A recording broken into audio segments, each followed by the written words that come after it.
Start recording. We live? Yep. We live? Remember, you gotta press the go live. We litty. We live, we live, we live. Okay, let's play some Swifty. Oh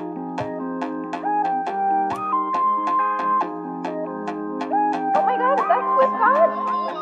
Night and day off that Swift Show Volume 2.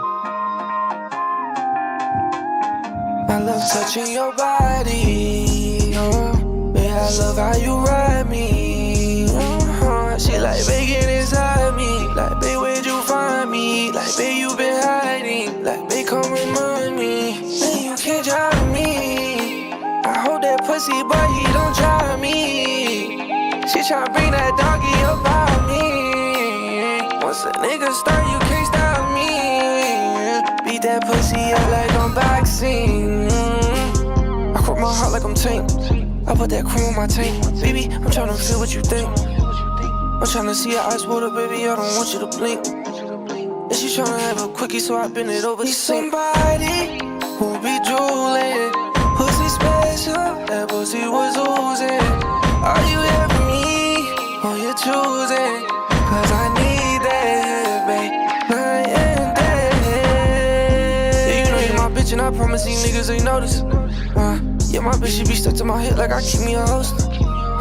Every time she look, they like a nigga, you know I'm a poster. And that pussy so good, I'm tryna put it on the post.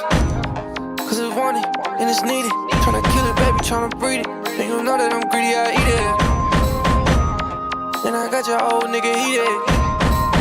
Yeah, and that nigga broke, I told him beat it. Touching your body. Yeah, I love how you ride me. She like bacon inside me. Like, babe, where'd you find me? Like, babe, you been hiding. Like, babe, come remind me. Man, you can't drive me. I hold that pussy, but he don't drive me. She tryna bring that doggy up out me. Once a nigga start, you can't stop me. Beat that pussy up like I'm boxing. Yes, sir. Yes, sir. Air horns. Air horns. We gotta teach show them the air horns real quick. Got the air horns. That's right. We're back. Round of applause. We are here. First episode of the new year. That's right. 2026. We made it alive. Damn, nigga. We're alive. That's mad eerie. We're alive. Like someone's trying to take niggas out or something. We made it alive. You know what I'm saying? Mind the swears, Noel. 2026, we're going to swear less. New year, new us.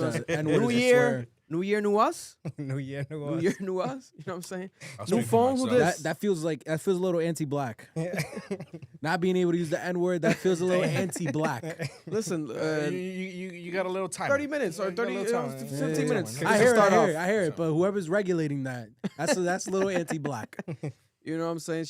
We got to blame Susan, the CEO of YouTube, for that. You know what I'm saying? They're shadow banning a lot of channels, the streams, but let's make sure we get this to as many people possible. If you're watching, make sure to share it to your cousins, your boyfriend, your girlfriend, your mom, your aunt. Share the link right now. If you are part of the live stream every single week, Monday night, this is Cap. You are the Cap crew. Let us know how we sound, how we look. Leave an opinion. And we're also going to work on getting that number back up there. That way you guys can call in live during the podcast. A lot of you guys have been wanting that. We did that in the past. We're going to fix that and get that up and going for you guys within the next month, you know, implementing that, getting you guys involved more. But nonetheless, welcome to the Club Ambition Podcast, episode 223. I am Victor, the host, every single week here from Rhode Island to the world. We got co-host Noel in the building right here. We got the Chubb Corner in full effect as well, right there. Marloon, Mindset, Erlin in the cut. Fully chubbed up. Fully chubbed up. Fully And chubbed up. They, you know what I'm saying? They experimented over here. We're trying some new things out. We got Mindset on the keys, on the buttons right there. Back on the camera. So if it's looking a little slow, guys, it's him. Yeah, if them flips go a little crazy, It's him. just give me a week. Know my Just give fingers me a go week. crazy. Hey, You know what I'm saying? So expect maybe some more hot takes from Marloon today. We don't know what's going to happen. Yeah. You know what I'm saying? We don't know what's going to happen.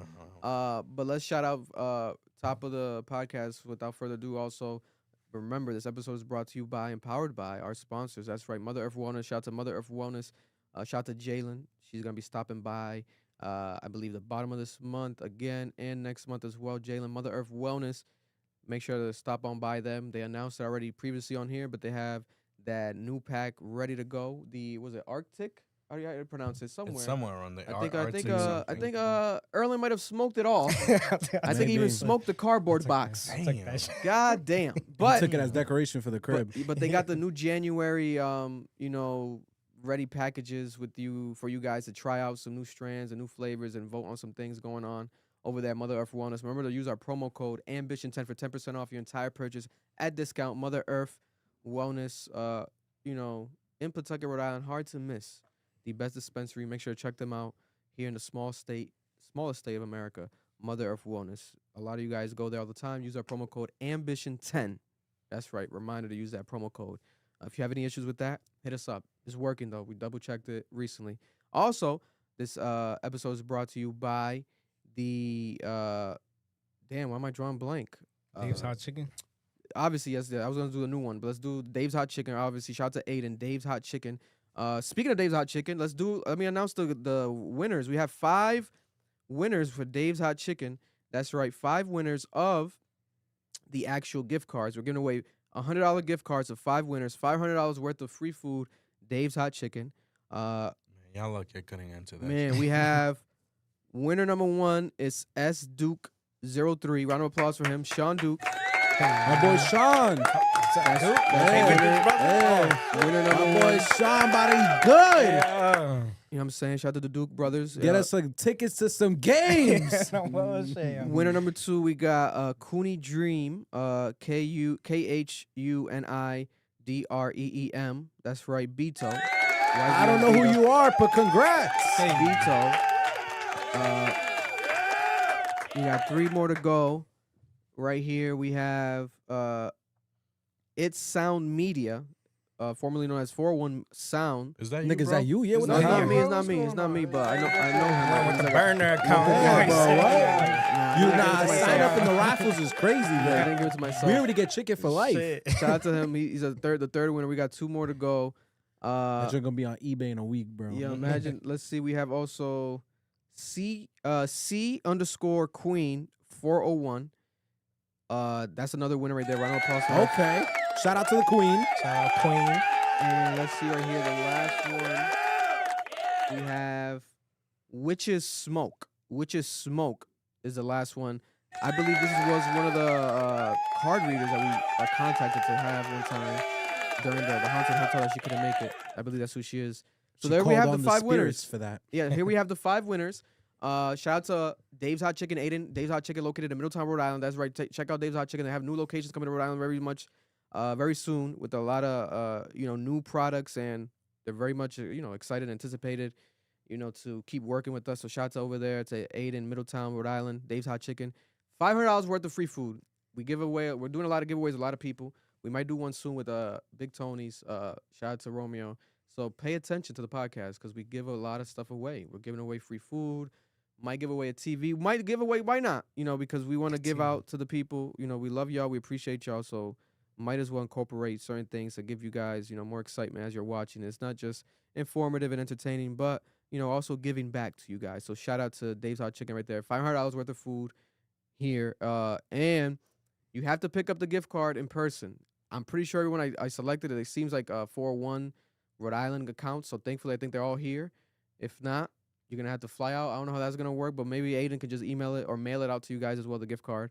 I'll go pick it up, bro. You know what I'm saying? Or Marlon can go pick it up for you guys. It might not get here, though. You know what I'm saying? Might be delayed on delivery. Marlon might use it right when he picks it up. It might be like that walks money. back in with another with a mask on. No bullshit. You know what I'm saying? Also, last but not least, shout out to Lil Rhody Laugh Riot. The Comedy Festival of Rhode Island is back again. That's right. In 2 months, March 26th to March 29th, 2026, there's a bunch of comedians, Jay Farrow, Andrew Schultz, Andrew Santino, Chelsea Handler, Mark Maron, Mark Norman, a lot of legends. They're coming here to Providence, Rhode Island. Also, they're going to stop by towards the end of the podcast, some of the people that are a part of making this happen. And I could be wrong, but I'm pretty sure I think it's someone that's like a part of the Vets. Might be somebody from Comedy Connection that's coming through. Shout out to Ashley for sending it up. But they're going to stop by towards the end of the podcast. At the end of the podcast, we're going to have them stop on by. Shout out to Lil Rhody Laugh Riot. The Comedy Festival of Rhode Island is back again. And they're going to be sponsoring us for this month or for the next 4 episodes, including this one. So shout out to Lil Rhody Laugh Riot. Let's get to it. Happy New Year, everybody. Hey. Happy New Year! You know what I'm saying? New Year's resolutions. What are the New Year's resolutions? My New Year's resolution is to work on. I said it last year, but I'm gonna do it again. Work on my sleep schedule, and work on. I want to go to the gym more actively, which I think is gonna align with my sleep schedule if I get it working. You know, but it's also on baby girl's sleep schedule because now she sleeps in the day and wakes up at night, which is it could be rotated. We did it with the Ocean. We're gonna do it again where we kind of flip the schedule. That seems to be what she selected now. She likes to sleep a lot in the daytime. It's pretty annoying, but you know, it's also like, what are we gonna do? Technically, you have to wake them up. The dog is like, wake them up, but it's like she's so cute, little princess is like to be. I'm not gonna be yelling at a little princess to wake up, but you can't shift it. We're working on that right now. It's been pretty crazy, but that's my 2 New Year's resolutions. Very stereotypical, but something that I think it's necessary, man. It's necessary. It's needed. And it's only gonna help me. So why not? Noel, what's your New Year's? Have any New Year's resolution, 1 or 2, or something that just comes off the top of your mind? I think last year he said, from what I remember, I think it was connect with God or something more. I think he said something like that. I could be wrong. The comments will correct us. I think that's what I remember last year. He was like, he wants to connect with God more. You know, I think so. I think you said something like that. Probably, I don't remember. But I don't remember that at all. Clearly, it didn't happen. It probably did. It probably did. Probably did more than last year. It probably did. But let me see. Honestly, so I'll announce this here. I haven't really told anybody. Oh I my recently God, you're pregnant. No, imagine. Yeah. And it's yours. Hey. Hey, yo. I know what the chub feel like. What? Oh my God, bro. Yeah. So I sent out my application for film school in December. Got that out. Gonna be waiting to hear back.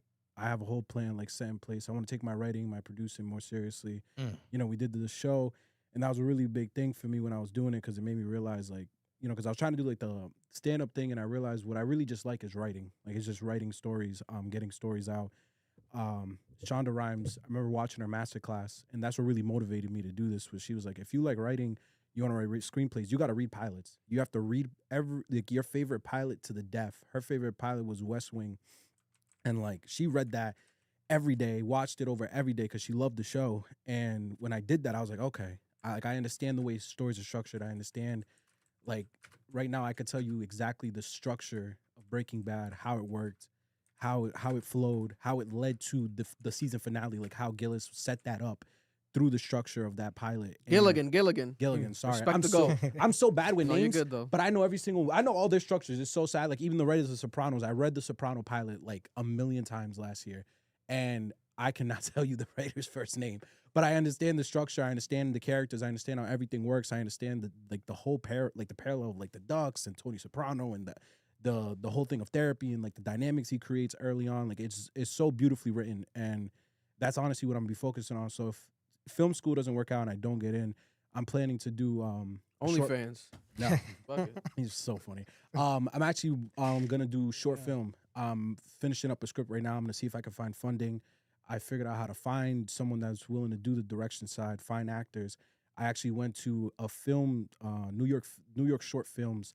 They do like screenings across the country. I went to one of them. I got to vote on short films, and just sitting there, hearing watching the films, taking from it, like having it impact me, like that really like changed me. And I'm like, oh my God, this is what I want to do. Like, it's this.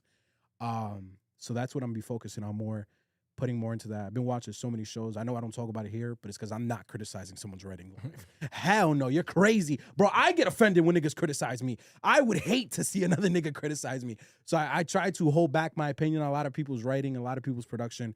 But I am watching this stuff. I'm seeing it. I'm learning from it, and just hopefully getting better, building my portfolio, doing internships locally, regionally, and just, you know, putting myself out there more. That's definitely my goal when it comes to my writing this year. Round of applause right there. New Hey. Year's resolution. Erwin, New Year's resolution. Yo, when you can, try to fix the focus on Noel's camera, because they would like focus, unfocus, focus, unfocus. Okay, is he focused right now? Yeah, he's good right now. Okay. Go ahead, Earl. You go. Me? You go. Shit. This year, you know, we are getting older in age. We ain't old yet though. We still good, but this year trying to work on just being more present, a lot more present, and you know, all the invitations that they invite me to. Just trying to be there. If the health is good, I'm gonna be there. Yo, I really want to make that a main focus. Also too, with Noel, you know, he's going to his career path is something that he wants to do. I decided this year too to also do something that I've always had in mind. Not gonna mention it yet. Like we're striving towards it. A lot of just you know, working out behind the scenes and getting the body right, the mind right, to push for that. But career wise, doing a big step this year. Hopefully, that's probably my biggest thing. And yeah, just you know, being there for family. I like the God stuff because for real, like you know, you do lose a little bit of touch when you're trying to do things and it's not going your way and you just feel, you know, down. But God always got you. So, you know, this year too, searching for him a little more and a little more Amen. guidance That's what's in up, that amen, way. bro. So It's only possible through God. yeah, for sure. So yeah, it's my resolutions. Yo, Round of just being applause, there. round of applause. career, What do you got? You set the bar pretty high, so can't be a new car. Got to be something, you know what I'm saying? This is what I got going The on for Lambo this year. this year. This is what I got going on for this year. Currently working on moving in a new position at work so I can finally be able to expand upon, you know, the love that I have for vehicles and stuff. So I'm going to be in a position where I can get my hands, you know, more dirty and learn when it comes down to like the brand that I work for. I'm not going to specify because I don't want people to know where I work. So I'm currently working on that at the moment. I will be more active this year, 100% when it comes down to like the gym and my health and stuff like that.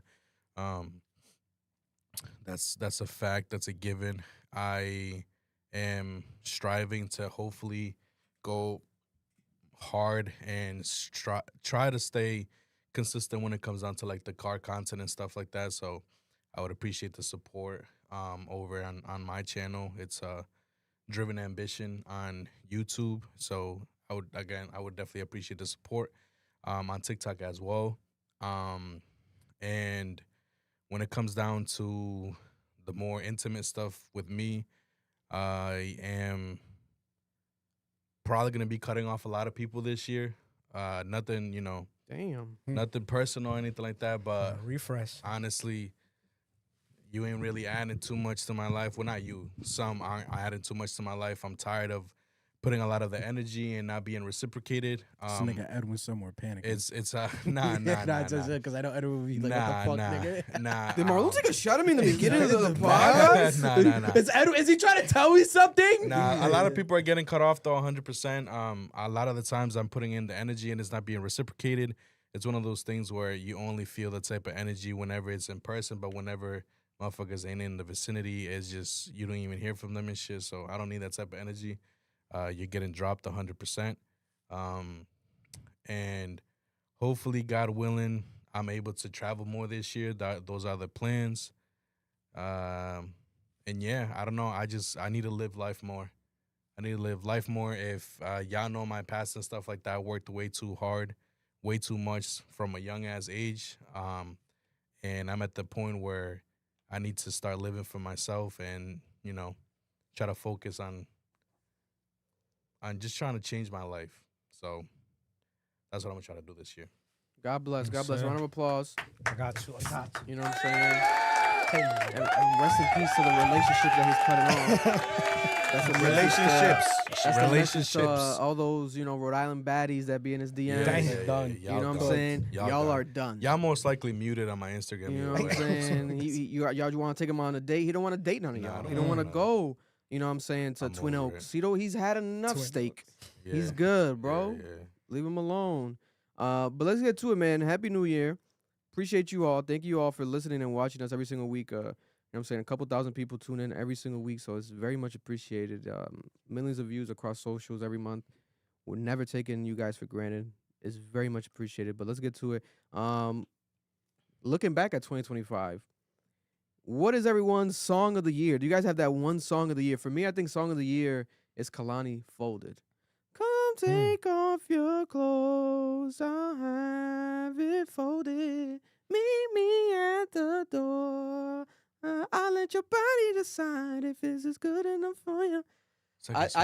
I think it's number one. It's a good. No, It's you're like I bugging. think number 6 on the charts this week. It keeps going up. It's going into this year, right? It has the legs like crazy, and it's my favorite song of last year, and I think the best song overall. Like it's just amazing. Only other honorable mention that I would mention that I loved a lot was the Yeet "Come and Go." Yo, show me how you I need you right Yeet, now. what That's a song hard. is That's that? a hard. That ass song beat, is bro. hard. I love that song You a don't know lot. that song? Nah, I'll send it What? to Yeah, you it's after.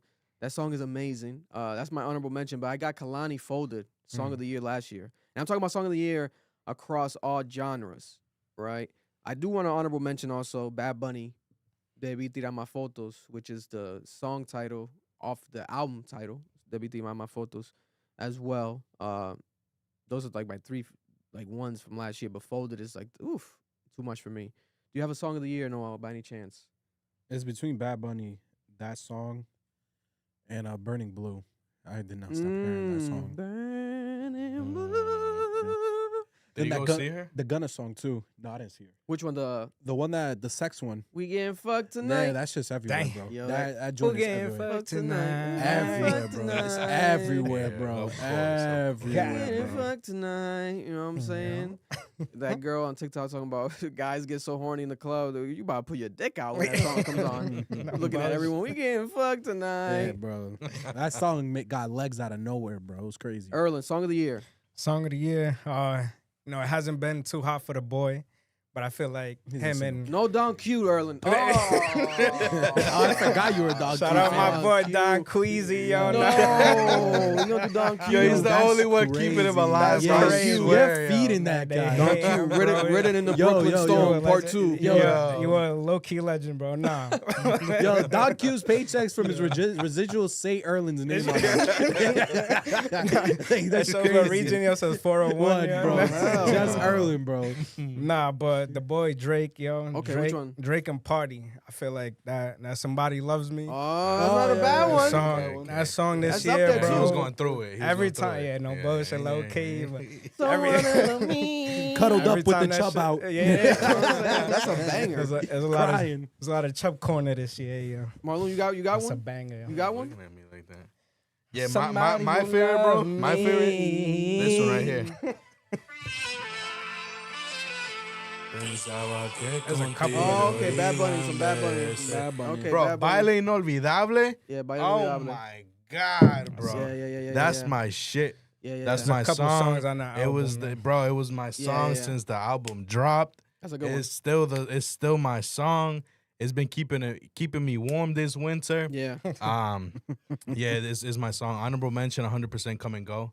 Yeah. Yeet has been growing me a lot, and it's Yeah, just no. that production, bro. That production is Production. crazy, dog. I'll give him that. Yeah, Definitely knows how to beat. that's just insane. Verse of the year. Do you guys have a verse of the year? I have Meek Mill. I always mispronounce. Is it So Proud or Proud of Me off the Friday album? That feature verse that he did on there is insane. Is it the one we was talking about digging up his Yeah. that one? Yeah. Yes. You know what? Yes. That song is crazy. Yes. That verse is, I think, is the verse of the year. I haven't heard Honorable Meek rap mention like would that. be Grip.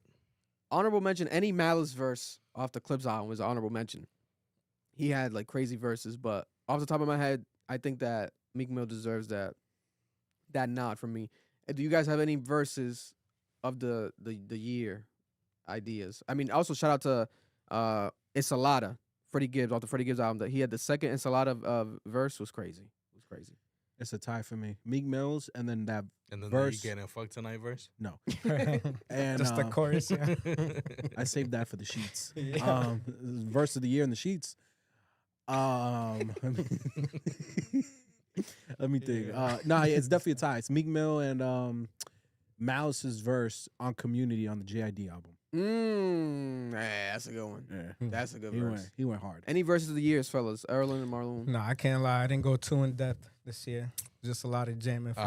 I'll give you that Meek Mill one. The Meek Mill one. Yeah, That's definitely not one. I was like, damn, this is what Meek Mill can do and could be doing, but Unfortunately, it's not something that he delivers quite often. Yeah. But I was excited when I heard that one, and I had a pain in my chest when I heard it. I was like, fuck. Yeah.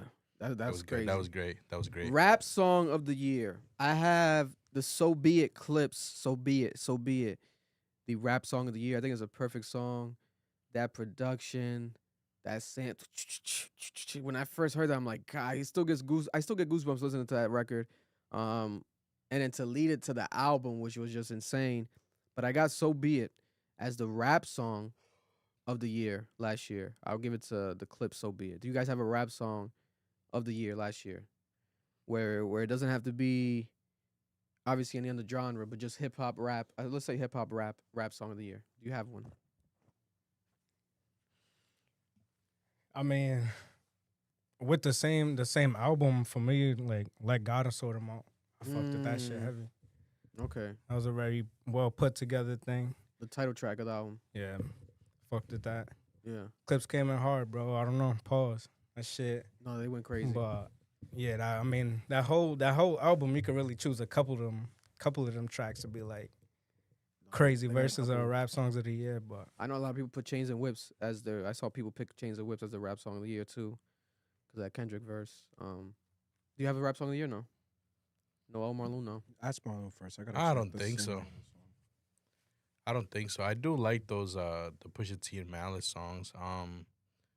But I wouldn't call them rap songs of the year for me. I didn't really listen to rap that hard this year, to be honest.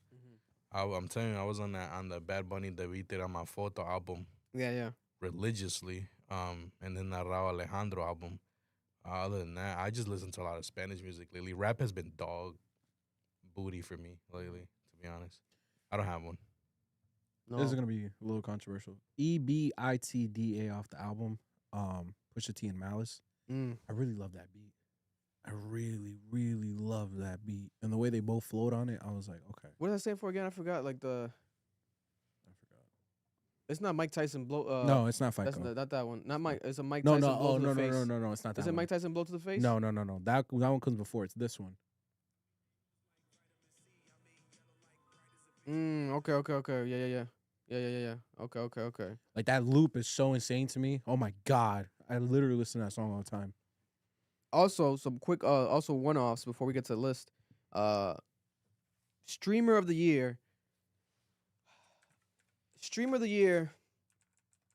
I think overall, objectively, streamer of the year is every year is Kai Cenat. Just if you're looking at numbers. But my favorite streamer last year was Plaque Max, because I saw like this influence that Plaque Max had in this underground scene and the approach, and then him successfully coming into the actual music industry now, being Grammy nominated, like all this stuff that's happening with him. He would be my pick for streamer of the year. Kai Cenat is by default, yes, but I want to give that pick by me to Plaque Max. You know, and that's just through observation of all these streamers, I've seen everything that everyone was doing. I know for the Streamer Awards, people were mad that was it Rakai didn't win No, Speed. or Speed, I'm also. but I upset. think it was Breakout Streamer specifically. I think it was. Oh yeah, right? Breakout Something Streamer. They were Breakout mad Streamer. because Black Boy and Ray Kai and DDG, none of them won. Yeah, I believe it was something like that. Shout out to DDG too. DDG, phenomenal year in streaming. That guy's just a legend in the space of content creation. But I would say for me, Plaque Max. You guys have a pick at all when it comes to this idea of streamer of the year? Yeah, it's Speed. Speed. You got Speed. Speed. For me, it's Speed. You did a marathon where you traveled the United States. You Yeah. highlight the states. You highlighted all the different things in the United States. He met up with the Detroit dude, the self-defense dude. Like Yeah. met up with his family, like connected it to his black roots. Like we were learning about Speed's Speed's heritage Yeah. and his upbringing, and like people were joking about it, but like the dad had mad kids, and like it's like that's like what life is for African Americans in America, especially when you're talking about these like Rust Belt cities. So it's just dope. Like it was such a highlight of American society. I think he's in Africa right now, right? Still Yeah. doing, yeah, like every he's on Africa. every Yeah. country. You know what I'm saying, over there. Do you guys have streamer of the year at all, or no? Fine, if not, obviously. When we're saying streamer, are we talking about like IRL stuff or like Just streamer, anyone that live In general. streams. In general, in general? I don't really be watching streamers like that. But You know you want to say Ray J, Marlon. It's okay. Just say Ray J. Ray J. Just say Ray J. Same. Just say Ray J. You're from bro. the Ray J is laptop. crazy. Ray Just J say is Ray crazy. You J. let him the laptop. That's though. crazy. That's your I laptop. did let him borrow the laptop, and I still need it back. That's his gone. I got some crazy shit in there. I got the full video of you and Kim.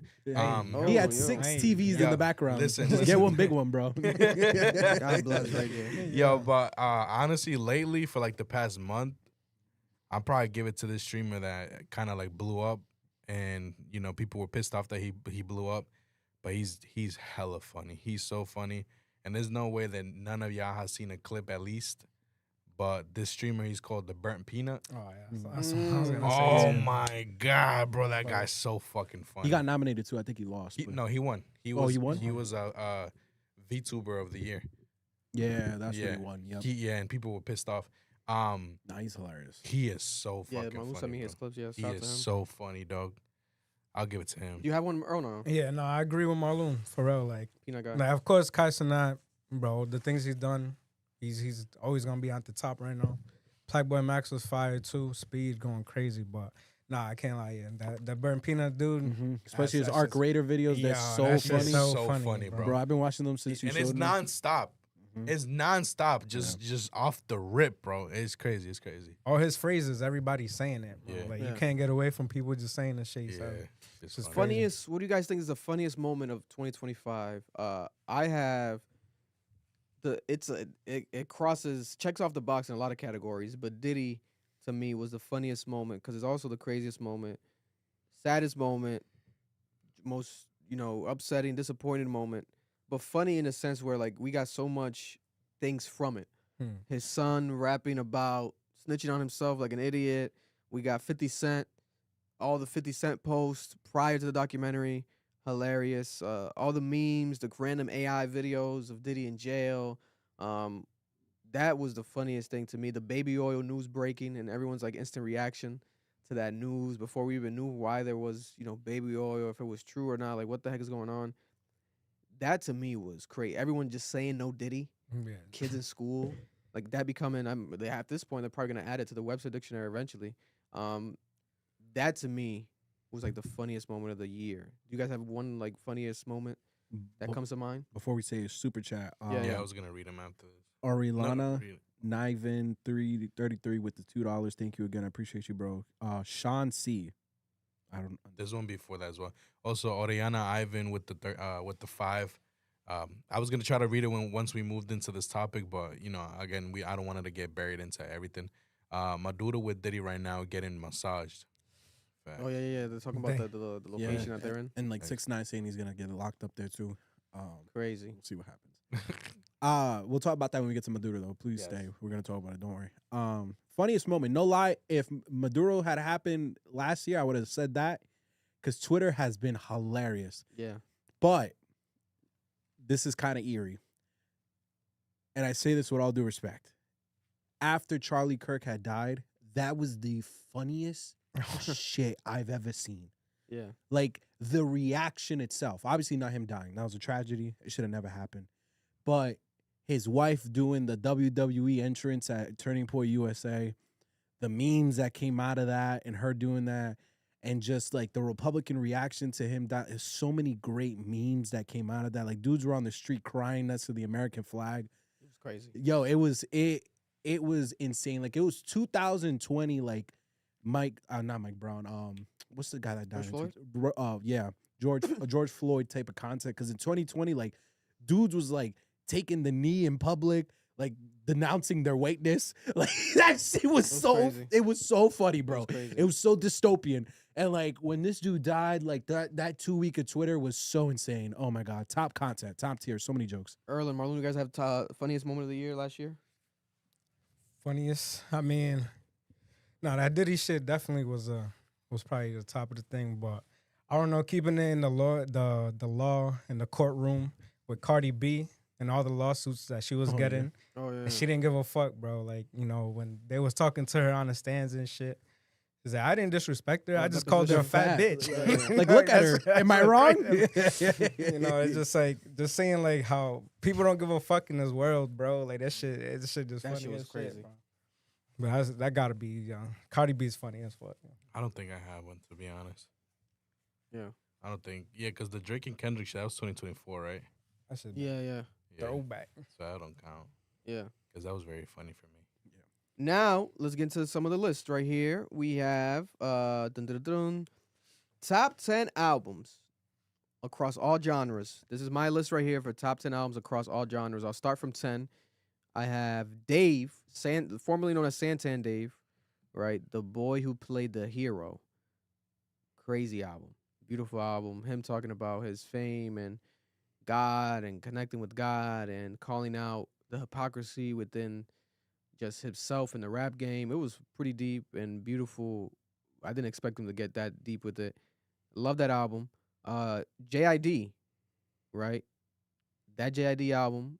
I hope he wins a Grammy. He's Grammy nominated, but we'll get to the other album that's on my up on my list that I think is definitely deserving of Grammys. But JID's album, it gives that very memorable feel. I think his best project that he's released so far. I would say that JID album is his best album. That's number 9 for me. Number 8, I got Playboi Carti, Marloon's favorite artist. Playboi Carti Music. You're bugging. The Playboi Carti Music album, I think, is number 8, best God, album come on. of last year, 2025, because just the impact that it caused, everything surrounding it. I think it definitely delivered a lot of the songs. I think it delivered, man. I think it delivered. People are still anticipating, the deluxe and all that. The energy is there for that. I don't think that it was as good as it could have been. That's why it's not like even in my top 5. But still, I do think it's a top 10 album across all genres last year. The Playboi Carti Music album. Number 7, I got Drake and Party Next Door. Some Sexy Songs for You. Number 7 album last year in the top 10. I think it's a great album. I think that Party Next Door went crazy on there. A lot of songs still have legs to this day. Somebody That Loves Me. A lot of records that you could still play. I expected it to be more polished and more just one sound fully, no rap on there. But we got what we got, and I think that it was good. It was some underwhelming moments on there, but still, that's why I rank it low. I'll put it 7. Freddie Gibbs, Alfredo 2, number 6. Best album across all genres last year. What can I say, man? Phenomenal rapping. Incredible rapping. I don't think it's better than Alfredo 1, but I think it's aging better. Ensalada is a classic rap song. That shit was insane. And what he just does with Alchemist it's almost like it was written, like they were meant to work together in life. Number 5, top 5 albums of the year. I have Jim Legacy, Black British music. Jim Legacy, right, out of London, out of United Kingdom. This man is someone that needs to be highlighted more. Very special. Has a very good sound that I think is memorable.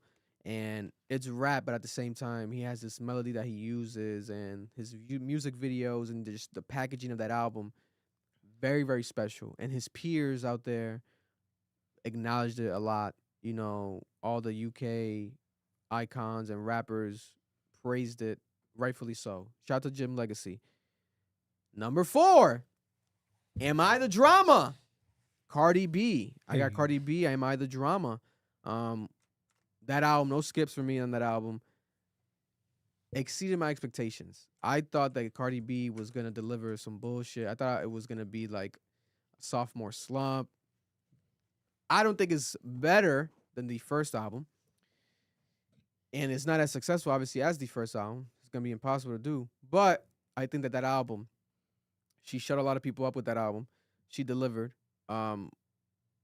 Really good album. Really good album. She went off. I still revisit it to this day. It has a lot of replay value on there. Rosalia, number 3, Rosalia. The Rosalia Lux album.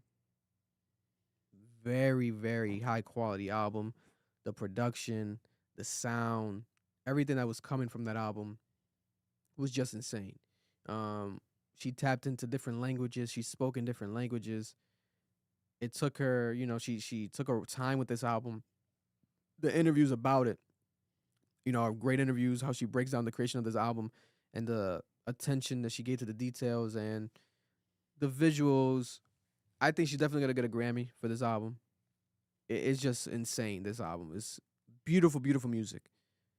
Number 2, top 2 albums of the year last year. I have the Clips. Let God Sort Them Out. Number 2 album of the year last year. I think that Clips album, I'm gonna say it again. I've said it before. I think it's a classic hip hop album. I think it's flawless. It's something that's always gonna be remembered. They delivered on high levels. The rollout of the year by just being a simple rollout. The specialness of the rollout was just them having a rollout. It felt like, and just doing proper interviews, proper, getting covers, dressing alike, rolling like a team, rolling like brothers that they are. I loved it. But the best album of the year last year to me, 2025, was Bad Bunny's Debí Tirar Más Fotos. Hey. That is the album of the year last year. Connecting with his culture, Puerto Rican, back to the roots, back to home. After doing a trap album again, the reggaeton albums, this one was an album with a bit of everything, salsa, etc. It gave you that real feel of when an artist just gets back to, the roots and the foundation of who they are. And that is deemed cool. That's deemed, accepted and successful. Like, he's on the top of the game and over the whole entire industry while just being himself and embracing his hometown and his home city and his people and his family and taking it now to the Super Bowl next month. It's insane. It's insane. So, Debí Tirar Más Fotos, that's my album of the year last year. Does anyone have a album of the year list in here across all genres? You can mix them up with Spanish, English, whatever language you guys want. Some European, Chinese rappers, whatever you need. Yeah, I got one right now. Noel got his top 10 real quick. One. Let me just make sure. 1, 2, 3, 4, 5, 6. So my list, I mean, Go ahead, yeah. doesn't have like European stuff. It's just a couple one Spanish thing and Got some Providence a lot rappers. of R&B and stuff. Providence rappers, honorable mention. Shout out Swifty, yo. But for me, so these are albums that I just felt like, was complete. They took their time with. It was very emotional. The beat selections was fire. Yeah. They were all like, it just felt like united when it came to the album. So, this year for me, Roy Woods dropped a fire album, Flower City Heartbreak. Okay. Definitely had me in my feels. He's also way back with us, 2015, when he dropped the X's album too. So Roy Woods definitely dropped a great one. G Herbo was going crazy this year too. The Lil Herb one? One of the few ones, actually the greatest rapper alive. Man. Okay. One of the few rappers or artists that I see that was doing a lot of promo runs. Like, he was in almost every podcast, every radio station, going crazy, and he delivered, man. He definitely had a great album. Mozzie too dropped something for me. Intrusive Thoughts, he dropped a couple albums too. I think he dropped a second one and a third one for this, but Intrusive Thoughts definitely felt just like a banger, top to bottom for me. A little more hype. I'm not an NBA YoungBoy fan, but somebody who kind of tuned into that bag this year, Fredo Bang with Creature Music. I don't know if y'all heard that, but it's definitely if y'all want a more polished version of NBA YoungBoy, that album was fire. Gunna, of course, he's been doing his thing, ever since coming out and whatever, but not as thing, but coming out with the, out of jail and stuff. The last one was fire. Vori, I don't like what he does to females, but he drops great music. So You Made Me This Way was a fire album. I like that one. Clips, Pusha T, and Malice, Let God Sort Them Out. Legendary album this year. Well, 2025. Bad Bunny, Debí Tirar Más Fotos, of course. Gotta mention that. Who went crazy. And then a new up and coming dude. Like, I really enjoyed his albums this year and what he's been dropping. Bass Swag. He dropped Damaged Thoughts. It was a nice, vibe to it, top to bottom.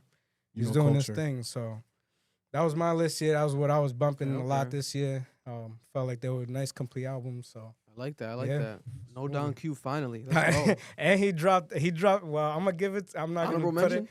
Honorable mentions because you dropped in December, bro. Fire. Yeah, shout out Don Q. Yeah. Oh my. You're God. crazy. High bridge the label. Yeah. Hybrid, yo, where's the chain? I need it, yeah. I need Have- it. High bridge label chain. Have you like stood over the bridge yet and took a photo? Nah. I think that's what's gonna activate my chain. Yeah. Yeah, I gotta go over there. Yeah. Oh, Oh shit. my god. No, what's your top 10 real quick? All right, top 10 real quick. I'll give you my honorable mentions first. Honorable mention is Low Shimmy dropped album, great album. Summer Walker's album. Deftones dropped an album for the first time in like 5 years. Private Music, that's a rock band. It was dope. Bass Swag's album is another one. My top 10 though will start number 10. Sexy Songs for You. 1300 Saint dropped an album. He dropped two, so let me give you the exact one. It was Savior. Savior was fire. Then Conway, The Machine, he dropped the album right before the year ended. That was really good. Alfredo was good. Then Chance's album. Then Mutt by Leon Thomas. I have that as number 5. That was the top 5 album of the year, honestly. I Am Music is number 4.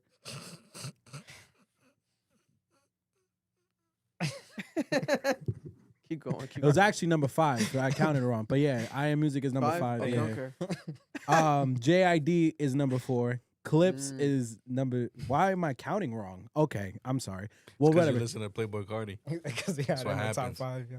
Clips is number 2, and Bad Bunny is my best album of the year. There we go. Do you have a top 10 Nice Almar? list, yeah. You know, Playboy Cardi in my fucking list. Because you're I uncultured, don't listen to you know. trash music. Nah, yeah. You know. I don't listen to trash music. You know, when in you're- case y'all didn't know, Well, you know, the album's name is I Am Trash Music. it's not. It's actually. It's my turn. You went It's already. actually if My Marlon turn. enjoyed things, he would enjoy art. My and that's art. turn. All right. I don't know if I got 10, and I don't got them in Boo. order, right? Yeah. Because you know I listen to good music, not shit music. So Debatable. I'm gonna just throw them out there. Again, I don't know if it's 10. I didn't count them or anything like that. But this is in no particular order. Sorry. Some Sexy Songs for You. You know, I gotta give that album. It grew on me a lot. Party Next Door, I'm still gonna stand by it. He's the one that made that album. Let's be honest. If it wasn't for him, it would have been Butt. Lux by Rosalia. A great album. That's music that you don't hear every day. Yeah. You know what I'm saying? So it like touches your soul. You're like, damn, I'm really fuck. That's great. That's a good ass album. Another album would be Debí Tirar Más Fotos. That's actually my number 1 album Yeah. Bad Bunny. to this day. Let's be honest. And then Cosa Nuestra Capítulo Cero by Rauw Alejandro. Bravo. Great album. That was great. I don't even know if he's calling it an album, but that was great. Another one would be Am I the Drama, Cardi B. That was a great album. That was a great album. Cardi. I like the fact that, you know, she came out swinging. She did what she had to do. And to be honest, it kind of shattered our expectations. You know, huh? Let's be No, honest. yeah. You know what I'm saying? I thought it was gonna be ass. Yeah. And then the other 2 albums would be Better Late Than Never, the Romeo and Prince Royce one. End up growing on me more. I'm going to see you pretty soon. See y'all. Yeah, So, go on. Shit. Hell yeah, I'm going, bro. You I bringing gotta see shorty Romeo or something? ones, bro. Huh? Bringing shorty or you finding shorty? I'll find her over there. I'll find her over there. Find over there. And then lastly, it would be the Clips album. Let God sort them out. I gotta put that in there. Let's be honest. Other than that, that's Got some Yeah. good. That's some good ones. it. That's it. I don't got anything else. Got some good picks right there. That's good. That's it. You know, like, good music. Yeah, Good okay. music. Yeah. Yeah, Tell it me just- one of those albums was ass. You're just better. Tell me one of those albums is ass. You're just better.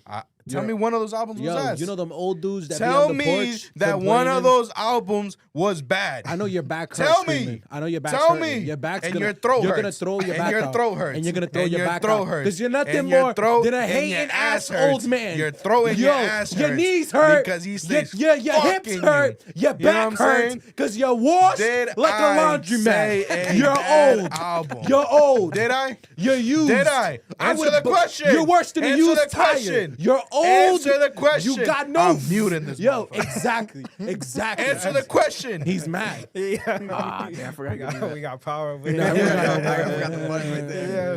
Damn. Dang. He's just angry Sway, old man. Sway said Rosalia's album's ass. You're the same person that said Bad Bunny's ass, Sway.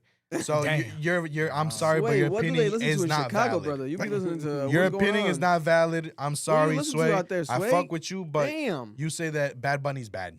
Yo, I don't don't know worry, about that. Sway. That's tough. Sway, you're right. Marloon's just angry because he doesn't appreciate Because of the quality fact music. that I hate that people don't appreciate good music and would rather sit down and listen to shitty ass You music just don't see the when you vision. have great You don't artists get out it. there and you're You like just don't you'd rather get it. listen to fucking booty shit. Yeah, I get it.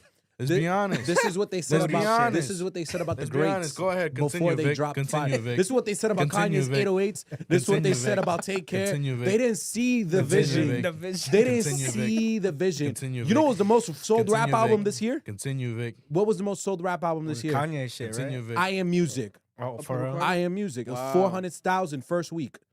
Wow. No one else topped that. What are we talking about? Okay. I've been arguing this shit for like the last 2 months. I Am Music sold more than your favorite rappers. Listen. What are we talking about? You don't Not think wrong, it's the Mark. cult following? You're quiet. You're quiet. You're quiet. Because you know what you feel right now? You feel the impact going right up your ass, nigga. What is you talking about, bro? Stop playing Put with the niggas, camera bro. on me, bro. Put the Yo, camera on me, that bro. shit the moves the camera on me. earth worse than tectonic plates. Yo, Stop playing with me, Y'all ever nigga. seen someone bounce so hard in that shit, bro, that you feel bad for them? That's him right now. And I love bouncing You know what on I'm it. saying? Stop playing with me, bro. This shit's ridiculous, See bro. ya. I put money. This motherfucker didn't even buy the album, and he's already dick riding his shit. No, he got You the fucking vinyl at the fake crib, bro. fan. Vinyl on it. You He got the fucking vinyl. fake fan. You He didn't got even the buy vinyl. it, so shut up. You be riding I the got. vinyl on it. I also got here my top 10 hip hop albums, which is similar to top 10 albums. It just you gotta remove some and put some in place. But if we just do pure hip hop albums, I got number 10 Tyler Creator, Don't Tap the Glass. I got number 9 Chance the Rapper's Starline. Chance the Rapper's album, very impressive album. It is. He deserves proper attention. Shout out to Chance the Rapper. That album is really good, way better than I expected. And then it goes to the other ones from the other list. We got Dave, the boy who played the hero, JID's new album, God Don't Like Ugly, God Does Like Ugly, Playboy Cardi, Music, I Am Music, number 6. And we got top 5. I'm going to put this in hip-hop album. I'm going to put the Drake and Party Next Door, Some Sexy Songs for You in the hip-hop album category. It's crazy because it could obviously be, it's an R&B album, but there's hip-hop, there's rap on there, more than I expected. So I'm going to put it on this, too. If people get mad, God bless your heart. Freddie Gibbs, Alfredo 2, number 4 hip-hop album of the year. Jim Legacy, Black British Music, number 3 hip-hop album of the year. Cardi B, Am I the Drama, number 2 hip-hop album of the year. And the best hip-hop album of the year was almost the best album overall of the year, if it wasn't for Bad Bunny. But let God sort him out. The Clips with the classic hip-hop album right there, flawless. Growing better with time to me as well. I love that Clips album. That's my number 1 hip-hop album of the year. And I do want to say the worst albums of the year are hip-hop albums that I heard this year. My GOAT, Lil Wayne, Dang. The Carter. Thank you. Carter 6. That The was a Carter 6 horrible might be the album. worst album, maybe in the history of life. Horrible album. It might be the Dumbass worst. Elephant. It might be the worst album in the history of life. And the most overrated album, I'm seeing it in a lot of. I saw someone listed as the 3rd best album of the year. I think people are losing their mind. But Earl Sweatshirt, I think is the most overrated album of last year. Oh, you didn't like the That noise? Earl Sweatshirt album is horrible. I I thought it was- tried to respect. I still respect it. Like he's different, but the more I listen to it now, months later, I'm like, damn, this is just bad. Nigga, I came in here and I said, this shit is noise. This is just bad. Like, there was some good songs, but the majority of it is just noise. Vic's like, nah, Yeah. man, I don't know, man. I'm gonna let it grow on me. It sounds unconventional. I'm like, some unconventional ass. Now I'm like, this is just some bullshit. Shout out to Earl though, legendary in his own right. And also, I had, what was the other album I was about to say? The 3rd one that also I think is the worst album of the year. Damn, what was it? I Am Music. No. Don't say nothing that's gonna piss off Underground, bro. I don't give a fuck. No, it was damn, I had it here. I'm drawing blank. It was an album that came out that I was like, this is really bad. I'm drawing blank. Well, for now, we'll say those Young Thug shit. Yeah, that was ass. That shit young. was pretty No. bad, too. Wasn't Now that bad. worst. I wouldn't put it. It was the third one that I had in mind. I forgot what it was. Little baby. Little baby. Little Baby, the leaks. Damn, you think that shit's worse than the Horrible. Thug shit? Horrible. That shit was horrible. Worse bro. than Young Thug's That shit album. was bad. Horrible. Little Baby. Give up. The thing is this though. Little Baby's old music though. Oh yeah. To this day, it's Yeah. so good. Still Yeah, yeah. bumping. It's so amazing. So it's like I think that's what he's competing with himself. It's hard. But his old shit is really good. But that new stuff, God bless you, brother.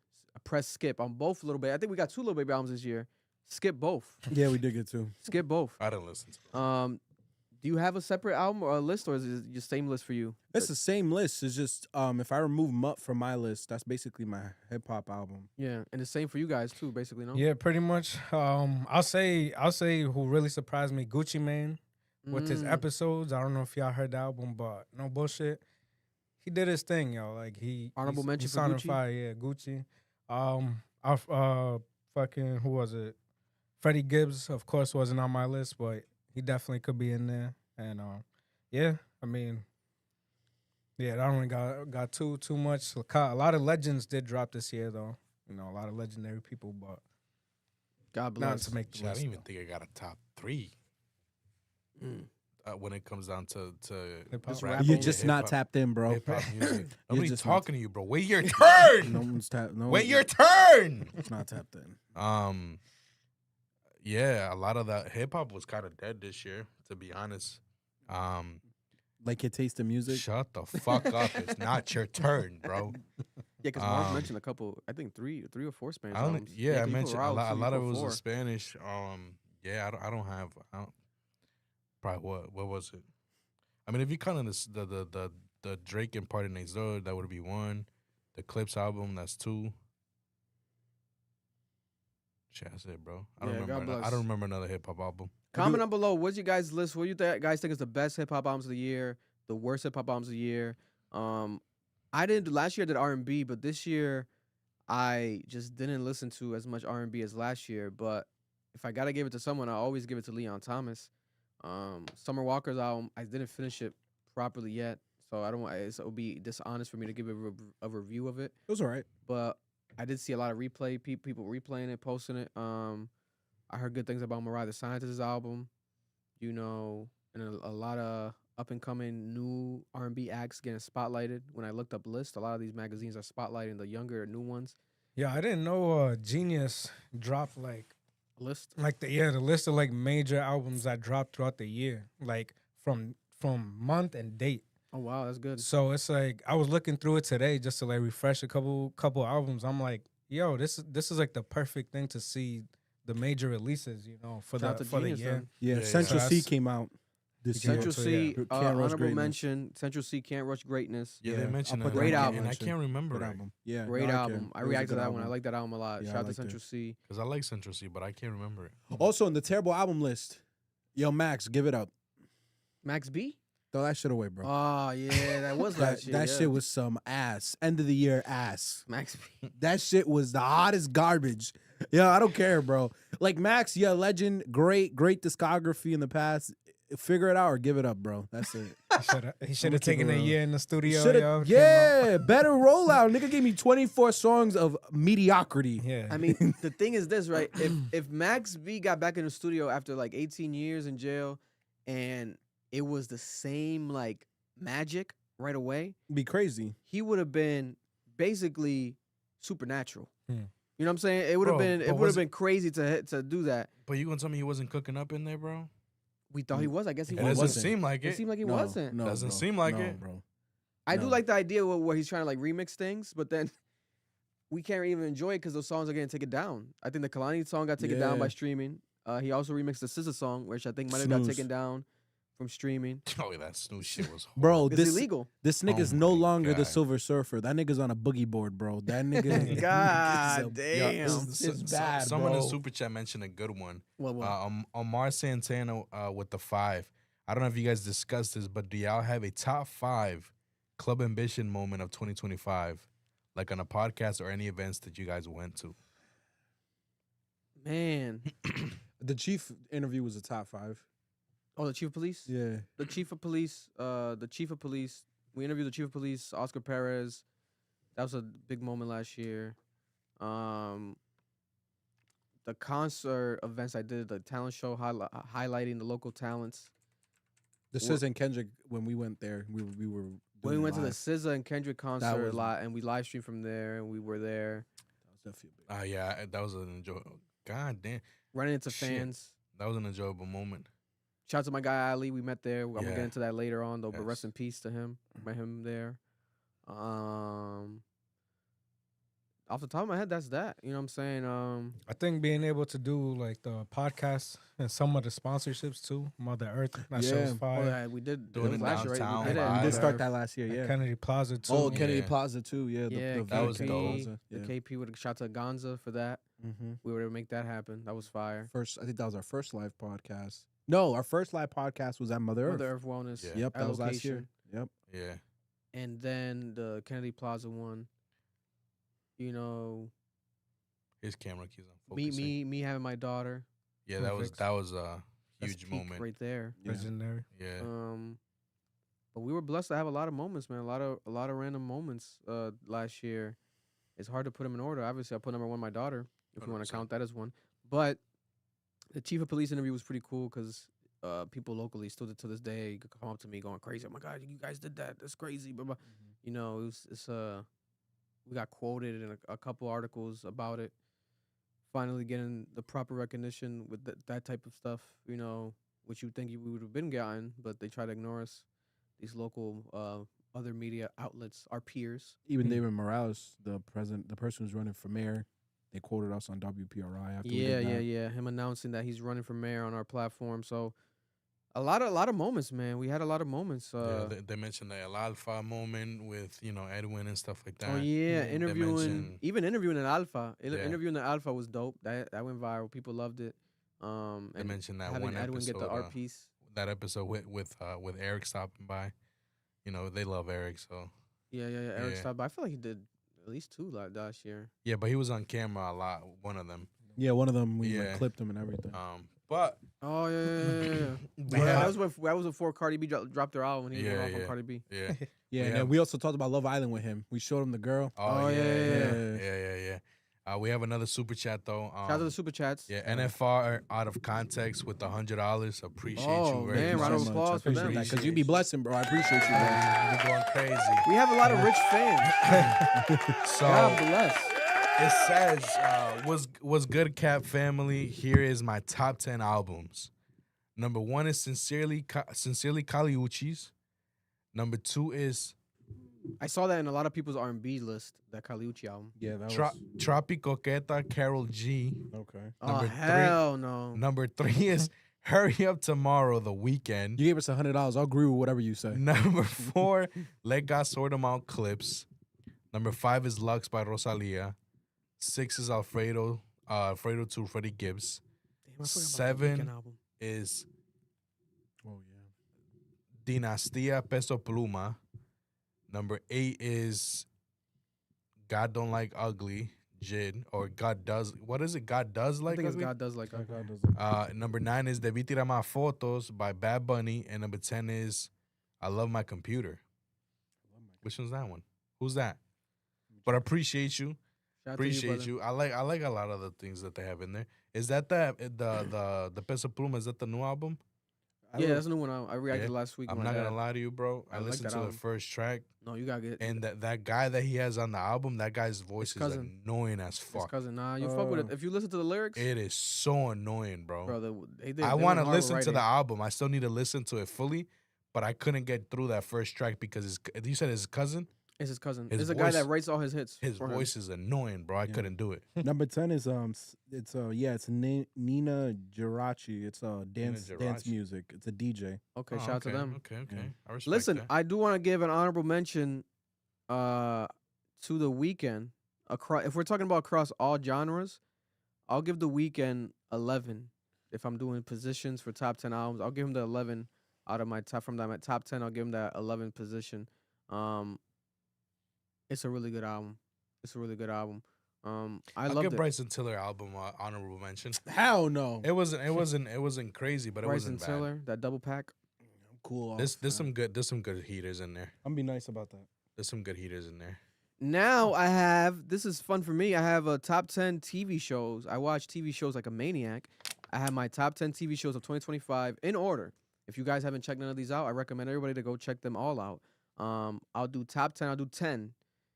This one, I didn't see on anybody's list. I think it got forgotten about. I don't know why, because when it came out, people were talking about it a lot. But I have Monster, the Ed Gein story on Netflix.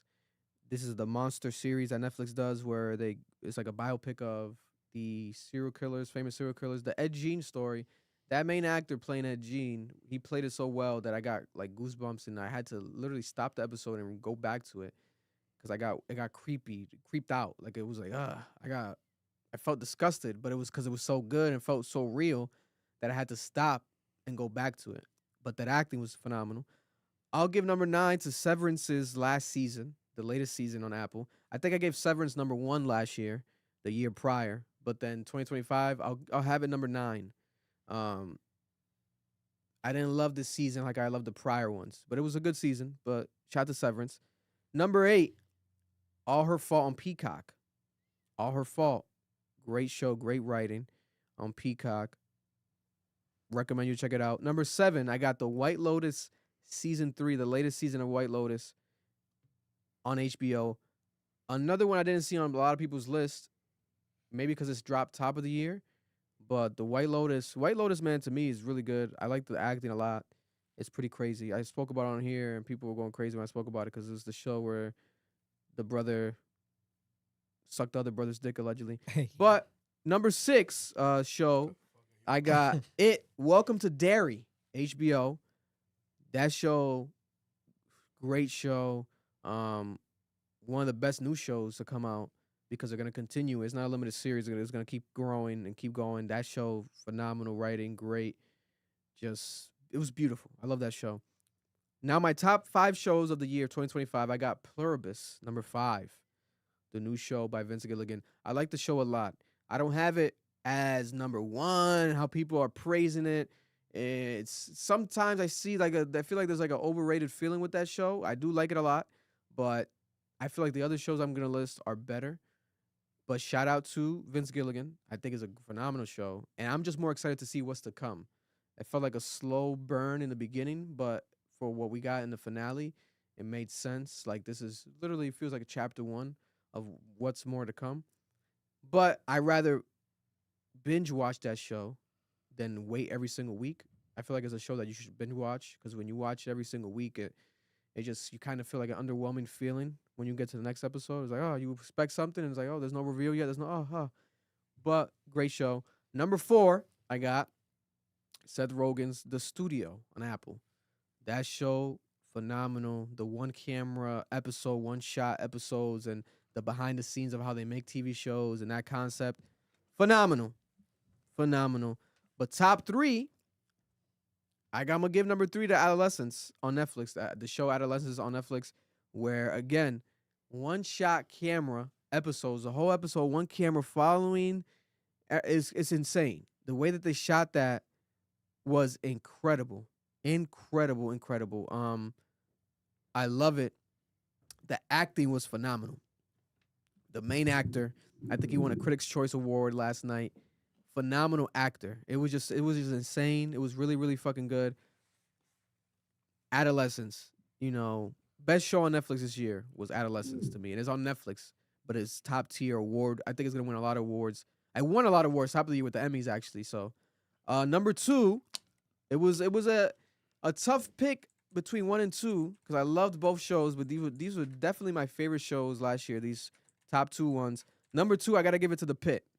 on HBO, where it's a show where it's like 24 hours inside of an emergency room, an ER, and each episode is an hour, basically like 2 hours of what's happening there. So like the first episode is that first hour, and it's like the next episode is the next hour. It's like step by step, cinematically, beautifully shot. I'm like, damn, they went hard with this. The main actor killed it, the guy. I think the new season's coming soon, so that's gonna be interesting to watch. The Pit. But my favorite show last year, I gotta give it to Paradise. Paradise on Hulu. The concept, just the final moments of each episode. It was my favorite episode. I watched it with Deja, with Shawty. Watched it every single week. But Paradise, I think it was the best show of last year. Best new show too, because there's gonna be more seasons coming. But I gotta give it to Paradise. Which I really didn't see on anyone's list when I was looking up like these big magazines and their lists. People forgot about Paradise, but that's my favorite show of the year last year. I have a bunch of honorable mentions. The latest season of Abbott Elementary, the latest season of The Night Agent on Netflix, Slow Horses on Apple. I finally caught up and started watching that show. It's pretty good. The Beast in Me on Netflix was really good. I recommend people to watch it. Running Point on Netflix was funny. Task on HBO, great show. Shrinking on Apple, the latest season. The new season's coming soon already too. The Last of Us. I'll put it there. It wasn't top 10. It's crazy. Again, I think last year I had it like top 1 or 2 with the last season whenever it dropped. But the second season, it was underwhelming, but it was still good. As an honorable mention. The Righteous Gemstones final season on HBO. Hilarious show. Funny as fuck. That's that show with Danny McBride is insane. Your Friends and Neighbors on Apple.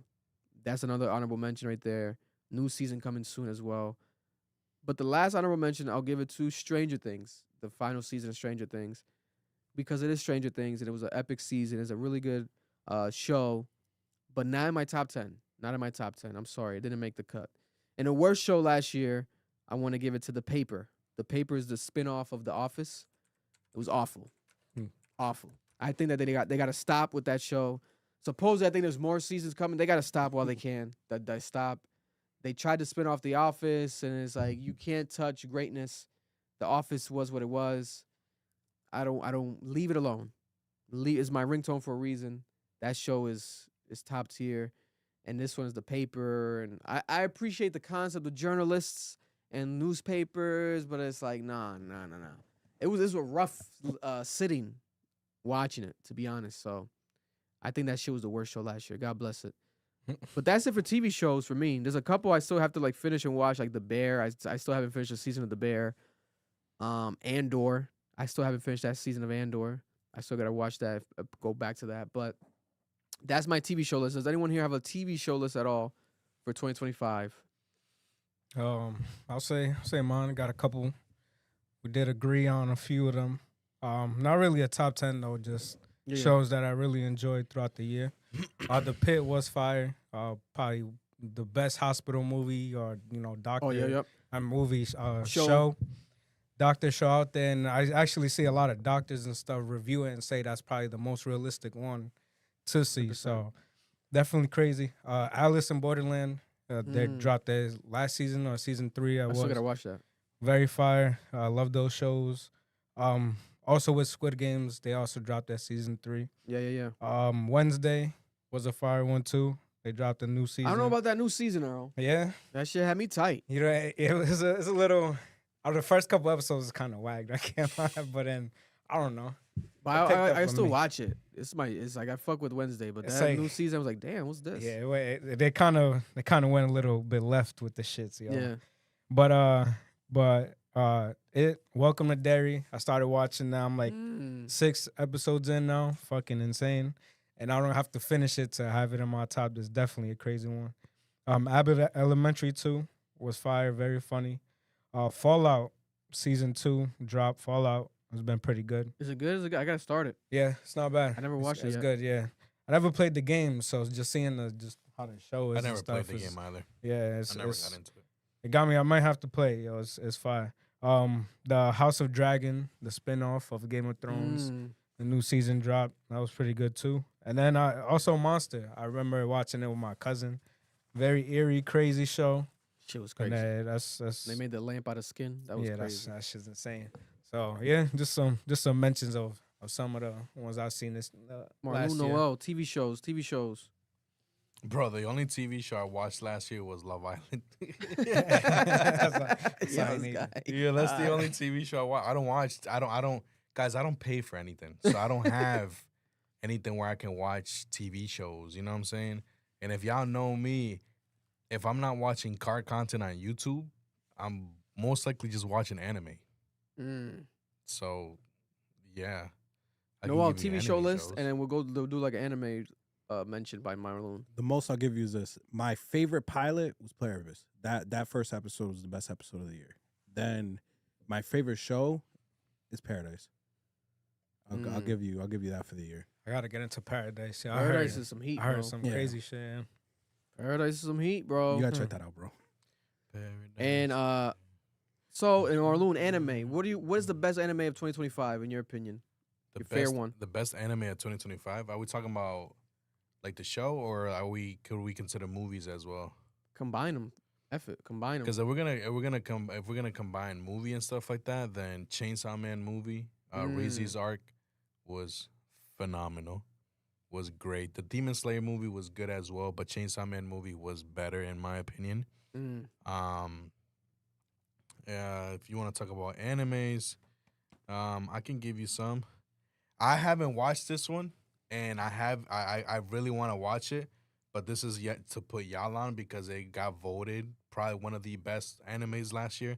And it's only 6 episodes. It's very short. I really want to watch it. I might go watch it tonight if I stay awake. Takopi's Original Sin. I heard that one was great. Did you watch that one? What was it? Takopi's Original Sin. Yeah, I watched it. It's like 6 episodes. It's Yeah, like, I heard it's it's hella about- sad or whatever, but like, Yeah. I heard it's really good. So the theme around it is there's this child who's getting bullied in school, and it's like this alien comes and the child ends up committing suicide. Like, it's about like suicide prevention and bullying and stuff Yeah. like that. It's dope. I heard it's very good. Yeah, it's very Sounds raw. horrible. It's very raw. I'm just kidding. Very good. No, it's phenomenal writing. yeah. I'm not gonna lie to you. But then if we're gonna get into other ones, the final season of My Hero Academia finally picked it up. Mm. It was great. You like that ending? No, the ending is mid. Oh, But the anime, like that Season, the season, season. that Okay. season Okay. was great. okay. They threw hands, bro. No, I know. Yeah. That was great. I was about to say, bro. You're Obviously, crazy. Solo Leveling was phenomenal. You Or know a what I'm saying? Dandadan was great as well. Yeah. Kanye West, Us- Donda? No. A Sleeper, Gachi Okuda. That was a great anime. Y'all should watch it. Kachakura. The second season of Sakamoto Days was phenomenal. That was hands since day one. They animated that? Bro. The second season is, in my opinion, is better than the first one.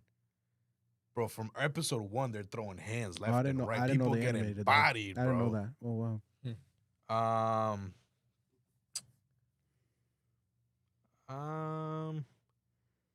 Kaiju number 8. Mm-hmm. Kaiju number 8 was great. And I'll leave it at that. I watched more, but it's nothing crazy or anything like that. You got some picks, Noel, like similar to Next. his or anything? Next No, season, yeah, I have bro. 2 that he'll never pick because he won't watch it. One Piece was the greatest anime last year. Hmm. There's like absolutely no debate. There's not even a debate in the world about it. I'm Marlon just I'm not gonna watch 1,000+ Oh, episodes. Exactly.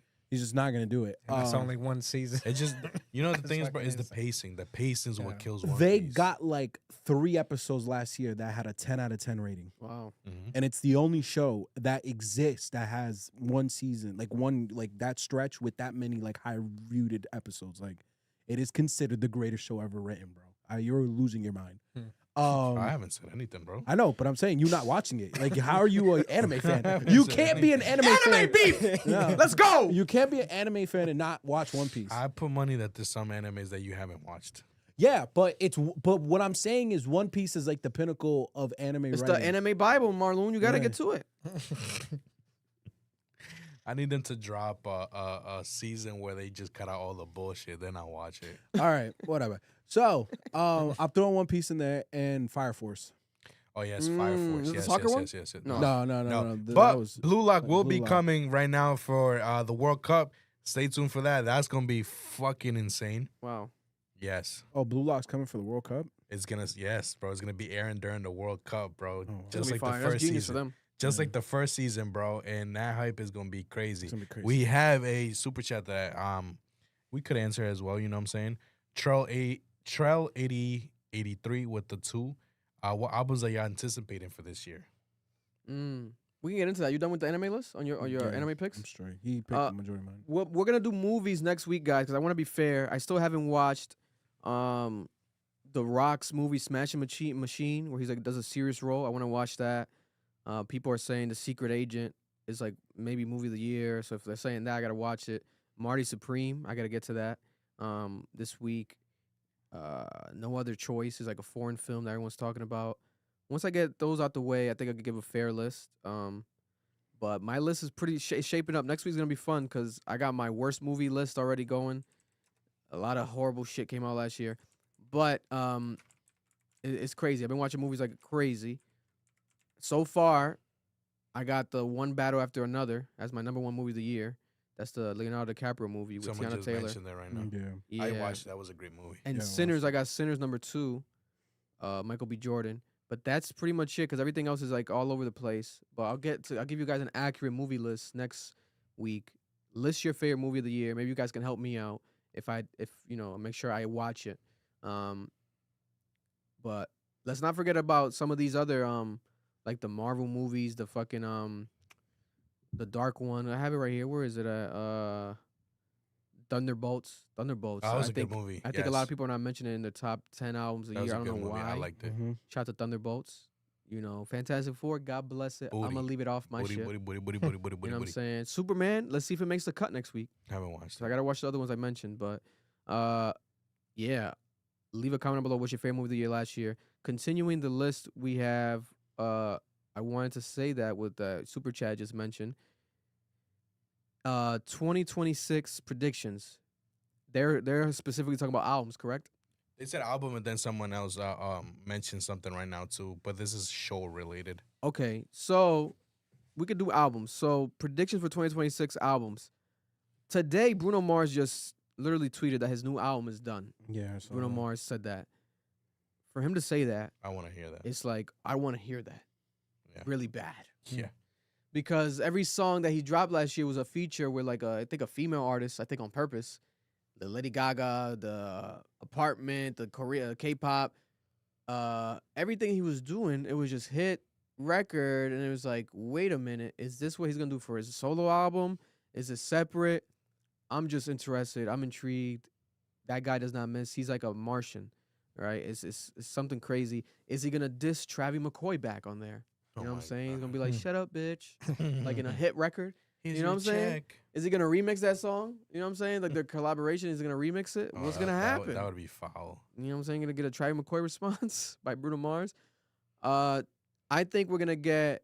I think this is gonna be the biggest album in Drake's career. The Iceman album is gonna be the most significant album because it can be to a lot of people. It might not be for me, depending on how we hear it, but it could be considered a make or break album because people feel like Drake doesn't have it anymore. He lost the sauce. He lost the juice.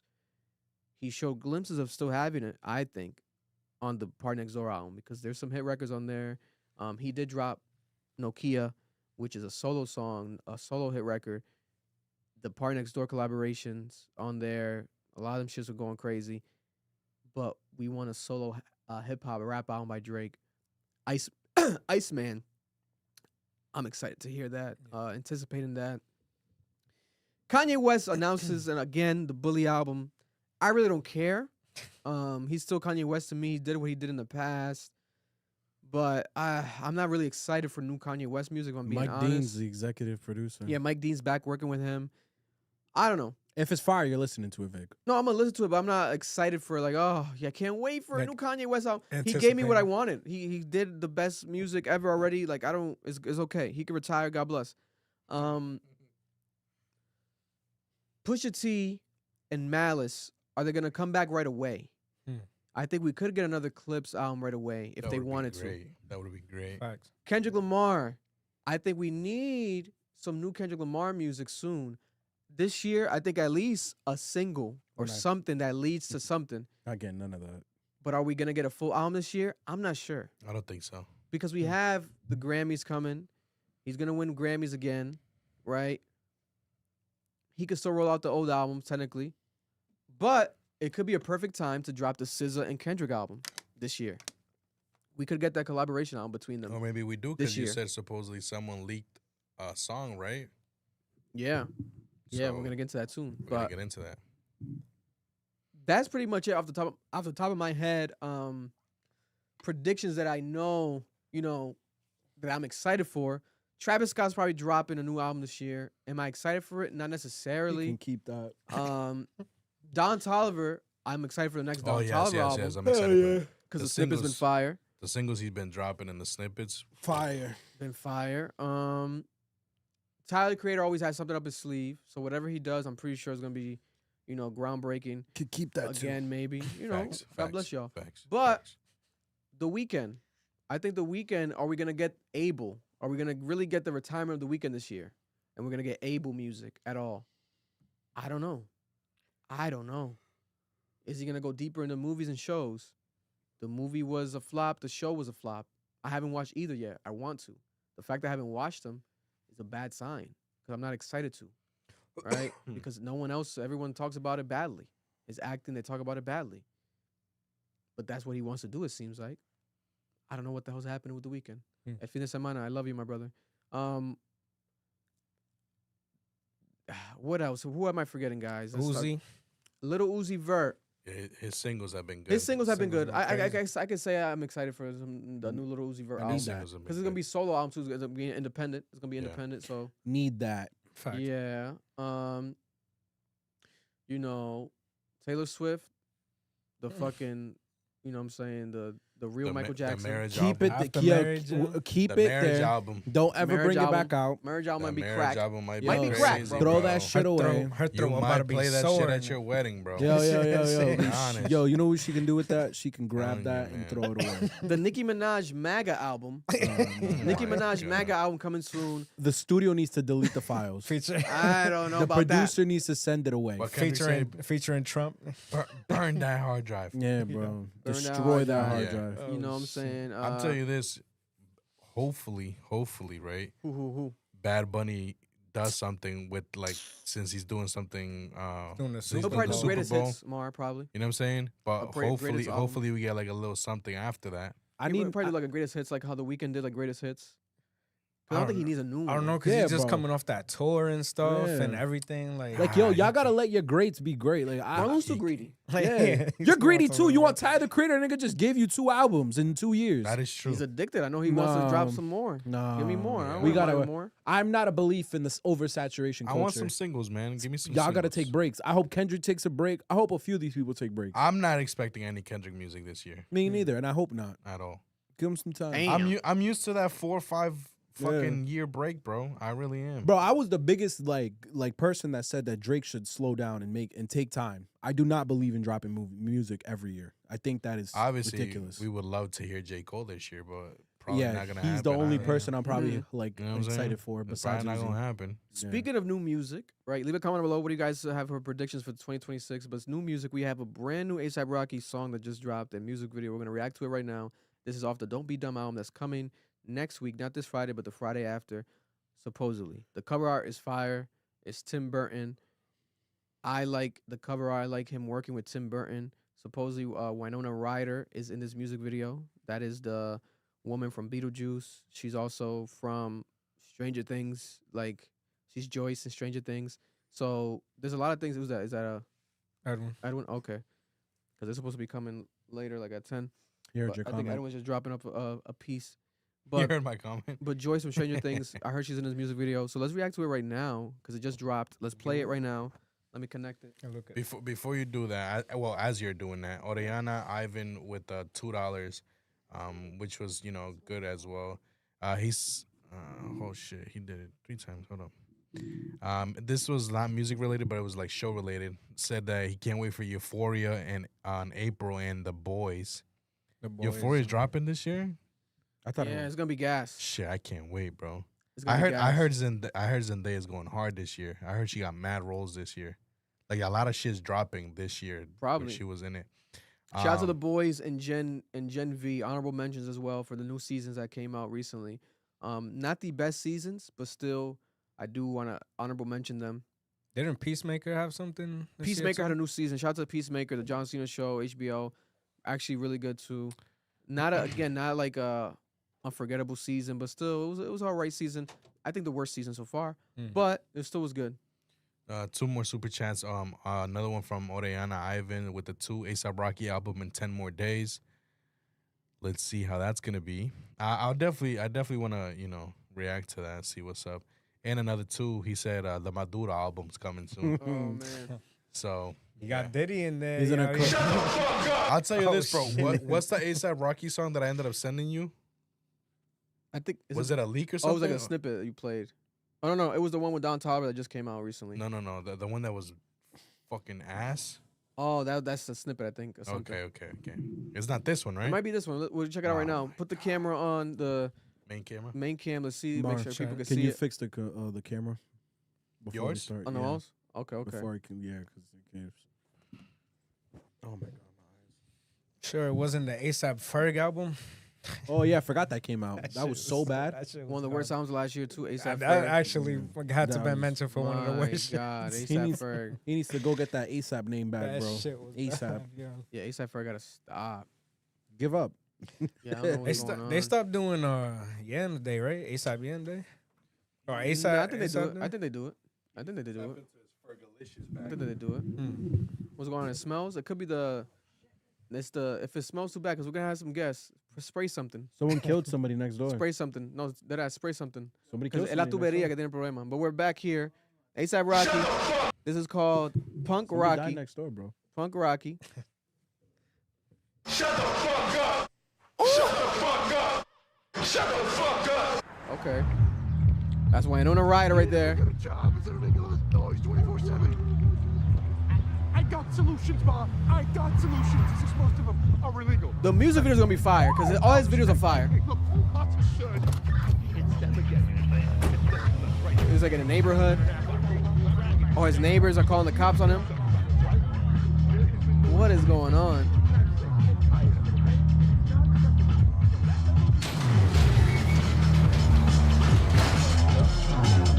It's like a punk rock band. Damn! Yeah, that happens. Kick the fuck out of it in the fucking garage. Punk Rocky. Oh, shit. Oh, it's a rock song. Yeah, Drums no, it's and a the punk song. snares going. Oh, wow. His eyes talking? I thought it was a butthole.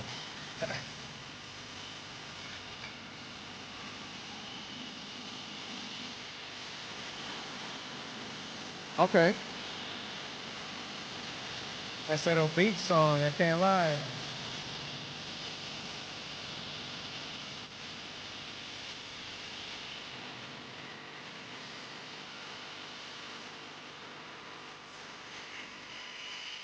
Oh, she got the Ray-Bans on. She got the Ray-Bans on.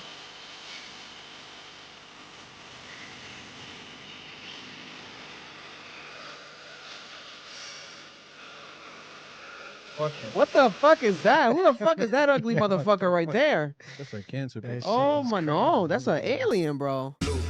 What is that? That's an ugly motherfucker right there. God damn. God bless, God bless.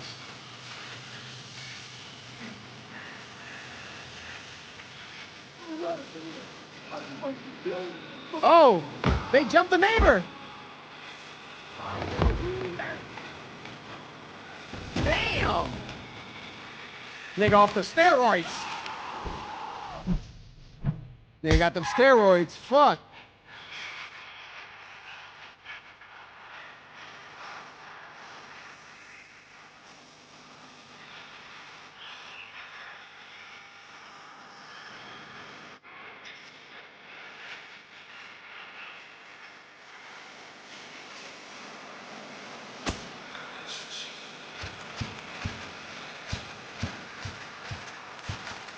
That's 5. ASAP Mask.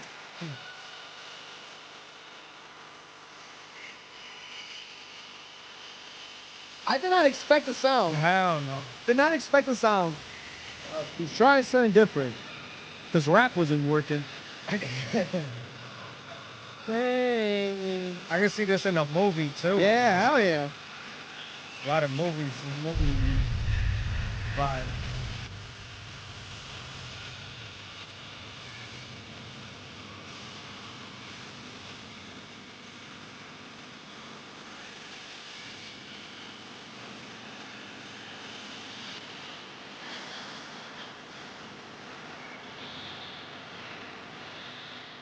Okay. Give him some air horns. Give him some air horns. Some air horns real quick. To be honest, that shit on the zone. Just a little bit.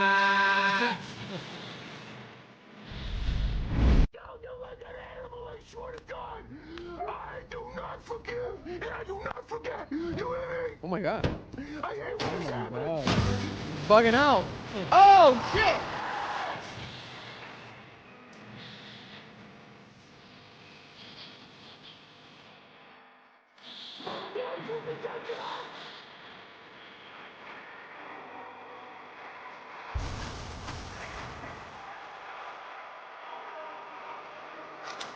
Oh shit.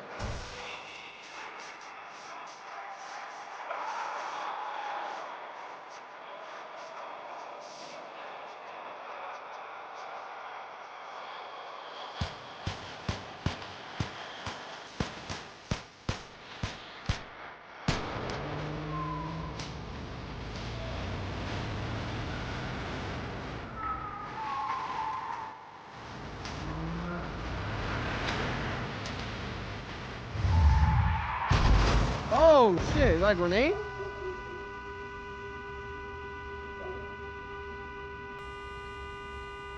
Damn. The end.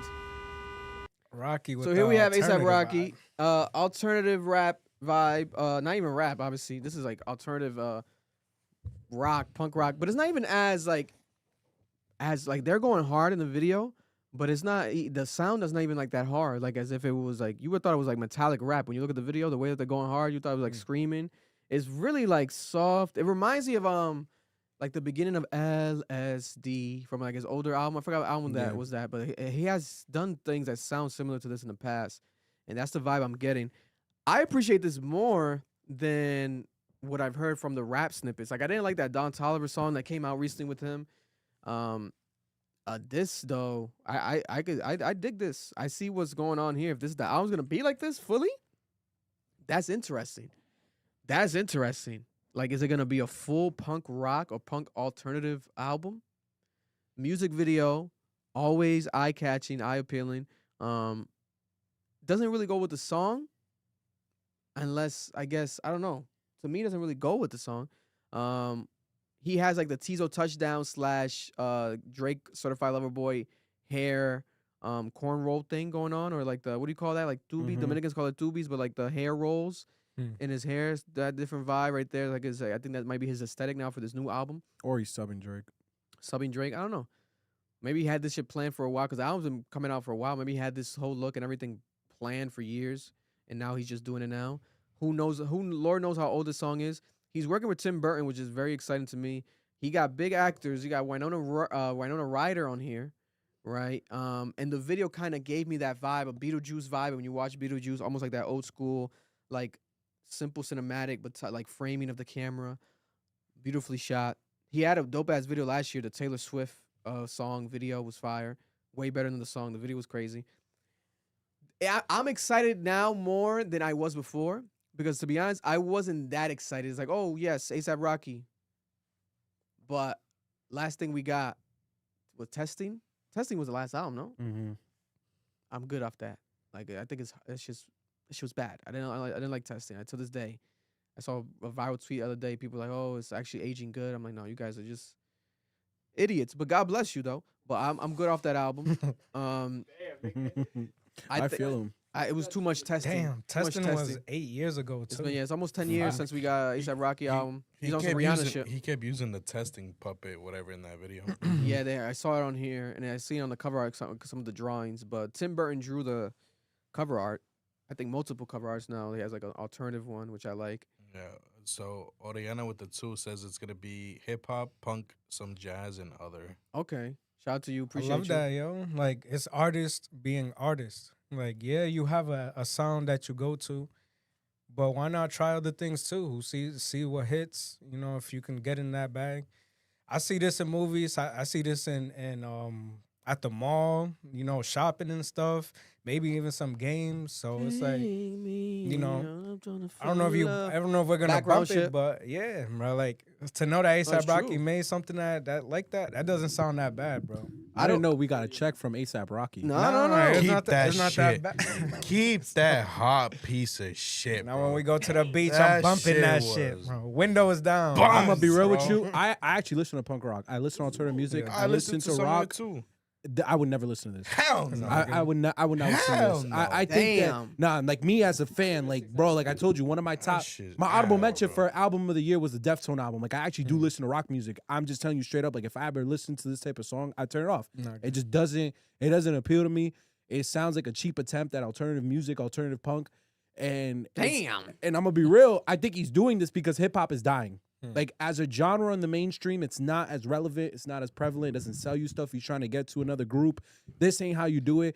This group is gonna look at you and just call you a poser. He's trying to Like- Machine Gun Kelly this shit. Yeah, and it's like, bro, That's what he's punk rock doing. fans are really like they're really purist. Like they're very meticulous about their sound, and they're gonna see something like this, they're not gonna rock with it, bro. Bro, ain't nobody doing them dance things where they start smacking people to this type of fucking music, bro. So that's mosh. The, shit. vi- the, That's the mosh. mosh shit. shit. Yeah, the mosh The shit. video doesn't fucking correlate to the fucking music, And you bro. can mosh to punk music. It's just you're right. Like this isn't a sound out of mosh to. Out of mosh like screaming Man, that shit and was like that type of fucking like ass, bro. that type of. I will say genre. this. And then you got a whole ass asshole in your face the whole fucking Yeah, that's video too. constant. That look Like fuck Nah, outta here, chill, bro. I chill, would say chill, chill. this. There's a lot of good moshing music videos. Relax. I would say that No, I'm talking about. I'm in that video, he surprised. had I'm surprised for this to be like a lead single to the album. It's interesting. Very Is experimental. it the biggest song, the best song? Leave a Booty. comment below. How do you guys feel about the new ASAP Rocky song? Bodie. Very left field. I didn't expect this. I'll tell you that much for sure. I did not expect that. Bro, Vic, At all. You're lying, bro. You're not more excited to listen to this shit because of this track.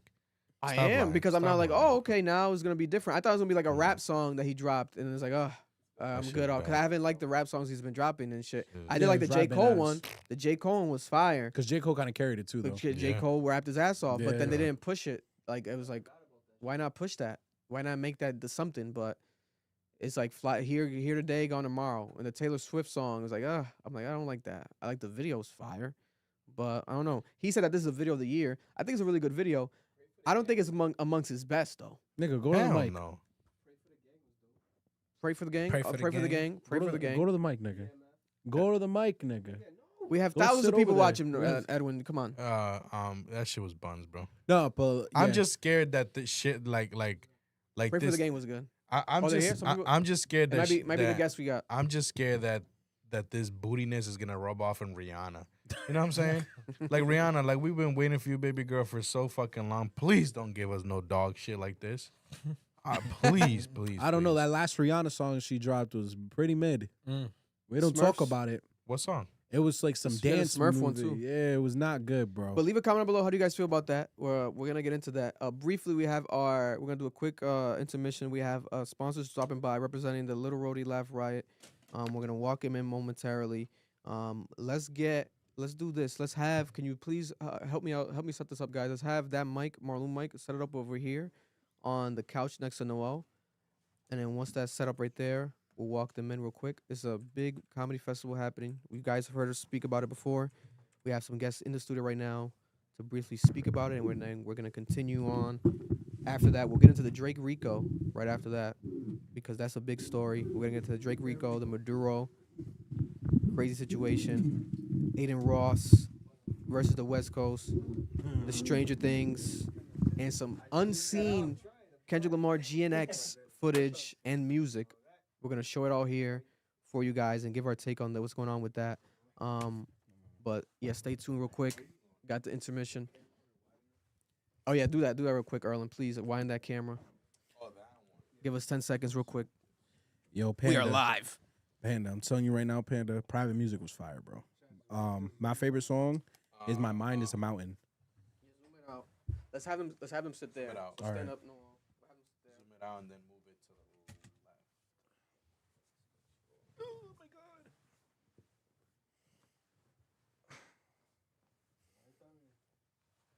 That's good. Yes, sir.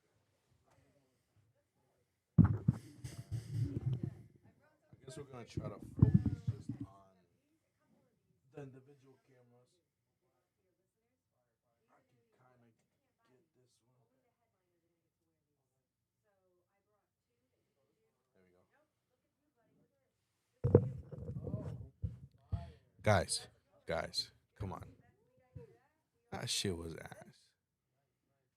That shit was ass, man. We gotta stop this in 2026, where we love an artist so much, you know, that we're sucking their nutsack.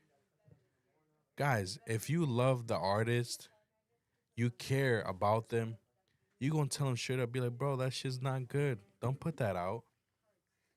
Don't put that out. If you really care about the people, don't put it out. Stop with that dick riding shit. That shit was ass.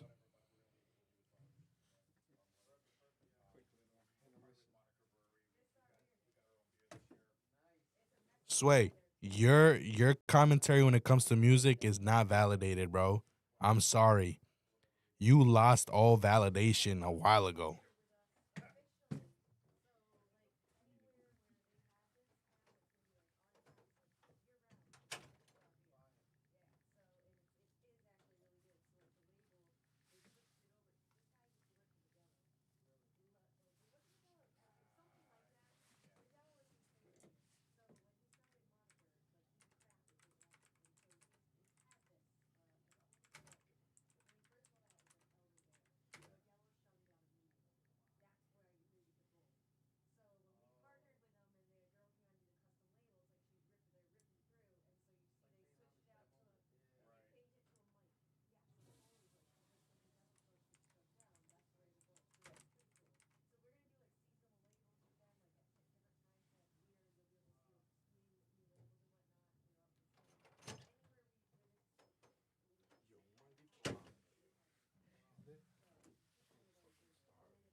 Marlon, you gotta listen to that Central C album. I'm gonna listen to the moment I get out. Playboy Cardi music is better. No comment. Got some goodies right here. Hold this up right there. Hello, how you guys doing? We got one of the beers here. You guys gonna sit right there on this couch right here. Miranda and Mike.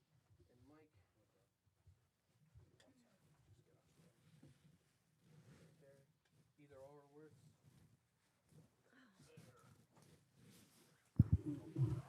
Let's give him a round of applause. Give him a round of applause. We are here. Had to switch up the drip real quick. You know what I'm saying? We are here. You're more than welcome to wear, if you want or not, the headphones. But we are here live. Oh, they got it. Oh, Erlen got it on already. You know what I'm saying? Jacket. I feel like I'm back in school. Back Oh in high my school. God. But we are here, as we've said previously already, you know, last year and, you know, last time they did this, but they're back again. Thank you so much for organically picking that up too. Oh, no this year. problem. No problem. That to us was one of the coolest moments. I said, "Did you see this? Like, can you believe that he just organically picked this up? Like it for us. I had to. That felt like for me, like holy crap, we made it. Like this is what we wanted. Well, for that year because we really wanted everyone to get on board and see this is for the community. It's for Providence. You know what I'm saying? Like I've worked for Providence downtown for 17 years, and I'm not from Rhode Island. Yeah. I've fallen in love with the city of Providence. So. Wow. This to go into year 2 for us is such a success, and for me to have you on board again year 2 is thank you. No, I appreciate for you, and that. it's an honor, you know, to work with you guys. Every time anything like this so big comes to our city, to our state that I love so much and always embrace here on a, you know, national level, always speaking about it. People, you know, always bring it to our attention, but without even them needing to. This is something that caught our attention. I was like, we got to cover this. This is crazy that's happening here. And now we have it. Listen, and without further ado, we're gonna introduce him in a second. But I got excited. I have a right here, a collaboration with the Moniker Brewery. This is the Lil Rhody Laugh Riot. They have their own beer and everything this year. That's right. It's happening again this year. Lil Rhody Laugh Riot. The second time they've done this. This is happening March 26th to March 29th. That's right. That whole weekend here in Providence, Rhode Island. Andrew Santino, Mark Maron, Chelsea Handler, Andrew Schultz, Mark Norman, a lot of legends, Jay Farrow. That's just to name a few. And there might be some more surprises coming. This is phenomenal. We are here again, and shout out to them. We have special guests that are here actually in the studio.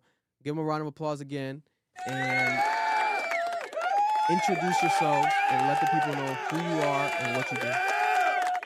My name is Mike Gravison. I am the marketing director for the Veterans Memorial Auditorium, the Vets in Providence, which is hosting a number of the headliners for the Lil Rhody Laugh Riot. Yes, sir. The Vets. Who doesn't know the Vets? If you're not from Rhode Island, if you've never been to the Vets, Probably graduated from there. I know, right? At least classical graduation was there. That was crazy. Yep. We were there 10 years ago. Damn, that's time flies. Talk to the people who you are and let them know what you do as well.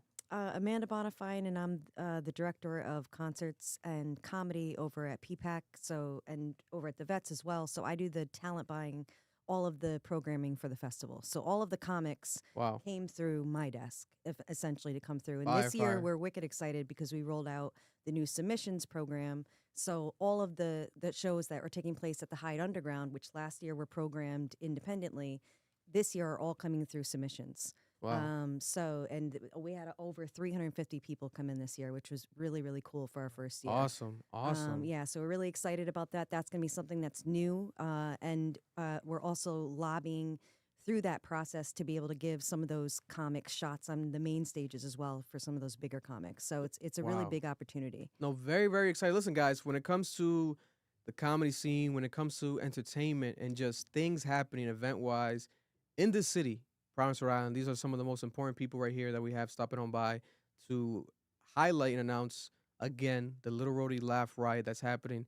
You know, we appreciate you guys and thank you for the gifts.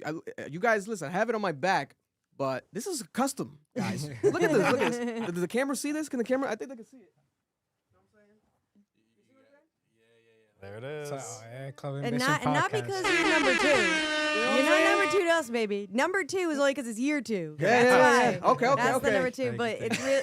Yeah, and we're excited because we also brought a couple for you to give away to your listeners. And Awesome. you can't buy these. These are only going to the headliners. This right there. We got one right there. There's one of the jerseys right there. And I got it on, so it's even more. Yeah, you know what I'm saying?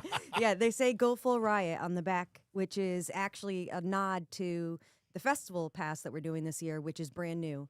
And that's new. We didn't offer that last year, and you can go to 6 shows and get free access to all of the Hyde shows in that are taking place in other pop-ups that we may be offering throughout the city. Wow. So that's very cool. We're really excited to be able to roll that out this year. Awesome. So listen, if you're watching this right now, leave a comment down below, and you're going to automatically be entered into a raffle giveaway for an opportunity to win one of these exclusive pieces by Lil Rhody. You're only going to be able to get it here. This is very exclusive. So all our loyal listeners, especially here who are passionate about Rhode Island and the comedy scene here, this is a special piece of memorabilia that you'll be able to take home with you. Just leave a comment down below, and I'll enter you automatically for a chance and opportunity. I'm announce the winner next week.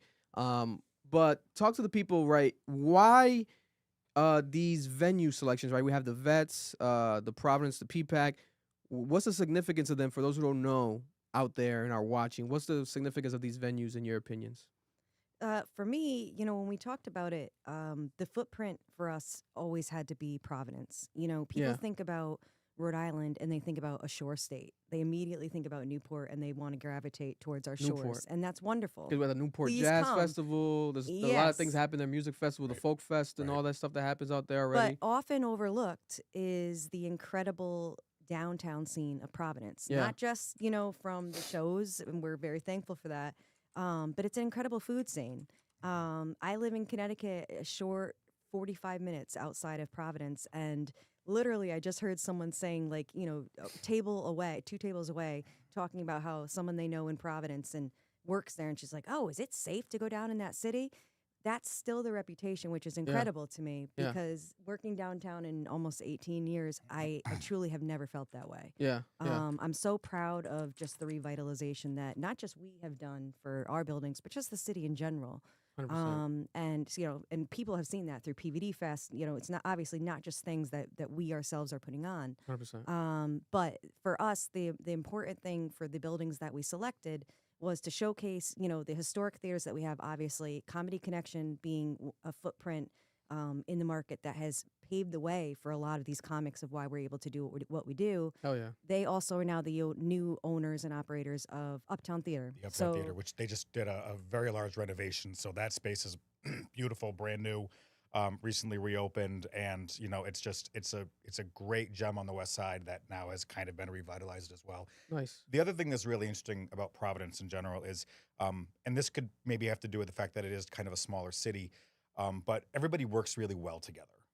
All of the people who run these venues, the Vets, PPAC, Uptown, Comic Connection, we all have these relationships, and we've been working together for, years and years and years and years. And that's not something that you see in every city. I have these conversations with a lot of people, not just in the entertainment industry, but in like the restaurant business and all the different businesses downtown in Providence. Because it is a very intimate city, everyone works really well together.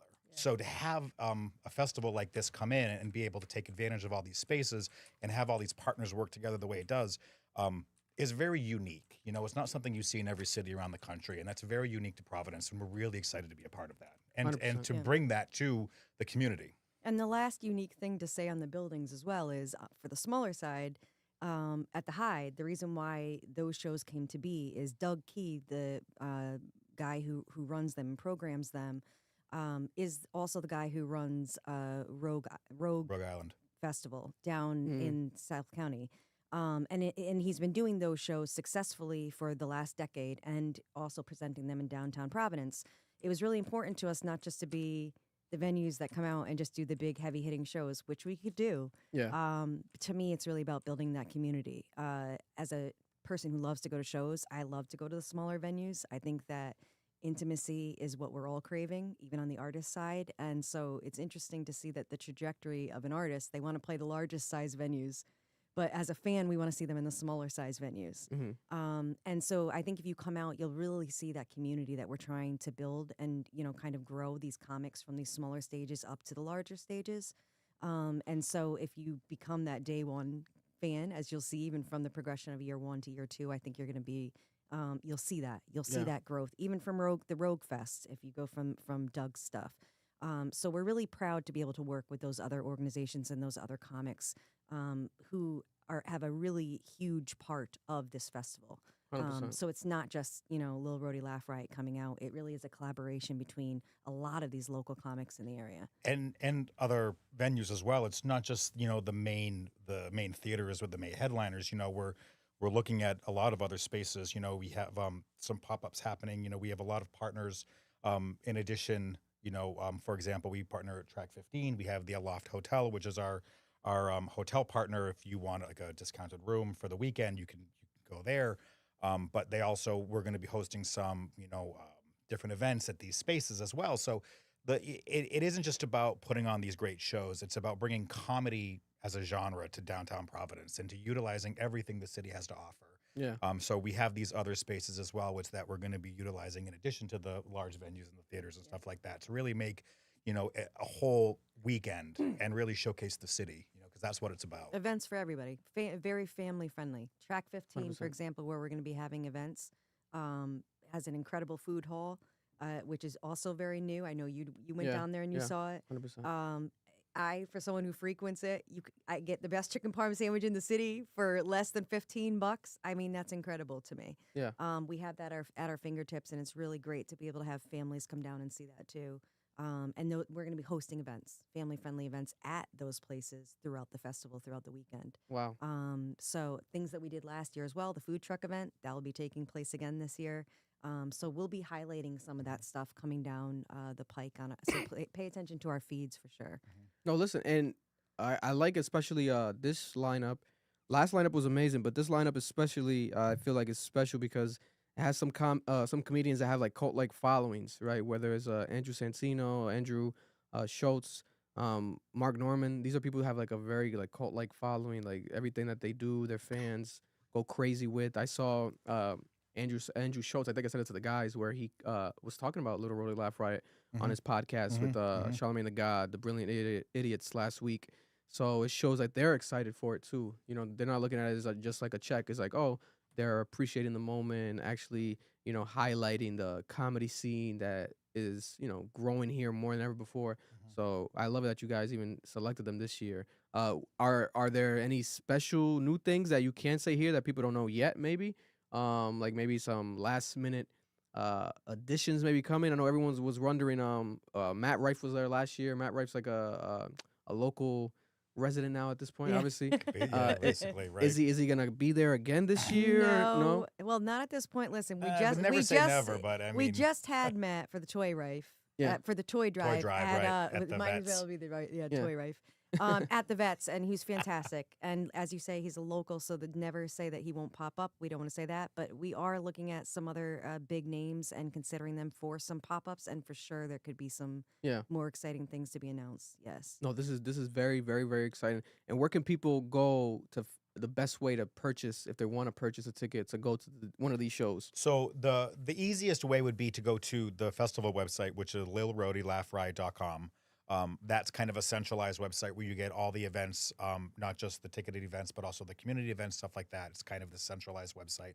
Or you can go to each individual venue's website as well. You know, thevetsri.com, ppacri.org, the Uptown Theater Comedy Connection. Each venue obviously has the shows listed on their websites, but if you want like a one-stop shop, lilrhodylaughriot.com.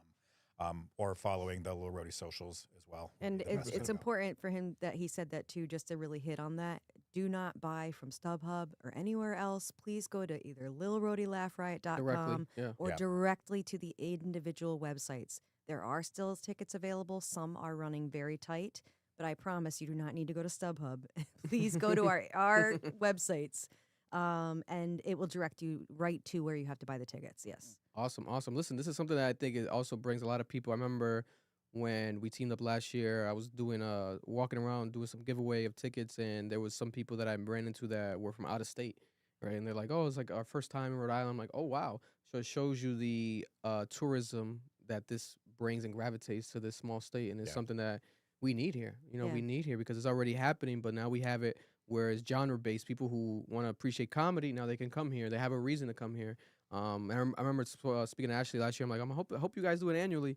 And so far, it seems like it is gonna be. Let's keep it going. I don't see why it needs to end. You know. Well, I'll say too, the thing that Michael hit on that really shines as anyone comes to the festival, whether you walk around and go to the events during the day or at night. Absolutely, all of these people are working together and they want you there. Yeah. As someone who travels for shows and loves to go to festivals, I have absolutely gone to cities. I'm not going to say them here. I've absolutely gone to cities where you do not feel welcomed. Yeah. They dread it. They dread that time of year. And, you know, there's definitely some cities that don't, and they capitalize on the tourism. But this is not about necessarily the tourism. Definitely, we want to bring people downtown when downtown needs it, for sure.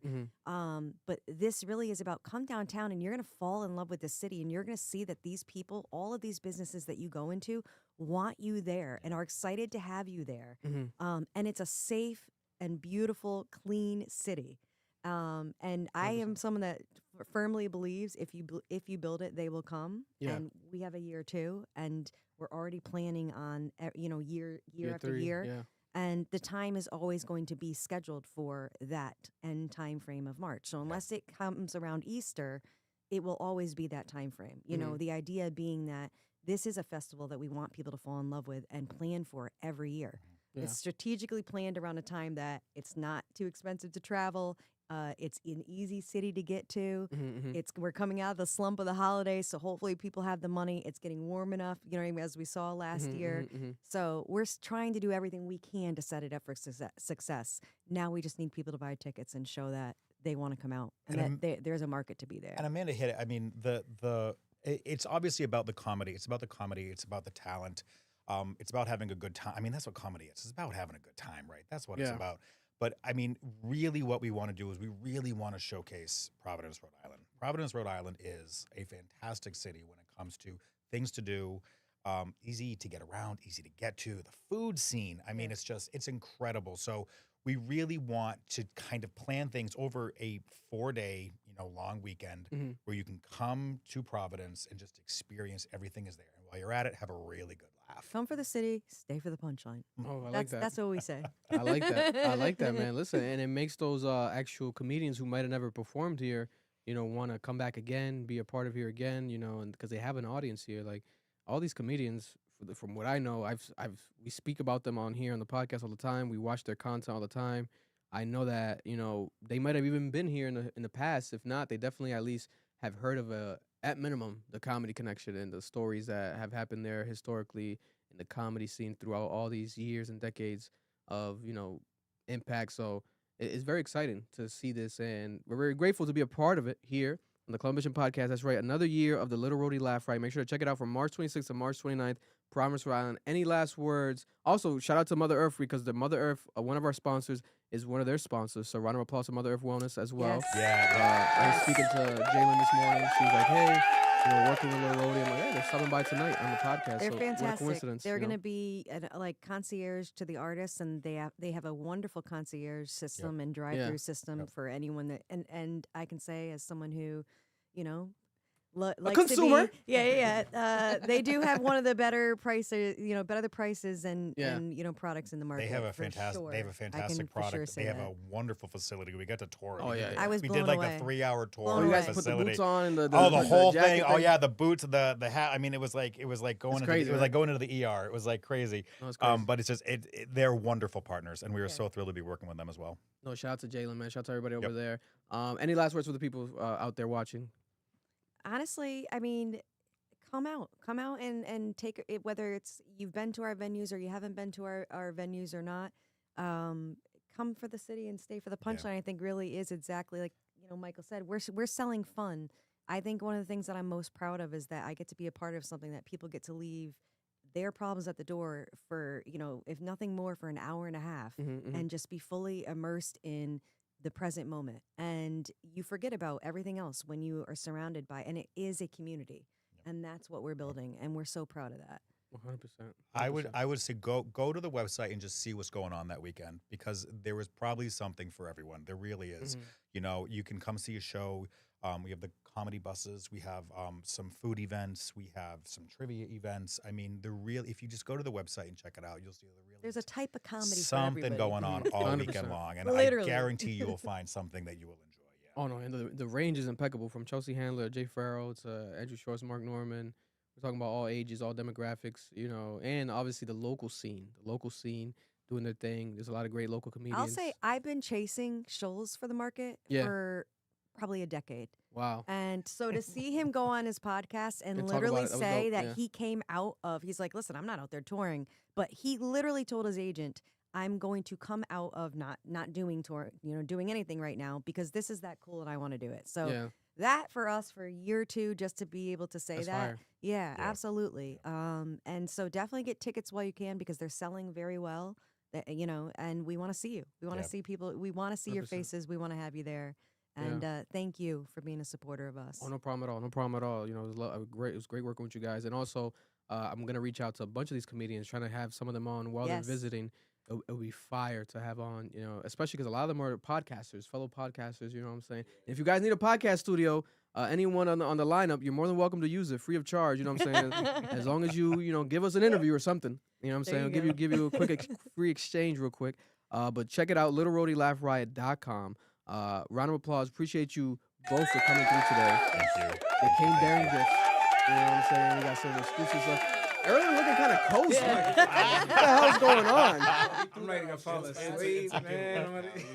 I wanted to take it home earlier, but I'm gonna have to just give it to you because it looks kind of natural on your body. Damn, Erlen.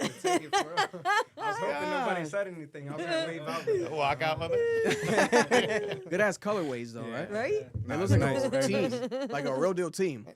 That's fire. That's fire. But we appreciate you both, and we'll be back to the live stream momentarily. Let me walk them out. God bless. And we'll try the beer later on towards the end of the podcast. We'll try the beer on air. Why not? You know what I'm saying? I know Erlen's dying. Look at that. He's staring. God damn. Crack a cold one real quick.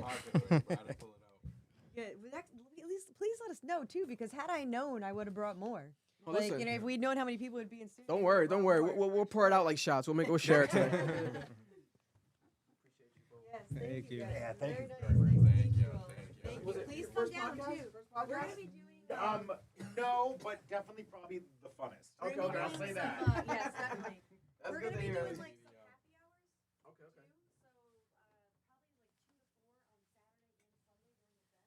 hours. Okay. bar mierdas.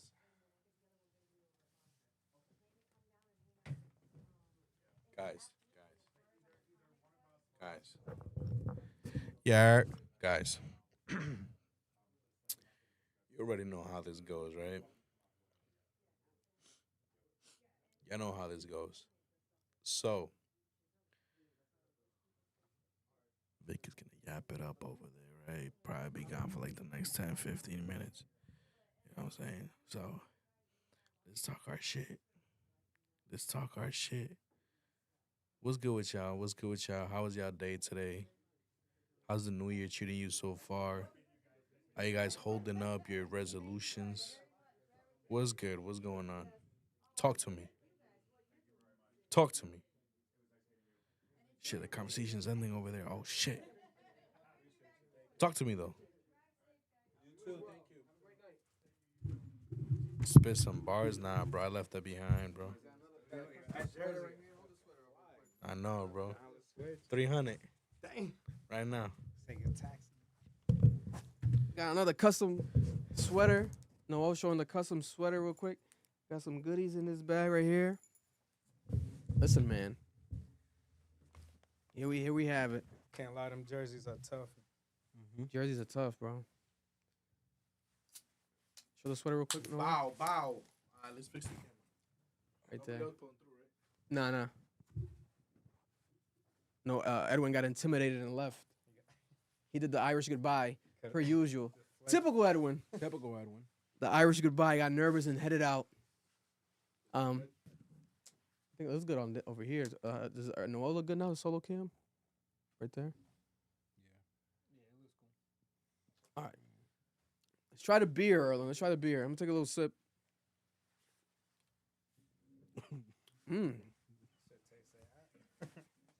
Try it right now. I wait for them to leave in case the beer didn't taste good. We don't want to hang. But it does taste good.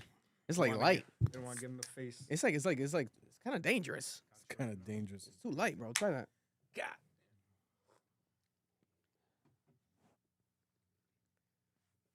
Cheers. It's actually one of the better beers I've tried. I can't lie. I'm not a really big beer guy. Corona's fire, but yo, this shit. One of the better beers. It's actually one of the pretty fire. Yo. I can't. No, they lie. went hard. They went hard. Wanna try it? I don't want to get this wet. Damn. This is fire. I'm actually. We should. was that last night. It'll be dope to get Got the this chub germs. this jersey signed by the comedians. Yeah. That's. I'm gonna try to tough. get the comedians all out there that day to get that weekend to sign this. That'd be fire. Thank you, Lil Rhody Laugh Riot. I did not know that we're gonna come with gifts, man. We got free custom gifts. Yeah, You got any tickets, show. yo, for Yeah, real? any- I can't lie. One of my favorite dates that I've been on Was who? Fire was I forgot what the comedian was, but it was a comedy show. Like we went to Foxborough, did it in the Patriot Stadium, and fire, bro. Like you come out of there laughing, joking. And if they make them giggle, man, can and they're make ready it to jiggle, mingle, bro. right? You know what I'm Hold saying? on, what is it? Make them giggle, you can make them Let's jiggle. hope make one day it they giggle, bring you can make it Chappelle. jiggle. That'd be crazy. They bring Chappelle to Rhode Island. God, Yeah. if they bring Chappelle, it might have to be just Chappelle. Yeah. I don't know if they're gonna. If Chappelle's gonna be the price of everybody combined. I don't know if you know what I'm saying, but it's possible. He performed in Saudi Arabia. Why wouldn't he come to Rhode Island? You know what I'm saying? That'd be Saudi crazy. Arabia got bread. Saudi Arabia, yeah, that's why actually. Yeah, I think he teased it on the special. I think he said like 6 million, jokingly. But I think it was actually like 6 million that he got paid by them.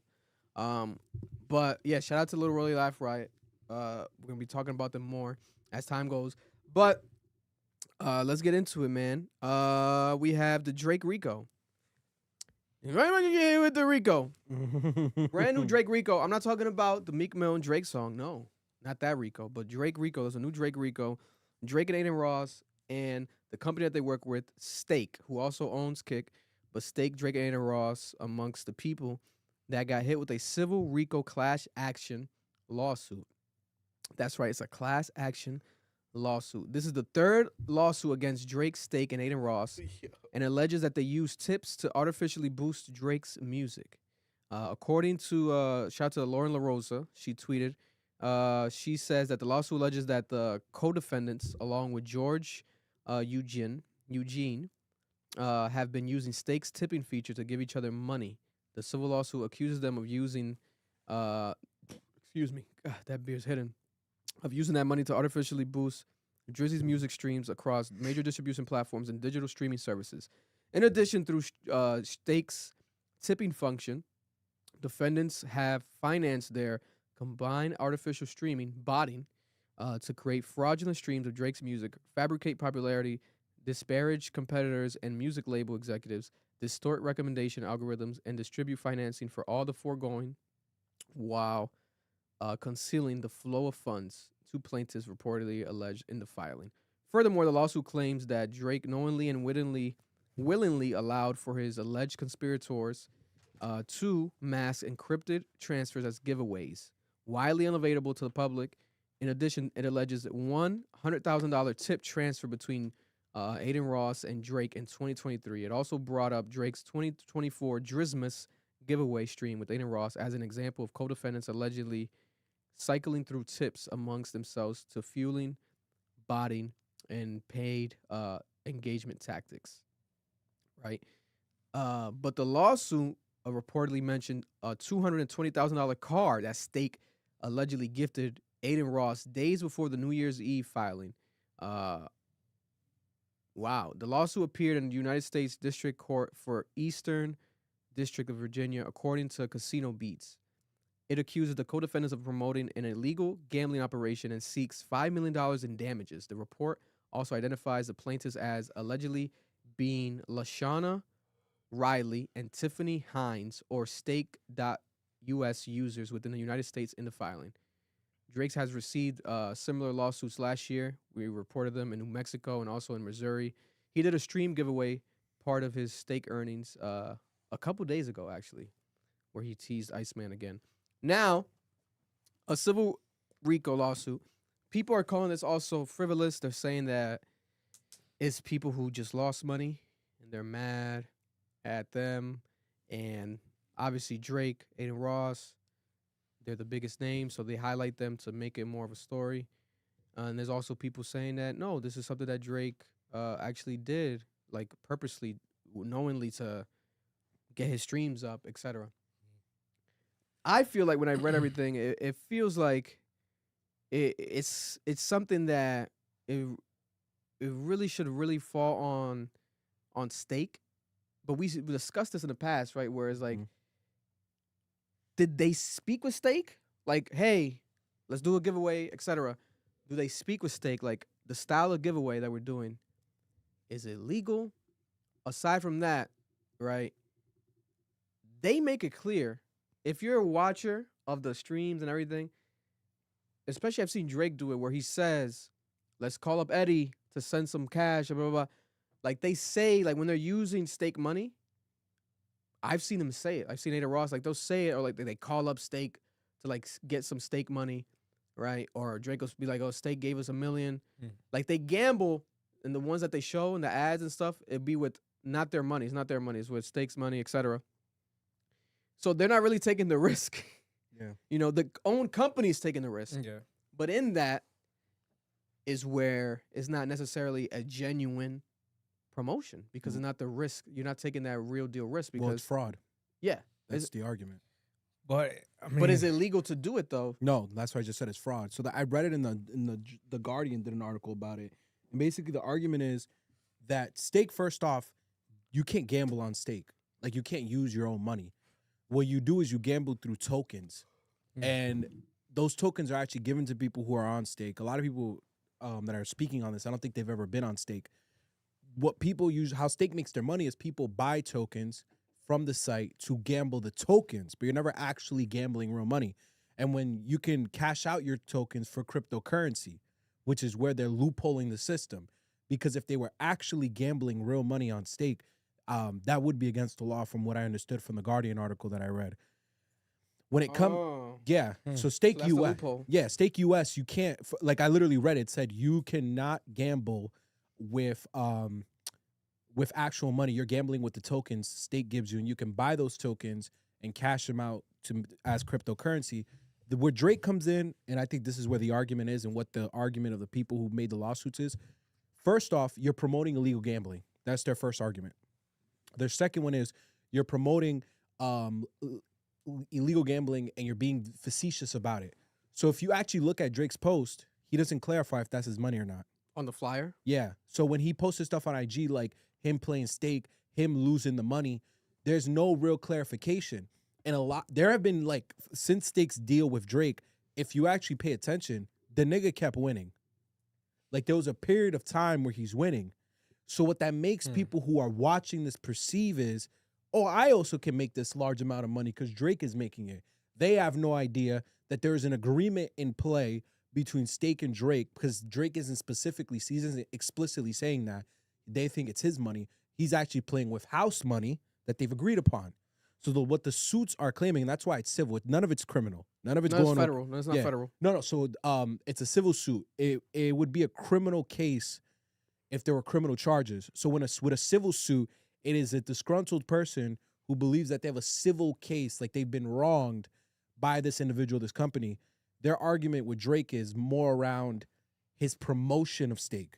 It has nothing to do with like I know everyone's talking about him using the money to buy streams. That's not even what this case is really about. The issue with the RICO case is they're saying that Drake and Adin Ross conspired with Stake to falsely promote a perception that Stake was this company where you can make this large amount of money, when in actuality, the way that Stake goes around betting, it circumvents the U.S. system, the U.S. laws, to allow you to bet in a very lucrative way. And they weren't being totally honest about how much earnings both him and Adin Ross were getting. That's what the case is really about. And recently, we covered it recently, my bad, Earl, but recently we covered Drake and Stake. Remember, Drake kind of had like a beef. He called out one of the Stake owners or one of the Stake bosses recently. And I thought, damn, he must be done with Stake. But then we got, I think it's been like 2 or 3 streams with Ben the Don and shit and Stake giveaways. I think he gave Ben the Don like a whole Rolls Royce during the stream. Yeah. But those were like Stake streams ever since then. So I'm like, oh, he's still working with Stake. And now we got this lawsuit. It's like Drake. He must be getting a crazy bag. No, they said they're paying him $100 million a year. That was Drake. Yeah, that's what the Guardian reported, that he gets $100 million a year for being signed with Stake, to work with Stake. Plus money to play too? Yeah, so that $100 million is not Separate included in the house money. Yeah. That is completely separate. All of the things he's been posting is not his money. Separate, yeah. Like that's what the court filings are showing, is that, yo, this has never been his money. He's been falsely presenting it as if it is, and that's where the legal issue is. Because Sway said this. Technically, they didn't break the law with the gambling because it's virtual currency. Yeah. It's Stake coins. It's the promotion style. So it's the promotion style that's killing them, because it makes you look like you're winning that. And my thing, hold on, real quick, because what if? So would you have a problem, or would you be like he's on the clear if like there has been times he's mentioned where like, yo, I'm down bad right now, like I'm actually in a loss and stuff, because he's actually on stream has said it, like, yo, I'm actually losing an OD, and that's when he mentions like, I'm gonna just reload the account back up though. Call up Eddie or something. Yeah, so it's like yeah, he isn't showing that it is his money, but at the same time he has sometimes said like, yo, I have been down with this. So the Guardian article highlighted that if you, because this is in the lawsuit, the instances where he's claiming success versus claiming loss, he's been doing it more recently, where he posted in December, like, oh, I need a max win. I've lost this much on this bet. Let's get a max win for the end of the year. And the Guardian was kind of hinting at the idea that he knew this was coming. That it hits. So, that the RICO was coming. So he's trying to like clean up what's going on. Because again, y'all need to really go back and check. Because I thought I was bugging. I was like, nah, he had to have had like a disclaimer or something saying this isn't my money. Bro, in the lawsuit, it's very clear. None of that was this nigga's money. It was all Stake. Because he can't even bet his own actual money. He'd have to buy tokens to do that. So then I have a theory, which I was going to say, which I forgot, but I got it now. I have a theory. I think then the arguments and him leaving Stake or him fighting with the bosses of Stake, I think that was all just fake then. Strategic, just marketing. I thought the all same strategic thing. marketing, because it only helps it.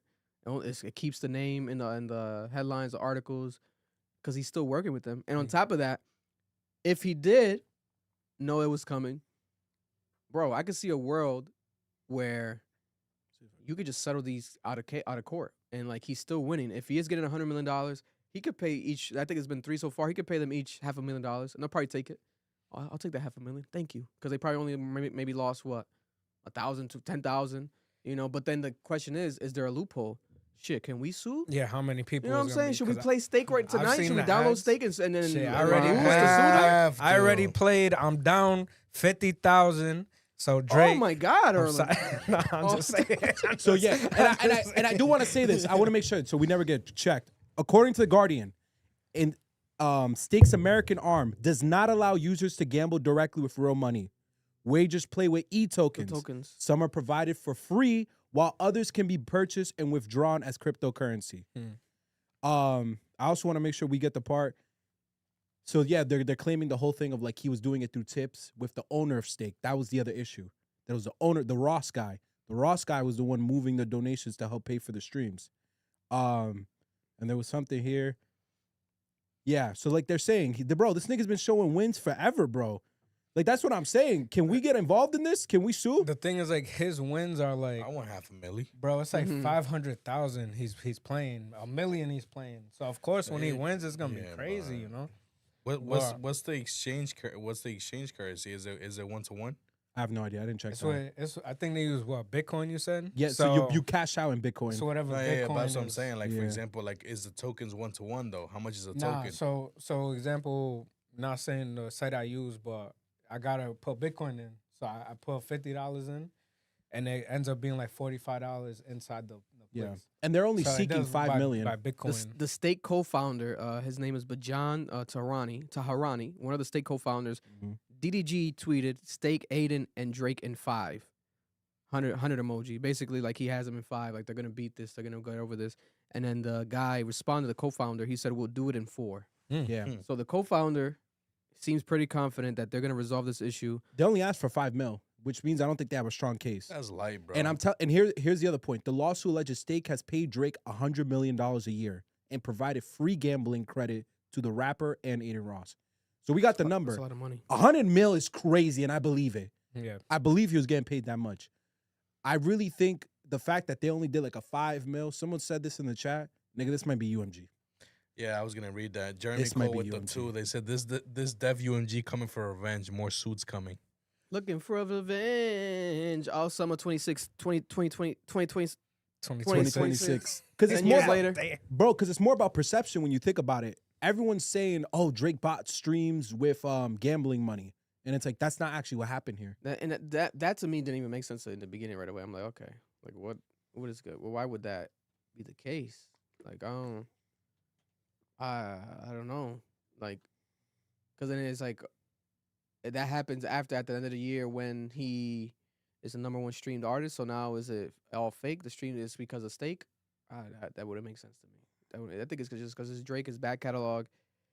People say it all the time. Like, if you think of these artists, if Drake were to sell his masters with all his music, Drake probably would get $5 to $10 billion. Yeah. And that might be lowballing it. Like, are you crazy? Damn. You know how much hits and like talking about 100+ hits? Like, it's just too much music that his music is so valuable and his old shit that his own haters will be like, oh, I hate the new shit, but they're gonna bump the old shit. Yeah. You know what I'm saying? You go back and listen to the old Drake. Every party we go, they play the old Drake. So it is just, I think that's why we get him such high streaming. You know what I'm saying? Do you think these people are going to win? I don't know. I mean, if they have good lawyers and they keep going at it where they could try to prove something, maybe we could see like some civil lawsuit or what's it called? Settlements outside of court type shit. But I don't know. It could also be tossed away. These guys are very rich and very powerful. They have very big lawyers. So Yeah. I don't see them settling just because this was the same thing that happened with Diddy. So Diddy got hit with a lawsuit in civil court that then transferred over to criminal. Yeah. And it was the settlement of the civil lawsuit that gave grounds for the police to investigate to charge him with the criminal charges. I don't know if these dudes will settle because I don't think they want to validate the idea that they participated in a RICO where they were misrepresenting how much the sponsors and like the promoters of this company were actually making. That could be a dangerous situation for everyone Plus, involved. everybody would be entitled for money. You know, Yeah. like everybody who's lost because they, anybody could say, "Yo, just show how much you lost," and be like, "I was watching." Yeah, Drake." if one person wins, Yeah, everyone so- wins by default. Then So that's a tough one right there. damn. Steak gave me heartburn one day. You know what I'm saying? I ate a piece of steak and it gave me some heartburn. You know what I'm saying? We're gonna have to sue them somehow. Another major topic. Let's get to it right away. We have Trump Maduro. All right. This is something that's. Before you Want to continue, read that? Yeah. Oh, we got super chat. we have super chat. Someone did bring this up. Good catch. 9-1 Darby, $5. Thank you for the $5, bro. Remember when Academics was getting deposed for the Meg case? The Rock Nation lawyers were asking him about Drake and Adin and Steak. That is true. They were asking about that. And Academics went on a rant about it. He was like, during the deposition, they were like, what do you know about Adin, Drake, and the Steak deal and all this stuff? And Academics highlighted how like crazy that sounded and how they were trying to find dirt on Drake. Bro, this might be Rock Nation. It's Jay-Z. It's Jay-Z and Drake's ex Rihanna behind this whole time. Don't be dumb, Bro. I don't know. Listen, it's all gonna be revealed one day. I'll tell you that much. And if Drake finds out, he's definitely gonna let us know, or he'll diss whoever is behind it, or he'll name them. He'll name some rich CEO or some shit in one of the raps or something, and we're gonna be like, oh shit, that's who, etc. If it's something that deep, but if it turns out to be true, obviously, He's cooked. he's gonna be cooked. That's fucking gonna be cooked like steak and rice. But we're gonna keep you guys updated with this because another, you know what I'm saying, lawsuit. All these lawsuits against Drake. God damn. I also want to say this because people in the chat like, you can't believe Drake is botting. Drake might be botting using this tipping system. All I'm saying is that doesn't seem to be the center of the case. And number two, the case only goes back to 2023. Yeah. So the only album they would have botted was Some 60 songs for you. that's from essentially what I'm understanding is when that started was around that time. So not for all the dogs. It was Sexy Song for You is when that started happening. And I would see more believable like if they were like, oh, they botted ticket sales because didn't he do like a whole Steak tour, the I Need a Max Win tour Yup, he did. overseas? That was like a Steak tour. So if it came out like that, like, oh, Steak helped them sell tickets, etc. It's like, okay. But at the same time, it's like Drake doesn't need nobody to help him sell tickets. Like that's not. But then it'll be more believable because it is a Steak tour. Mhm. You know, they're directly involved. Unless he signs a record deal, next record deal, his own label, and it's a Steak label. Steak gets into the music label industry. Then there's a bigger discussion to be had there. But yeah, I don't know. But does Drake bot? I think there's a possibility. I've said it before that all these artists have bought or gotten botted without them even realizing it. You know, For sure. especially by their own labels. Mhm. There's too much money. Even fans, bro. Fans be botting. Come you know on, what I'm even saying? fans. You could bot your favorite streamer if you want. Your favorite YouTuber. Ice, anything. Ice Spice, the Barb's bought like mad views on one of her music videos a couple 2 months ago. Oh yeah, and I had no comments and they're making fun of her for it. And they were like, it's on purpose, just that way it look crazy. And she tweeted about it. It's like, oh, you mother, you know what I'm saying? Y'all think y'all cute for that, blah blah blah. So it's smart, but it's a dangerous game once it gets illegally. Trump and Maduro, right? This is some of the biggest news in the history of news. This happened over the weekend. Pretty crazy, right? We have people in Venezuela celebrating, but at the same time, we have protests all over the country. We have protests that happen here in Providence, Rhode Island as well. People against Trump and what Trump is doing. There's politicians directly. I forgot his name, but that guy, what's his name? The old man that everyone hates, but he was right next to Trump. This politician right next to Trump during an interview.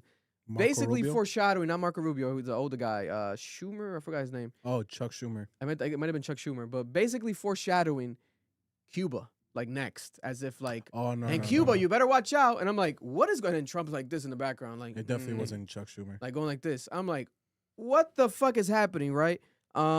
Today, breaking news: Nicolas Maduro has pleaded not guilty to all charges in New York court, telling the judge, I am the president of Venezuela. I consider myself a prisoner of war. I'm innocent. I am not guilty. I am president, right? And for those who don't know what happened, I have a quick breakdown right here. Why is this shit not working? I have it right here. A quick breakdown of everything that basically summarizing a bit of it. But Nicolas Maduro and his wife, right, Mrs. Flores, they were seized from the U.S. By U.S. military forces in a surprise strike in Caracas, Venezuela. This happened in Venezuela. The U.S. military went in, took Nicolas Maduro and his wife. The operation included air and ground actions. So I'm assuming helicopters, etc. Reports of multiple aircrafts and helicopters deployed by the U.S. forces. After being captured, they were transported to the United States and are being held in federal custody right now in New York. He had court today in New York. Spoke to the judge. The charges against Maduro and his wife, they're facing federal charges in the U.S., including narco-terrorism conspiracy, cocaine importation conspiracy, possession of machine guns and destructive devices, and other organized crime and weapon offenses. These charges stem from the allegations that he held a long-running drug trafficking network associated with the group known as the Cartel of the Suns, involving collusion with other criminal organizations.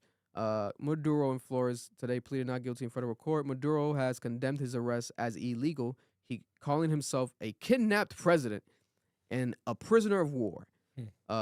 Donald Trump confirmed the operation, framing it as an effort to combat drug trafficking and corruption, while also signaling intentions for the U.S. to temporarily run Venezuela and oversee its oil industry. And today, or let's say yesterday, Delcy Rodriguez, vice president of Venezuela, was sworn in as the interim president of Venezuela. She's the president of Venezuela now by the National Assembly, following Maduro's removal. Some countries, including Cuba, reported casualties linked to the U.S. raid, with Cuba announcing the deaths of 32 of its nationals during the operation. Switzerland froze assets linked to Maduro and his circle in response to the arrests.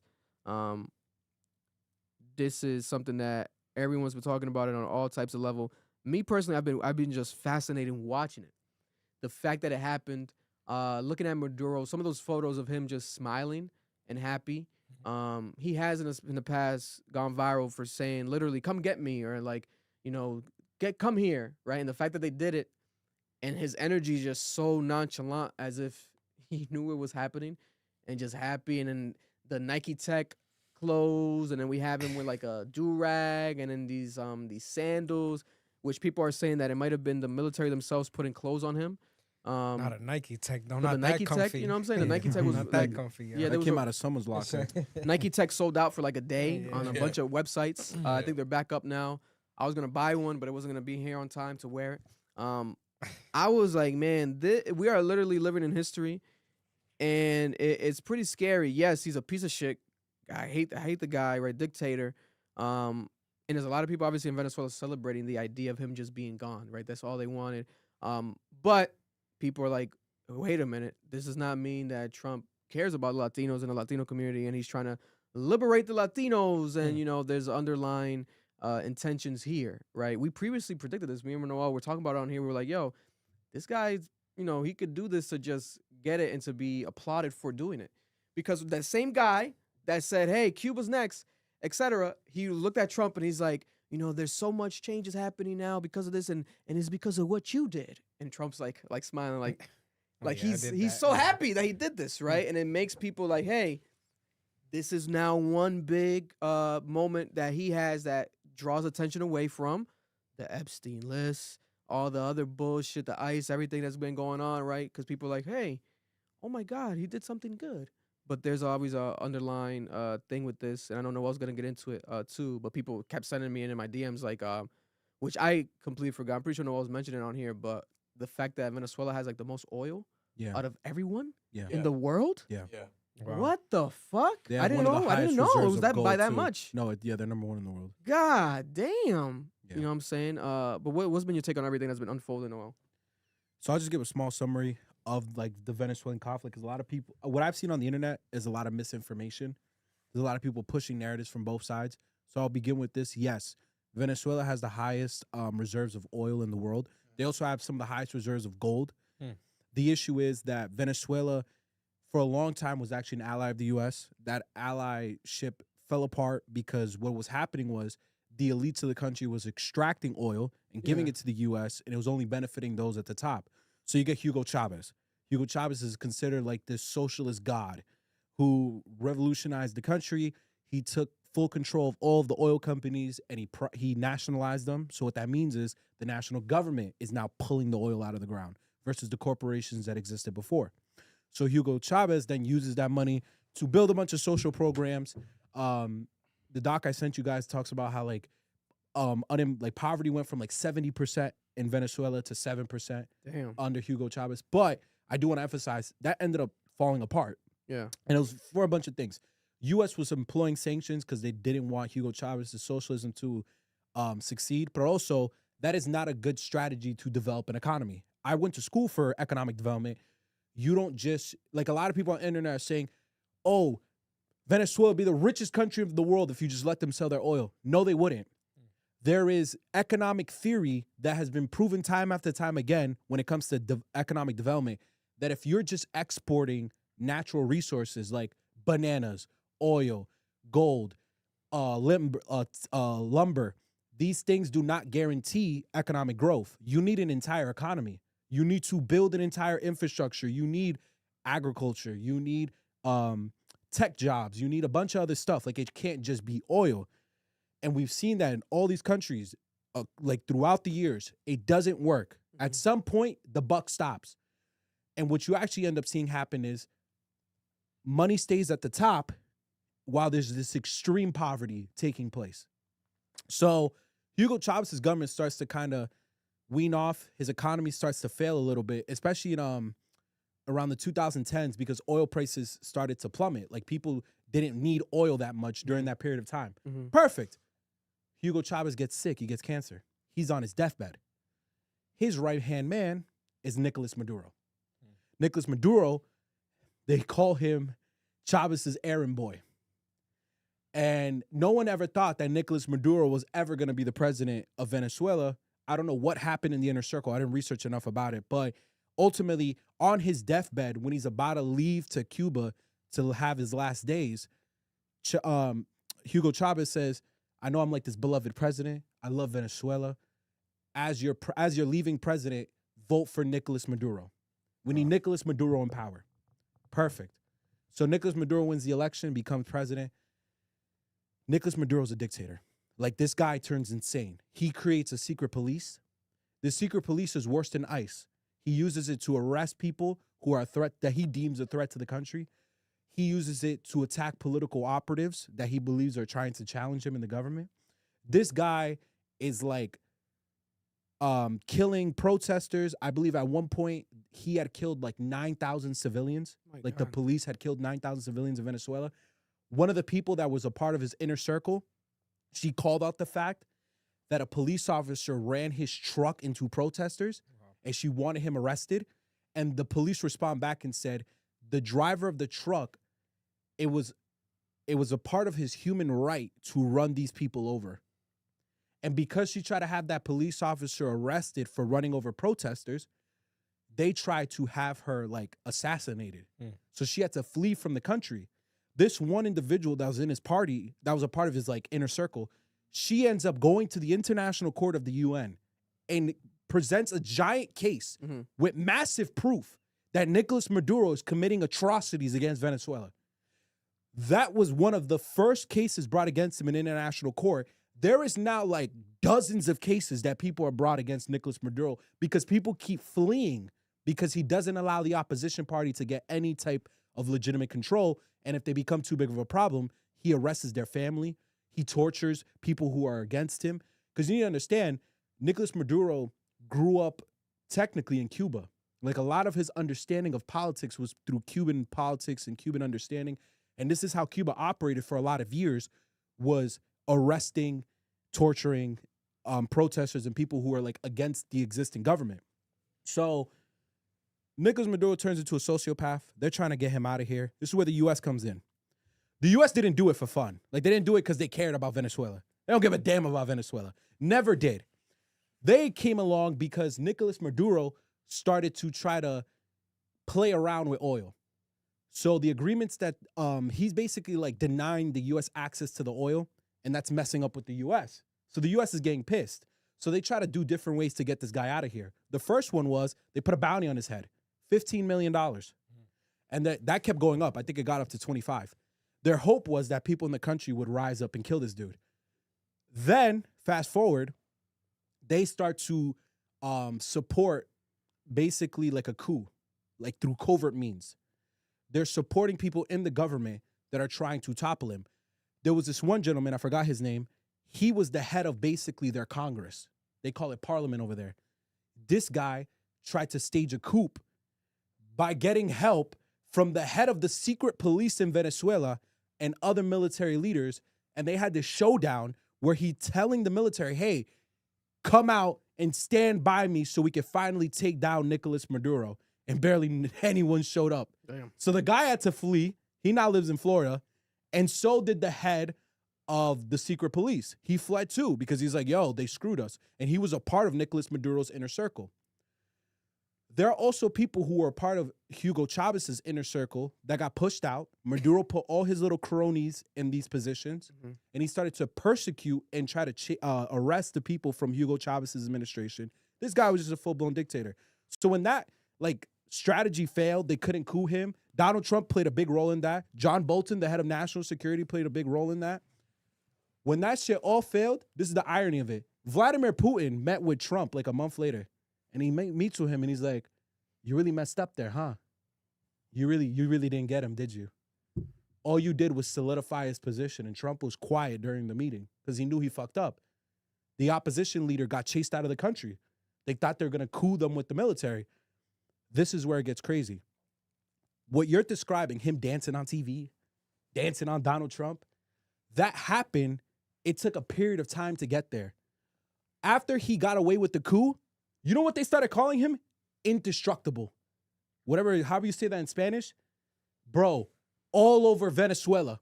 This guy became known as the dude who challenged the U.S. and won. Yeah. He got this reputation and this fame as being someone that is untouchable. Even though before that, he was excluded from the international community. Everyone that was a part of like the U.S.'s ally groups, a lot of different countries, were ousting him out. They're like, bro, you're losing control of your country. You're killing protesters. You're killing opposition groups. People of the opposition party is winning positions in your own government. They're telling you to resign. You refuse to resign. You're controlling power. The world was giving up on Nicolas Maduro. He beats the U.S.'s attempt of a coup. He's back on top. He's that nigga. He embarrassed Donald Trump. He's on top of the world. So the U.S. responds because Joe Biden gets into office. Joe Biden, and also it was kind of Trump first too. They put sanctions that drove their economy to a standstill. Bro, poverty everywhere. Niggas stealing. It was a mess. The country was going to hell. They couldn't get anything in. They couldn't bring anything in. I mean, they couldn't take anything out. They couldn't bring anything in. The country was in a standstill. Perfect. That's when Biden's in office. Then one decision changed the world. Russia invades Ukraine. And I talked about this on my IG. When Russia decided to do that, they also said, if you stand against our decision to invade Ukraine, we're not giving you oil. I believe Russia's the third largest oil carrier in the world. So when Russia, literally the statement around the world was, Russia's about to turn the lights off. Because if they stop giving us oil, niggas can't fund the electricity in Europe. Even in the U.S., we're going to lose a lot of our oil that we're getting from them. So Nicolas Maduro, in some desperate attempt to put himself back in positioning to the world, he says, all right, I'll give you oil. Let's build a relationship here. So he tells that to Joe Biden. I will give you oil if you lift the sanctions.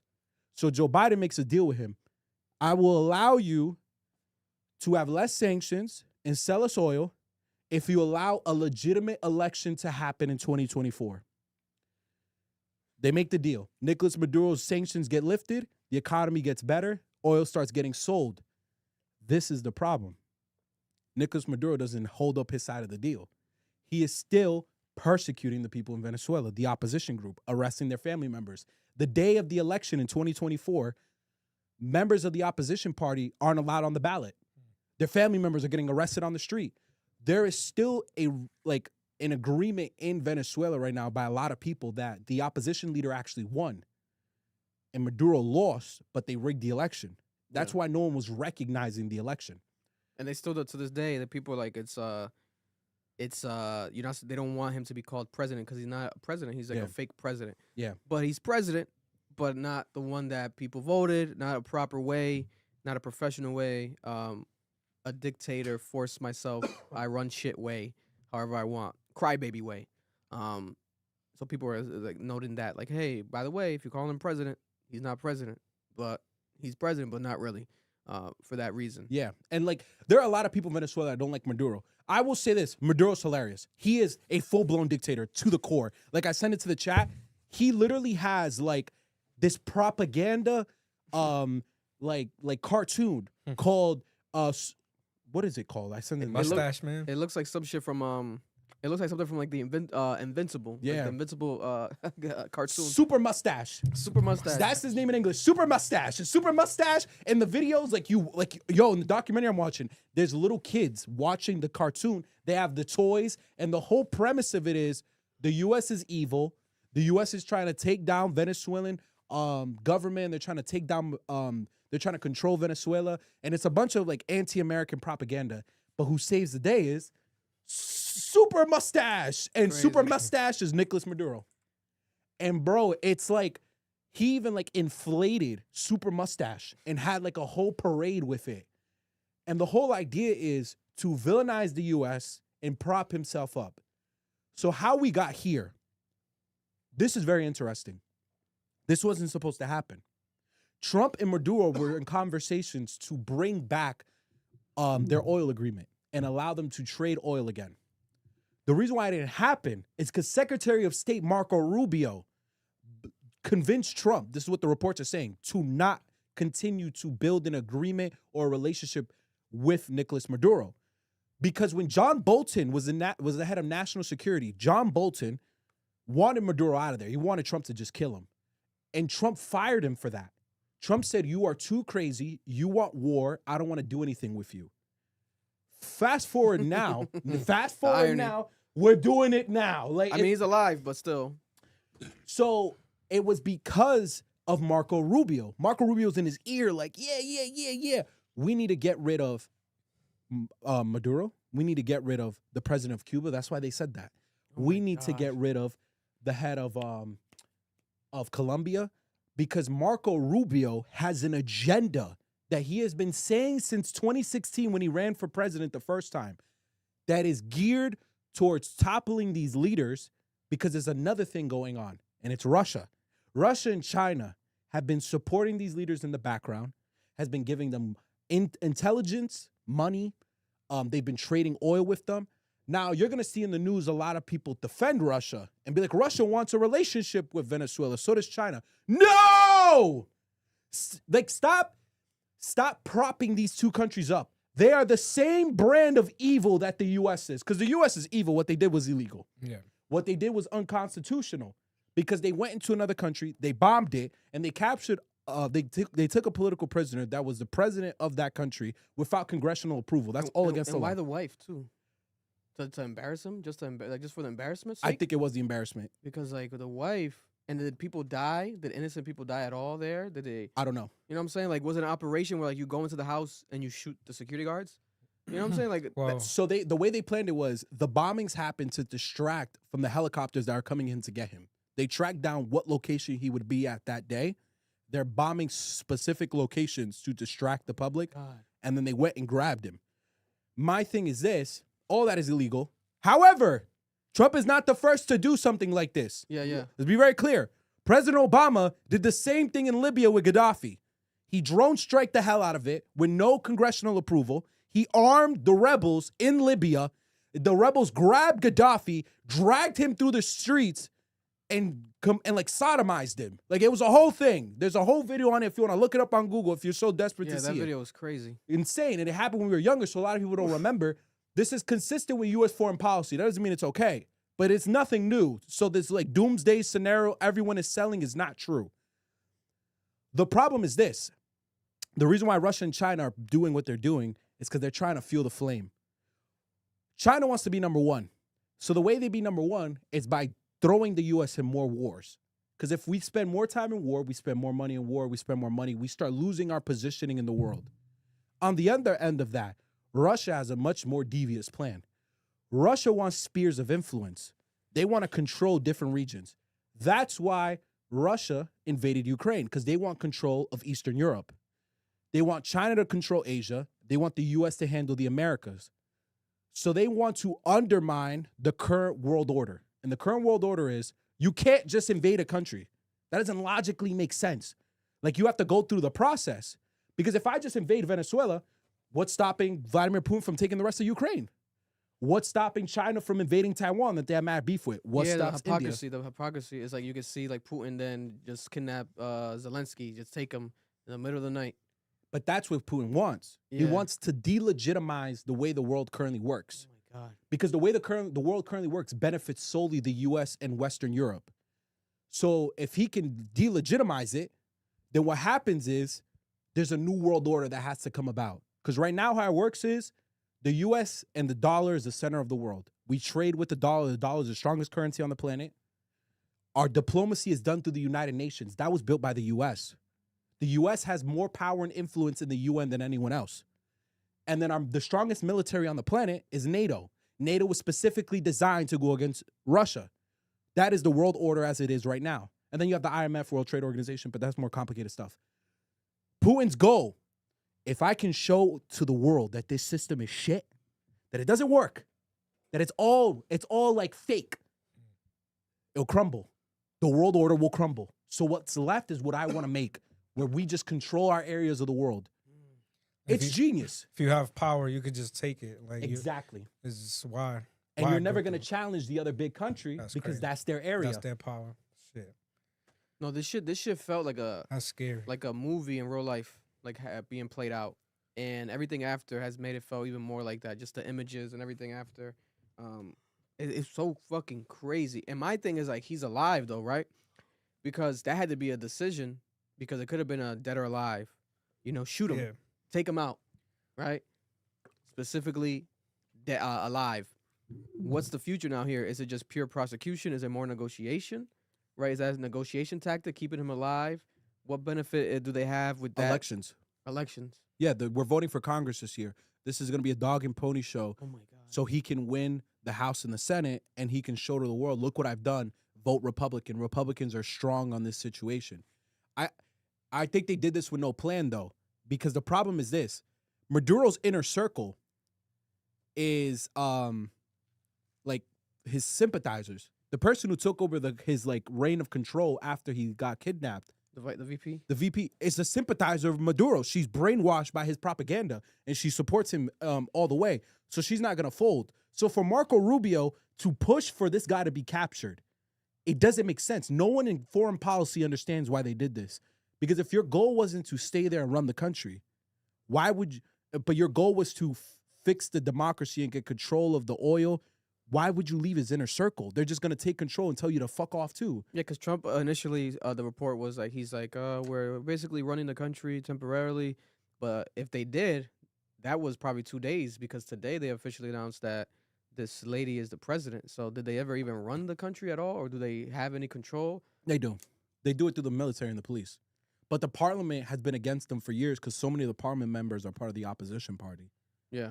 So like they're governing their legislative body, the body that creates laws, has been against them for years. It's just, again, he's been using tricks to get around this. And I want to make this clear. I know a lot of people are saying, I saw Sway say this in the chat, that what's happening right now in Venezuela is different from Taiwan and Ukraine. It's not. Yes, Maduro's a dictator. That does not justify kidnapping him. You allow the countries to do that.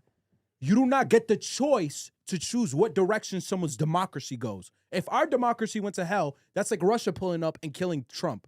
You'd all be pissed because you'd be like, who is you killing my president? I should be killing my president if I had that much of an issue with him. And we're not saying we're going to kill the president. Don't, please. But that's the idea. Metaphorically speaking. But that's the idea, is that other nations should not involve themselves in other people's issues. The people of Venezuela should have done this. And most Spanish people would agree that Maduro shouldn't be there. But that's not our job to do that, and that's not the way you go about it. And that's the same issue with Taiwan and Ukraine. Putin had an issue with Vladimir Putin cozying up with NATO. The same way that China has an issue with Taiwan being friends with the U.S. the way that they are. They feel it as a threat to their national security, which it can be, but you don't go about it by invading a country. You just don't do that, because what's the point then? Why do we have this system? Why does it matter if the people who are the most powerful in the room can shit on me and take my things? Yeah, no. It's very weird. It's a very strange thing that we're witnessing.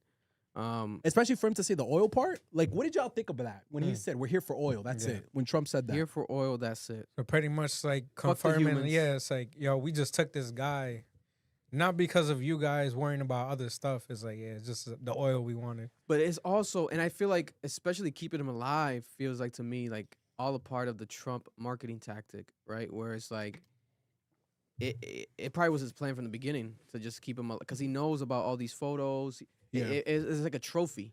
He wants that trophy to be, you know, to carry that trophy around, etc. it's a pride thing for him. It's a pride, ego. Yeah. It's so insane. We are watching history before our eyes. Like I can't believe this shit. Like that's fucking crazy that all this is just happening. And they're just teasing other things like Cuba. Yeah. And Cuba, the guy would look at Trump like, in Cuba. And I'm like, oh, these guys are just like checking off a list like they're Santa Claus. We ain't stopping here. Yeah. But That's this crazy. is my thing for you guys. Like, obviously, none of us want us to be back in a country like we did in Iraq and Afghanistan. Nobody wants that. But this is why people are criticizing Marco Rubio. They're like, Marco, Trump. Hello. You're funny. Trump just said that we're going to run the government now because the whole plan of this was for the oil. They're claiming it's about drugs. Nicolas Maduro has no relationship to the drug cartel, from what I understand. Gives him a reason for the people. Yeah. Yeah. I believe, I'm going to tell you why I don't think he has any. He has access to the #1 oil reserve on the planet. Why the hell does this nigga need drug money? He's selling oil to Russia and taking all the money. He doesn't need it. It was never about drugs.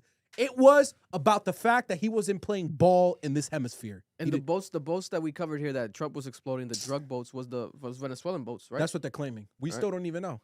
The full information hasn't been declassified. They just showing videos for him. It's like, yo, And got another that is one. insane. That's the issue. So that's why I'm asking you guys, like, I get we don't want to be in these countries running the government, but are you cool with just killing their leaders or getting rid of them and just leaving the country like that? Like, how does that make sense? How does that improve their countries? And then that makes us targets as well. Yeah. If other countries see that as intimidating or like, hey, or maybe who knows how deep this gets. Hey, we were gonna do that first. You guys did it. Oh damn, you got ahead of us. We had a plan like that. Oh damn, you know what I'm saying? And then the people that did it, right? The people that got ordered to do it, like they have a story to tell for the rest of lifetime. It's like the people that with the Bin Laden, I forgot that guy's name, but I think he might have been the guy that took the shot. The one who shot him. I think he's like does mad interviews and stuff. I forgot his name. I think Joe Budden even interviewed him and everything. But these people now become, you know, part of these stories and just documenting that and like how it even happened. Like this mission is all gonna be one day like a movie and definitely documentaries, multiple documentaries. But these are things that are gonna be in our children's history books. Yeah. Literally, like the day when Donald Trump, United States president, took Maduro and his wife from their house, and then Maduro just smiling in the photos, thumbs up. You know, there was like I'm not sure, it might have been AI, but it was like another one of another like a FBI or DEA agent. I think an FBI agent with like a jacket and taking a photo with him, and people just posing with him. And I'm like, all right, this is It's like a trophy. this is a trophy that they're just carrying around. Nah, it is wild to see Crazy, like how we're really using our power now. Yeah. Like we're very privileged to have the military we got, the money we have, because nobody's really gonna touch us unless it's like gonna be a big war. But to see that we could really just go into these little ass countries and be like, yeah, we're just gonna take over, bro. That is crazy, yo. God bless. Like to see it now is crazy. And this is my last question, because this is the conversation that's happening online. Obviously, Nicolas Maduro should not have been in power. I think everyone that understands what's happening in Venezuela can agree to that. The question is, because we all agree Trump didn't do it the right way. Do you think the U.S. should even care About that type of international affairs in general, or Yeah, that issue right there? that situation? Like, let's say Colombia also has a dictator. I don't know much about Colombia's government. And let's say Cuba does too. Is it our responsibility to care? To do something about it? I would say even if it's to care, even if let's say we do care, I would say a better question might be even what level of priority do we place it at? Is it the main priority to the fact that you have to go and take the man? Like it, that's where I was confused. Like this is like a priority number one right now, where this had to be handled right now. It was very off. It feels like end of the year, start of the year, 2026. You know, Elections are coming up. Elections is all marketing. It feels like a big marketing for Trump for me, because he's like being so even when his first press conference when it first happened, if you listen to it, he was not even like 100% boastful or that confident in his energy. It came off like he was like almost he didn't believe like they did it. Like his energy was like like he was sticking to the script purely when he was reading it. And I'm like, hold up, what's going on here? He's Marco not Rubio. boastful yet. He's not boasting. He's not happy-go-lucky yet. What's going on? None of that. Now, do you think it's kind of a play too? Because we know China and Russia has been going against us or like plotting against us. Do you think it's a play to show power as well? To tell these other big countries, it's like, bro, we ain't really Intimidate? nothing to That play I agree with. Yeah. And Because Maduro was dead. That was the final decision was Maduro was dancing on TV, like Vic said, and Trump found that offensive. And that's why he decided to do this. I think Maduro's reputation became the guy that the U.S. won't touch. Because if they touch he mocked us. He mocked the country. He mocked the the president. power, and even like the branding they've been doing, FAFO, fuck around and find out, that is on the White House Twitter page right now. Yeah, I think wasn't it Matt Gaetz? Was that Matt Gaetz or was that the? No, that was the official White House But Twitter. he said it though during the speech. He said it with Trump next to him. He was like, he fucked around, he effed around and found out. And I was Yeah. like, oh my god, these guys are saying this? Like, they're using meme catchphrases. What is going on? I think Maduro for a long time was playing into this idea that he was untouchable by the U.S. I think they found it offensive. I think because this was something I saw on Twitter too, was people saying, "Oh, so this is just a paper tiger." Like the idea of a paper tiger is you're just hot on paper, but if we really test you, you're gonna fold. Because for a long time, I remember, bro, in high school, people like don't touch Venezuela; they're dangerous. You're gonna get a response back from Russia, China, from Iran. These are countries that are gonna respond back. You're gonna be in trouble. 2 hours. Since then, nothing. Yeah. No one has responded back. That's why people are saying Iran's next. I have a bold prediction right now. Iran is in civil distress. Their highest religious leader is planning to flee to Moscow, according to reports. Tehran might fall by the end of the month. That capital of Iran will fall, and I think government will go with it. And I think I think Donald Trump will lead that, and he's gonna really let his nuts hang. And if he gets Iran to fall, he won the Congress again, bro. They will vote for him in a heartbeat. nobody's stopping him. Nobody's stopping him, bro. Vic, Iran has had the U.S. by the balls for years.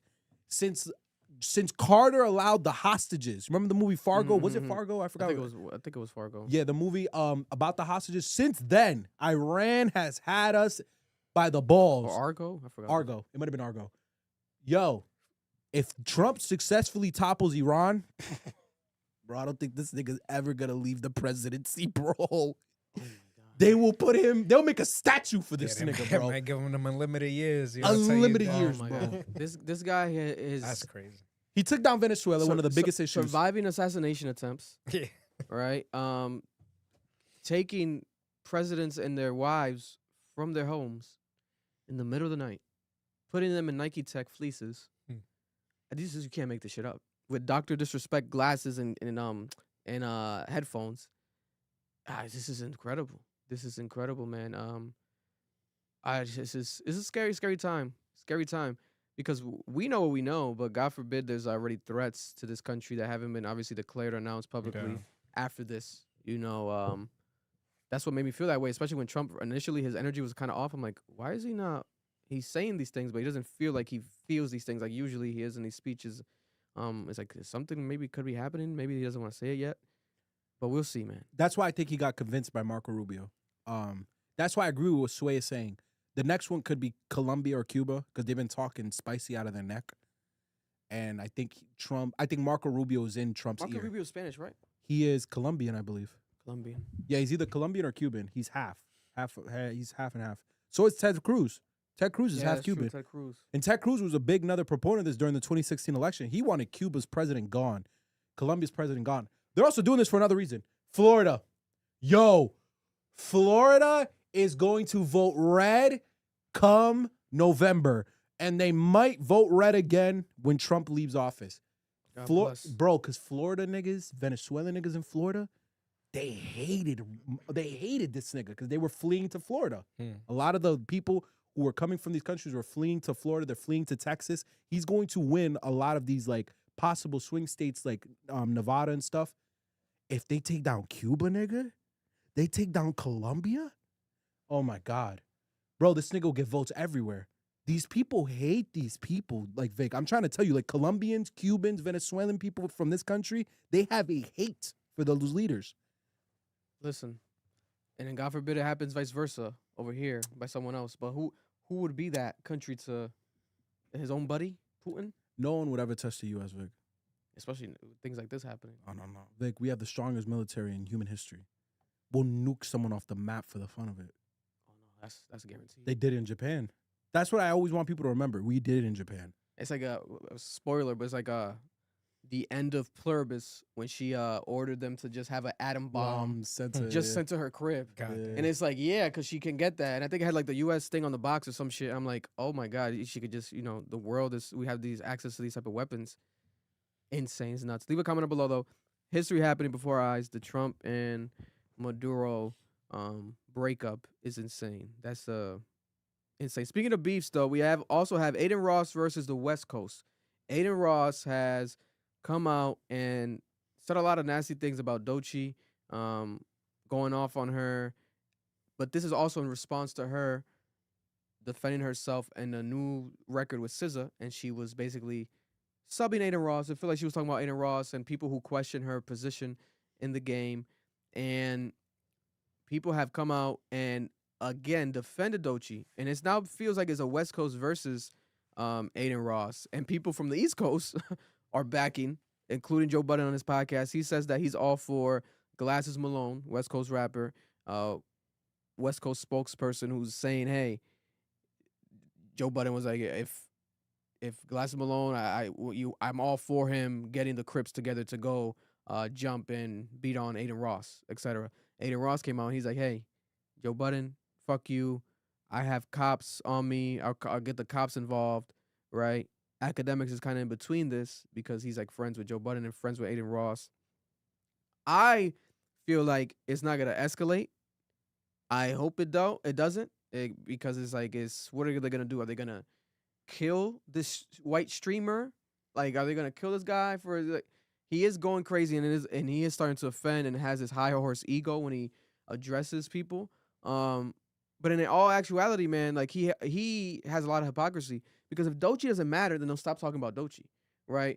She didn't name him, so he could have easily ignored it. But then he keeps adding fuel to the flame and the fire. I think it only makes her more popular. Yeah. People still have these discussions. Doechii, her rise to fame, was it too quick? Was it whatever? I think she's just extremely talented. She caught also the proper timing of her releases, etc. In the game right now, when it's female rappers, right? This is before the Cardi album, right? Who else was like in her field that she could really compete with? Like, she's rapping better than Lotto. She's rapping better, obviously, than Ice Spice. She is also something we haven't seen much. We don't see much, a dark-skinned girl. I would say natural body, but I think she did get her body done more recently. I forgot what it was, but in general, just that idea of her rapping her ass off. It was a mixtape, right? It got nominated. It won. Videos have been fire. She has the TDE cosign. She works with, like I'm saying, got the she's inside of Kendrick Lamar commercials. Kendrick's giving her the cosign. I think that's what also gives her that claim to fame. I don't think it's fake. I don't think her rise of, like, Adin Ross keeps alluding to, like, it's being fake and, like, oh, people are, like, she came out of, like, it's like, it's all manufactured. I don't feel that way about Doechii. Now, if it was an artist that sucked, or, like, there's rumors of SD Kid getting, like, a possible $20 million or $30 million deal, record deal, something soon. That to me feels like, wait a minute, is he really worth that yet? Like, it's so early. That could kind of feels like, if someone says that's industry planish, I'll believe that way more than the Doechii shit, in my opinion. But for someone to question it, especially if you're not a Doechii fan, listen to her music, like, who's this girl? I don't know. Blah, blah, blah. Okay. But females also always gravitate more attention. Red carpets, the outfits, everything that she just does will gravitate more attention in comparison to a male artist. That's how I always felt about it. Adin Ross is getting himself in some deep shit, though. If I was Joe Budden, I wouldn't have necessarily said that at all. Because if it happens now, it's on exactly. You. If it happens, God forbid, then it gets pointed back to you, right? And if Joe Budden's gonna say that, at least add at the end, I'm just joking, whatever. But he sounded like he was obviously dead ass, like he got pissed off because he doesn't fuck with Adin. They have like this ongoing beef, etc. And Adin keeps alluding to like he's gonna go off on Joe soon. Like he's he gonna has, expose he has, him. has a list of shit, and all he's probably gonna talk about is the shit that people already know, like the past allegations against Joe Budden, the Tahiri stuff, the Tahiri shit, and all that stuff. That's all he's gonna do.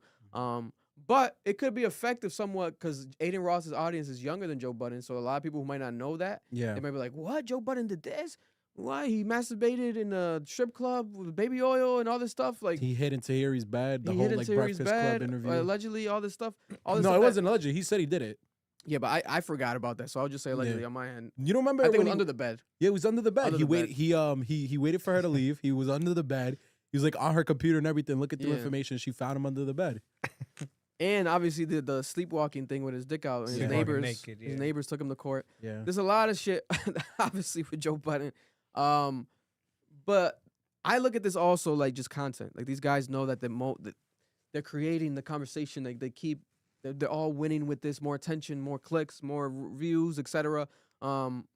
Glasses Malone, though, I do think that he is dead ass. He represents LA, and he really I feel like that motherfucker he's willing to die by that shit. Adin Ross, though, I don't know. I feel like he just has the macho and the ego because he doesn't also want to, just let people shit on him. He wants to respond. Yeah. But to the point where he wants to involve cops and threaten people legally, it's going to be interesting, right? Because he has his own legal shit right now. We just spoke about the Steak RICO case with Adin Ross.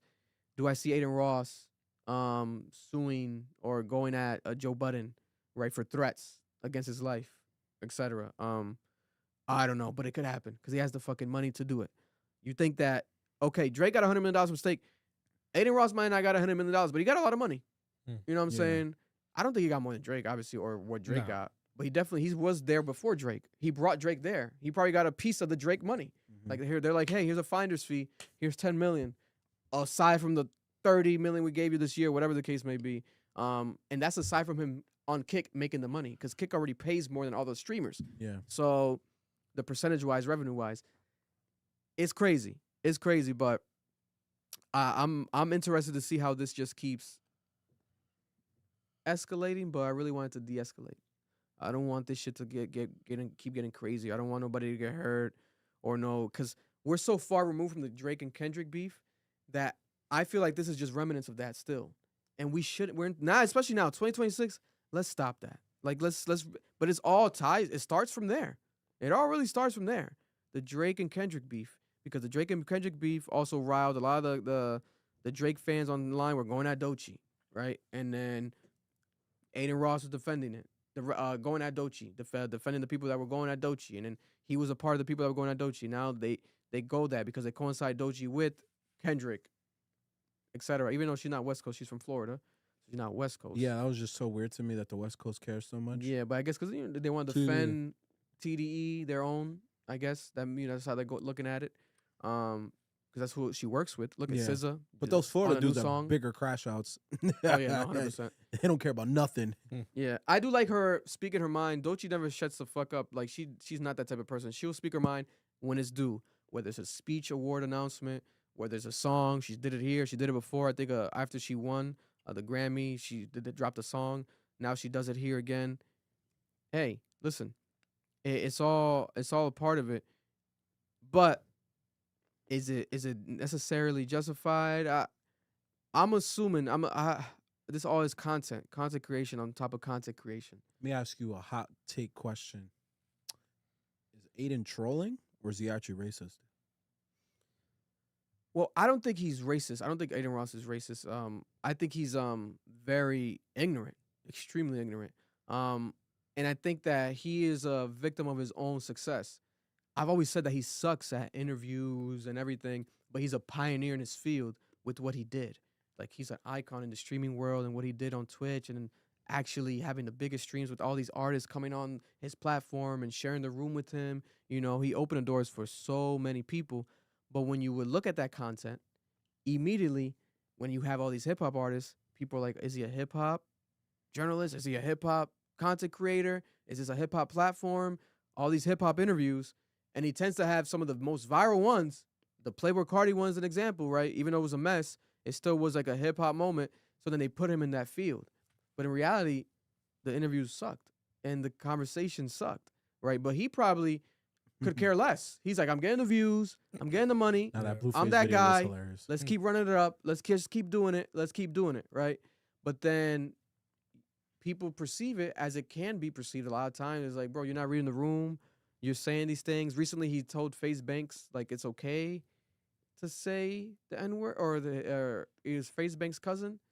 He was just saying to another white man or alluding to another white man like it's okay to say the N-word amongst friends or something like that. And that's where it's like, okay, you're extremely ignorant. You're like, why are you doing this, right? Why are you feeding into that agenda? Like, I get you're young, but are you that stupid now? You're like, and also this has a result for him. This probably leads to more subscribers or whatever they're called on Kick, like followers, all that shit. I think it leads to more because he just keeps doing it. He had a moment, don't get me wrong, I think like a year ago where he was like, I'm gonna stop doing that, kind of like started to change. Not no more.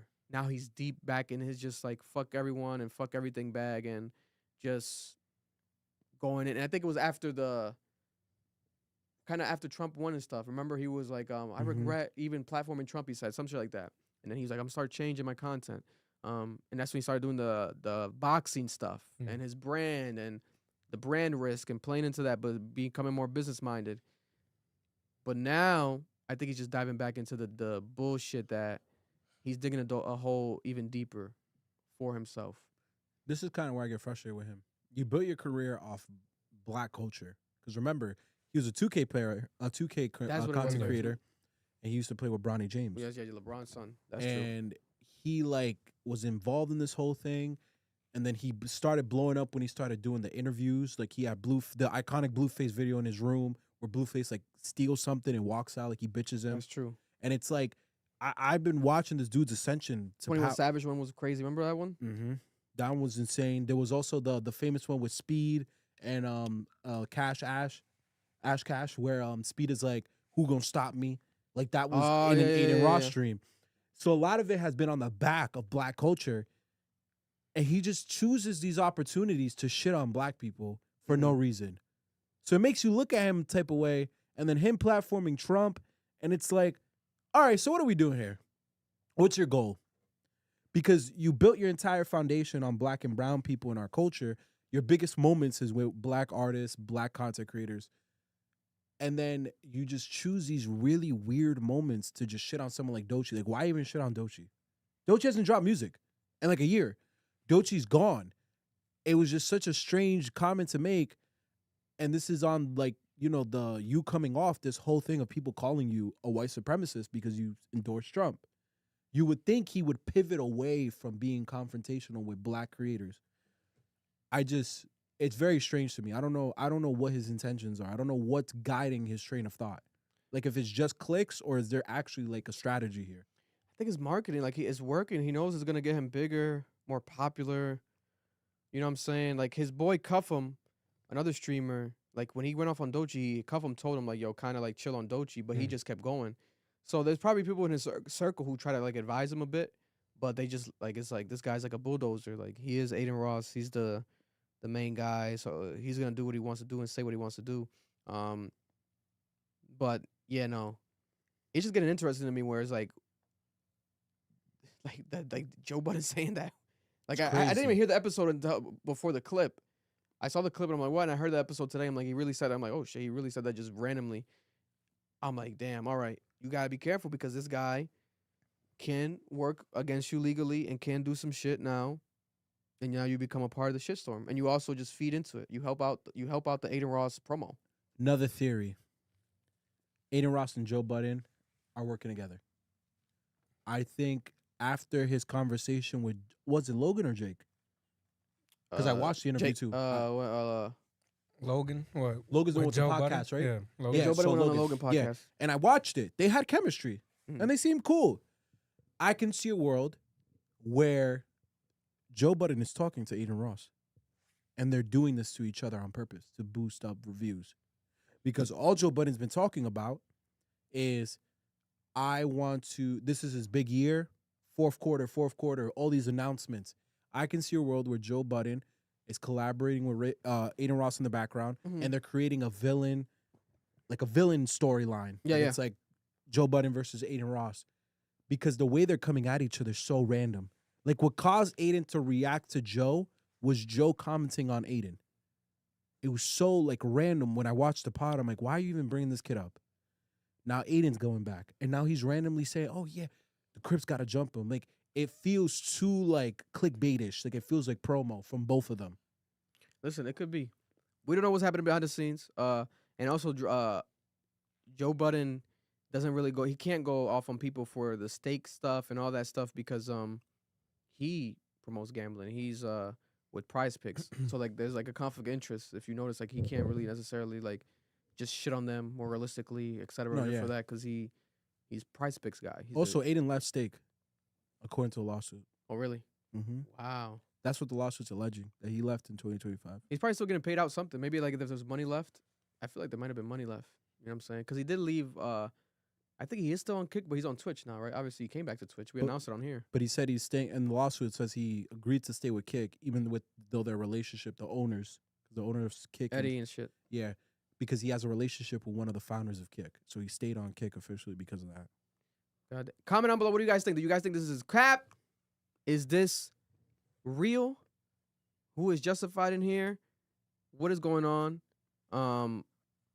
But listen, if we see video footage of this shit actually happening, like Crips jumping Adin Ross No. in 2026, Ak already said it when it happened. He has a security team walking around him all the time, like full blown, like shit, police. unless you get a security team guard to flip. Vic. Listen, you never know. You Some of could these sue. security guards be retired criminals or ex-con or what I'm saying, no. that be reformed. Ak said they're all cops. He makes sure he gets retired police officers Damn. to follow him. God bless. Stranger Things finale happened. Everyone's going crazy about this finale and the end of Stranger Things season 5, the 3-hour almost episode that was literally in movie theaters. They made $30 million in the movie theaters with this one episode. People went to go see it, but Netflix and Stranger Things, they don't make $1 from the movie theater release. This is money that the movie theaters keep, right? But they wanted to make it a theatrical release. I like the season finale. I don't think that it's amazing. I think it was good. And I also don't think that is deserving of the heat and the way that people are shitting on it. People are shitting on this finale as if this show is Breaking Bad or like a critically acclaimed show and people always liked the acting of the show. That was never the lore with Stranger Things. Stranger Things was something that was nostalgic and we grew up with because it's 10 years ago. So you would consistently watch, and the monsters and just the love interest and the kids growing up, that was really the lore, kind of like the story. Not that it was amazing plot or that it was amazing acting per se. That wasn't ever really the case. They had some actors like Winona Ryder that were, great actresses and people that did their thing. But now people are making it seem as if, like, the way they're criticizing this finale, I never seen people criticize any episode or every season of Stranger Things before. It's just insane what I'm seeing.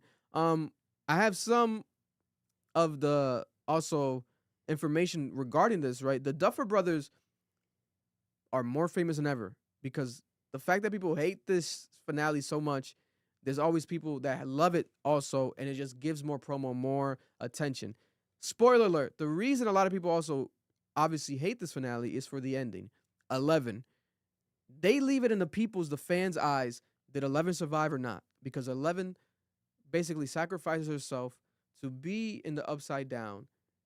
And not necessarily sacrifice, more just she wants to die in there because it is a sacrifice actually, because she wants to stay inside the upside down world because in the outside, they're going to keep hunting her. They're going to keep hunting her. They're going to keep investigating the powers, etc. But if she dies in there, then she's the last of the 3 kids that got studied on. That would, that would be now dead because the Vecna dies, Henry dies, the girl dies, her friend, right, which is her sister, brother technically, and then 11's the last one alive. If she stays in the real world, the doctors are going to experiment on her. They're going to keep chasing her, and it's just going to be the same shit again. Another season of the same shit, her being chased and hiding, all that shit, right? But then she's like, hey, wait a minute. I'm going to stay in here. Everyone's crying. Everyone's going crazy. The thing is this. At the end, it's like Dungeons and Dragons. Dungeons and Dragons, old school style. what the fuck is this kid's name? The why am I drawing blank, bro? None of you watched it actually, right? Too? No. No. Okay, so I can spoil a little bit. Mike. Okay, Mike. Mike, 11's boyfriend, love interest, right? They kiss at the end and everything. But it fast forwards after she sacrificed herself, after they killed Vecna, etc. Fast forwards to them in the future now speaking, like 18 months later, and they're speaking like, hey, about what happened. And he's like reading the Dungeons and Dragons and alluding, metaphorically speaking the story that he's reading in the binder, but it's basically telling the story of 11. And he's like, if this girl, she survives, what if this girl survived and she, had the other friend, which is the sister, use her power while she was dying to make her invisible and escape. And they show her like escaping and actually becoming invisible, vanishing, and then surviving and hiding in a bunker. And they show 11 like walking through these like mountains and shit where the waterfalls are, where she mentioned it with him in the past, right? And it ends like that, where it's like, well, that could be true. He's just alluding to that. He's not confirming or denying it. But that's like a theory that he has. And that's what they did on purpose for you to think like, oh, wait a minute, did she survive? Did she not? My theory is that she survived. She obviously survives because there's going to be a spinoff. There's more things to come. They make more money with her being alive. Why the fuck would she die? It just wouldn't make no sense. And she's too powerful. There's ways for them to go around it. My biggest critique wasn't even that. I like that ending, and I do like the going back and looking at the story and, these kids growing up. My biggest critique was the Vecna, the way he dies. How's this guy so powerful and they take him down so easily and so fast? Like, I felt like that battle and that scene should have been way more epic and way more longer, right? There should have been more. There wasn't no Demogorgons. There should have been like Demogorgons everywhere. I didn't like how they did that at all. I did not like how they did that. That shit fucking pissed me off. I'm like, okay, what the fuck? That was my biggest criticism. But a lot of people's biggest criticism tends to be, they say that the Mike character, he's a bad actor. They're calling him Finn. They're saying that he acts bad. He's an It, actually. He's the kid in It. And you probably saw him in the It Dairy. Dairy. He's the kid that's on the flyer on It at the end of the show, the Dairy show, because he's in the It movies as well as an actor, as a young actor. Which is crazy. What a coincidence. Like, oh, he's in both of these things, but it's because he's a good horror actor. As a young actor, they use him. His acting was cringy in his finale. Don't get me wrong. Same with Will. His acting was cringy when he revealed that he came out as gay. But again, I never looked at the show for great acting. Like, these kids are not, God bless them, they're good. But they're not like the next Denzel or Al Pacino. Like, these are not like phenomenal. That's not what this is. So people keep expecting this, and it's pissing me off. Like, no, they have essays online about their acting. I'm like, no, this is, like, what is going on? Like, old-ass men, like, critiquing the show. Like, I'm like, no, this is like 50-year-old men. Like, I'm like, no. They're also older, too. They're also older. It's like, are they, trying, like, is it hard for them to get in that bag again, for these last I think it could be things? that sometimes because, like, their voices are not the same. Because they're still supposed to be playing kids, but obviously they've grown up so faster in real life, in real time, so their voices are deeper. It's not as organic. It doesn't feel as organic as the previous seasons. But they had to end it. I feel like they had to end it, and this is the way to end it. I like the way they ended. I just didn't like the Vecna lasting too long. That pissed me off. The whole going into the Abyss world, that to me, I feel like we could have explored the Abyss world more, which is the world above the Upside Down, like above the black hole. There wasn't as much exploring into that world and more like storyline with that. But we do have some news. The Duffer Brothers did an interview, which I watched. Shout out to that new interview. I forgot the guy's name on YouTube, but he does really good interviews with people and shows. But the Duffer Brothers spoke about the spinoff. The spinoff they're saying is not going to be in Hawkins. There's no returning characters. It's set in a different decade, and it doesn't involve the Upside Down. The mysterious rock from season 5 is going to play some sort of role. Now, the mysterious rock is what Henry, which is Vecna as a kid, in a cave, got from a guy that had inside of his suitcase this rock. And then that rock infected him and came inside of him, and that's how he became Vecna and shit, all the powers from this rock, right? This crazy lava rock. They're saying that rock is going to be tied to the spinoff. This shit could be a prequel. I don't know what's really going on. And also, they did reveal that the only people that know what really happened to 11 is the actress Millie Bobby Brown and them, the Duffer Brothers. They said that they're the only three people that know. Well, they know what really happened, so they know if she survived or didn't survive. But they don't want to tell no one. They're keeping it a secret. Majora Mask ass storyline. Yeah, and then there's a documentary coming this month of behind the scenes how they made the finale and everything. The Vecna actor is my favorite actor probably of the whole show. He's really good at what he does. I wish somehow we got more of him. Jamie, his name's Jamie. Good ass actor. That guy is really good, bro. One of the funniest scenes was when he's chasing the kids back into the cave, and then Derek, dipshit Derek, the fat kid, is like, suck my fat one. Like, because he tried to catch him and he couldn't catch him, and his eyes are mad red, pissed off at the fucking fat kid, and he's like, suck my fat one. That whole exchange was classic. That shit was hilarious. Dipshit Derek also a highlight of the fucking season. That fat kid, that white, which they're saying might be a part of the next spinoff, etc. I would love to see him more. He's just funny as fuck. He did an interview with Jimmy Fallon. It went viral. You guys should watch on YouTube. I think it has like 1 million+ views. Hilarious. That white fat kid actor. Hilarious. He's really funny. But yeah, that's my take on the Stranger Things finale. There's so many theories. If you guys do a deep dive into the rabbit hole of this shit, bro, there's theories right now. There's this woman that investigated, and she found that legally the Duffer Brothers didn't register the season 5, like legally in paperwork somehow, some way. She found out, and she's saying that this is not a real season. That this is a season that Vecna created, and we're gonna get a real season coming soon. There's people saying it was a fake ending. And that if you look up on Netflix, fake endings, Stranger Things pops up. I saw that on Twitter. There's a bunch of theories, bro, which is exciting because, like, okay, people, we're eager for more. Nah, they're low-key saying it because they hate that ending. But they want more. Like, they wanted more, too. They wanted more. Like, they felt like it wasn't sufficient. They're underwhelmed. But, listen, man, I'm not that boat. I just wanted more from the Vecna and certain moments, but when you get to the end, I'm like, okay, this is how they ended. They have to close it. Like, they close it off. I'm not a big Dungeons and Dragons fan. So if you're not a big Dungeons and Dragons fan, you're not from that generation. A lot of that shit at the end. Yeah, because Vecna's a character you don't get. Dungeons and Dragons. Yeah, literally. Like, if you watch season 1 episode, like, that's what they tie it to. Like, the Demogorgon shit kind of comes from, like, Dungeons and Dragons, literally. You know? Like Jumanji. Almost like Jumanji. That's a good comparison. Basically, like, these kids playing a board game. And that's what the show kind of reminds you of, a lot of this shit, the Jumanji, Goonies, all the classic nostalgia. But again, this was never Breaking Bad to me. This was never fucking Succession, like phenomenal acting. So I never expected that, right? There was a lot of cringe shit, but to me, it's like, it's Stranger Things. I let it pass. But people were criticizing this shit like it was like Game of Thrones. Like, you would have thought it was Game of Thrones. I was like, wait a minute, what's going on, bro? Or maybe I underestimated how big the show was. Because the amount of theories is fucking hilarious to see just happening back to back to back. But leave a comment down below. What do you guys think about the Stranger Things finale? Listen, it's fun to watch all these interviews and think pieces. I'm not gonna lie. I'm having fun looking at it. It gets annoying sometimes when people create bullshit. Like that woman. How did you do that? Like, how are you looking it up that they didn't register the season legally? Like, how is that a thing? Like, you're kind of psychotic if you think about it like that. Like, what makes you want to deep dive to that point? Because I guess she says that season 4 and all the seasons are registered legally, but not this one. And I'm like, wait a minute.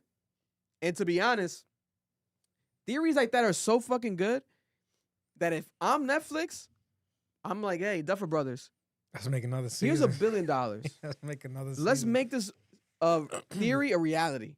Because it's like, that would be fucking crazy. Because you think about it, it's possible. Because everything about the Upside Down is like, it's fake, it's a lie, it's an illusion.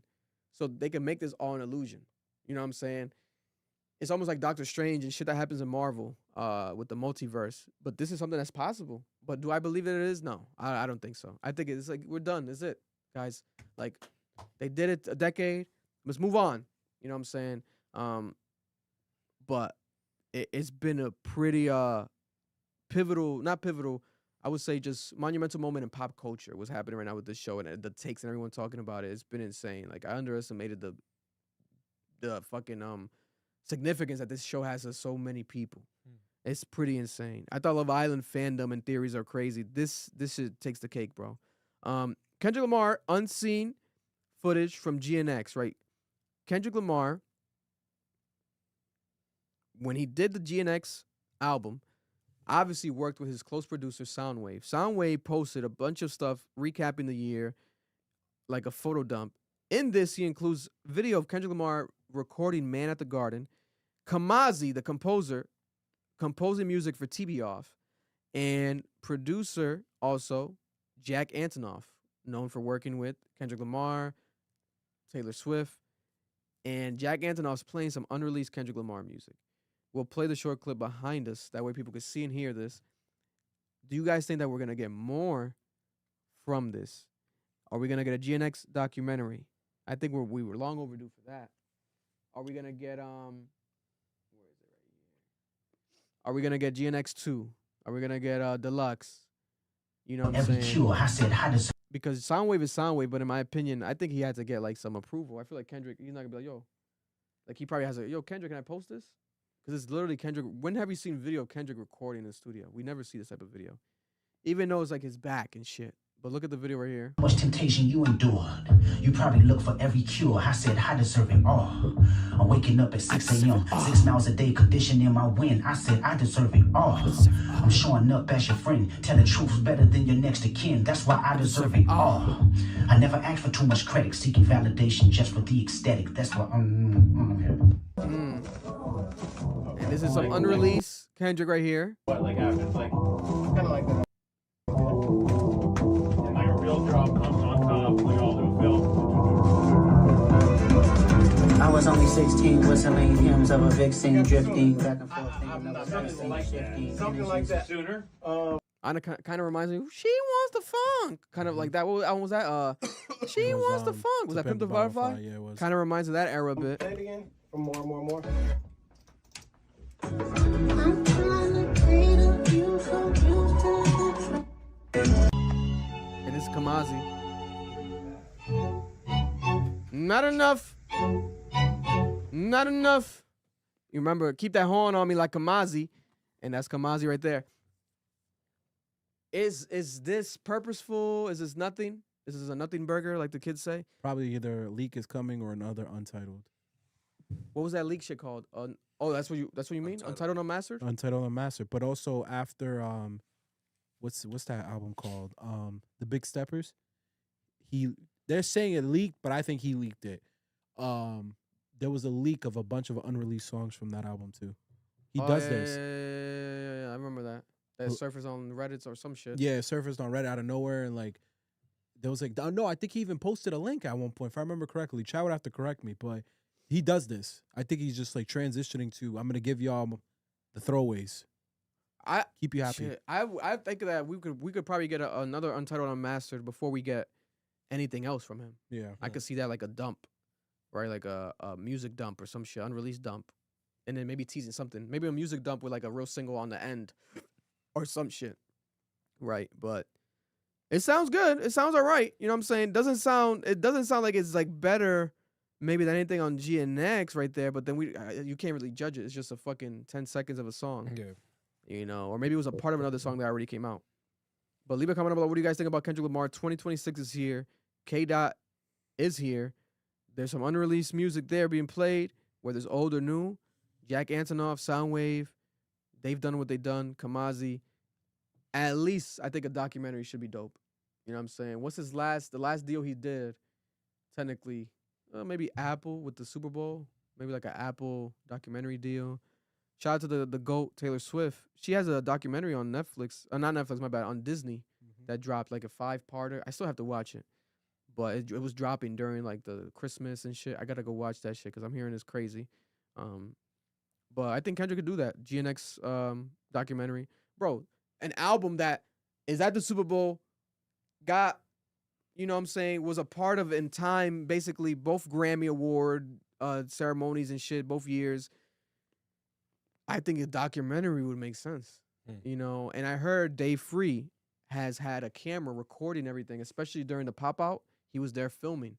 So if Dave Free is filming all this shit, what is it for? For nothing? For them to sit back and look at? Hell no. They're going to monetize it, bro. They're going to drop this shit somewhere soon. I'm telling you now. Quick hits, Fivio. Round of applause to Fivio. He's going to rehab. I thought he was in jail. I thought he was in jail too, but he's out. He seemed to be out eating with his family. And he's like, I'm going to rehab for like a week or two. And I'm like, oh, okay. A week, okay, but it's something. Got to start somewhere. Hopefully you hold yourself to it. I think that's why he's posted it, because like I'm gonna hold myself to it. I'm posting. God bless it. If you need it, which it seems like, you know, if you're talking about it, you need it. I'm assuming it might have been pills or some shit like that. Probably. You know what I'm saying? God bless Fivio going to rehab. Got to applaud that. Rest in peace, Isiah Whitlock Jr. from The Wire. Right? Shit. Iconic character, iconic phrase. Rest in peace to that man. He died between episodes. Had to cover that. 50 Cent went viral for mocking Dame Dash because Dame Dash sold his firm, his company, his film company. It went up for auction, but it didn't get an interest that Dame Dash expected. According to the New York Post, it brought in just $100.50. This drop. That's fucking crazy. This is a drop in the bucket, they say, 50 for cents is so disrespectful. 50 cents is that's crazy. They felt bad. $1 million drop in the bucket for the $1 million the Rockefeller founder owes for the defamation lawsuit judgments. Remember, he owes $1 million, so he tries to sell his film company, auction it off to get the $1 million. Instead, he gets $100.50. I feel bad. It's hard not to laugh because this is Dame Dash, is the guy that has the ego. You feel like he's unstoppable, right? Brother, no. You are looking worse and worse. The auction was supposed to help pay off his debt, like I said, and it didn't. 50 Cent left a comment. He said, damn, $1? And he laughed. He said, you know what I'm saying? He said, they took his whole shit. When I first got on, he said $1 million was nothing. Because famous Dame Dash infamously told 50 Cent when 50 Cent got $1 million and he was like talking to Dame Dash about it, happy about it. He's like, that's nothing. You got $1 million, that's nothing. He did an interview about it too. He broke down how fast you could spend $1 million. Yeah. It's fucking crazy. The irony. Our goats are going out sad. Sometimes it happens, and Dame Dash is one of them. Still an icon, still Dame Dash, but film company selling for $1 million. Someone who's very proud of his films, independent films, and everything he's been doing. Right, first guy to put Kevin Hart in a movie, according to him, right, years ago, and all this stuff that he's done. $100 is all you're worth. He got to switch up everything about his life, bro. Nothing's working. Northwest, I'm predicting it right now. Northwest, Kanye West's daughter, Northwest. I'm predicting it now. We'll see in due time. I think she's probably gonna go down in history in the future, probably maybe decades from now. But she's gonna go down in history as the greatest producer of all time, because not just the DNA. Her father, I think, is the greatest producer of all time, Kanye West, and now she's making music. She has snippets of production that she's making, and she produced for Lil Wayne's son, Lil Navi. We spoke about on here. Remember, he said that the best rapper in the world is Playboi Carti, right? That's the era that Lil Navi's a part of. He didn't even say his dad. He said Playboi Carti. And now we have Lil Navi. We'll play some of it. That's why when Marlon be talking about Playboi Carti, guess what? You don't want no problems, nigga. You're just talking. You're just talking. Shout out to Northwest. You're just talking. What's that? Put some Vaseline on. Damn. Put some Vaseline on. Rub it on the cack. Put some Vaseline on. I'll dip my dick in it. Put some Vaseline on. He was really gonna put it in his Put some eyes. Vaseline on. Like Young Money, yeah. Here's Magic, Justo Guapo, featuring Lil Navi. And this is I'll play some of it. Here's the beat that Northwest made. Listen to this, guys. Like Marlone's take on this beat.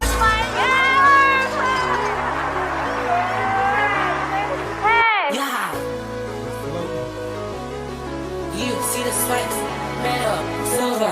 Bust a checker, bracelet, fall in love with all this swag. Let's go LA, Hollywood. Take a picture like I should. Fifth or middle, let's go eat good. Okay, come on, let's go. Lace up your shoes, it's time to hit the road. Look outside the window, nature's so prime. Cargo pants swag, all black, swipe back. Riding around in a two-seater with restaurant. Shirley Temple sip it, nacho dip. In winter time. Nacho New dip, York, nigga. New York, yeah, I love it. So you like that swag on me? Can't tell you where I got these. I got stompers on my feet. I prefer it, not supreme. You can mess up, cause I mean. I first pot out, fuck you mean. People try to say I mean, but I fuck with everybody. Swagging up, it's just a hobby. I was skating in the lobby, especially when it's hot outside. But winter time, I go hot chocolate. Enjoy the shit. Niggas talking about hot chocolate. These niggas, Fuck you talking about, these niggas nigga? talking What about is hot you talking about, chocolate. nigga? Stop playing Air with me, horns, bro. though. Air horns, they got some nigga. heat. Air horns, nigga. We talking Air about? horns, nigga. Niggas just be talking. Them rapping niggas about is hot chocolate. rapping. They rapping about hot chocolate, nigga. They Shakes. 12. On great beats. They fucking 12, nigga, rapping about What hot you talking chocolate. about, bro? Hot chocolate You and yo, nacho cheese. You wish you could make Listen, a beat like that, nigga. the You beat- wish your goats the could make beats like that, nigga. The beat's good. I like the beat. Horrible selection of artists, though. Listen, but they're not rapping about lean no more. It's now about nacho cheese and hot Chocolate, chocolate. nigga. It's the new wave. Here's another beat by her that she posted on her TikTok.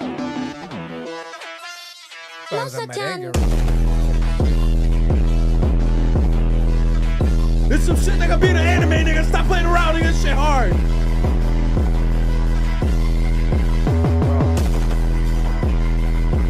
Bro.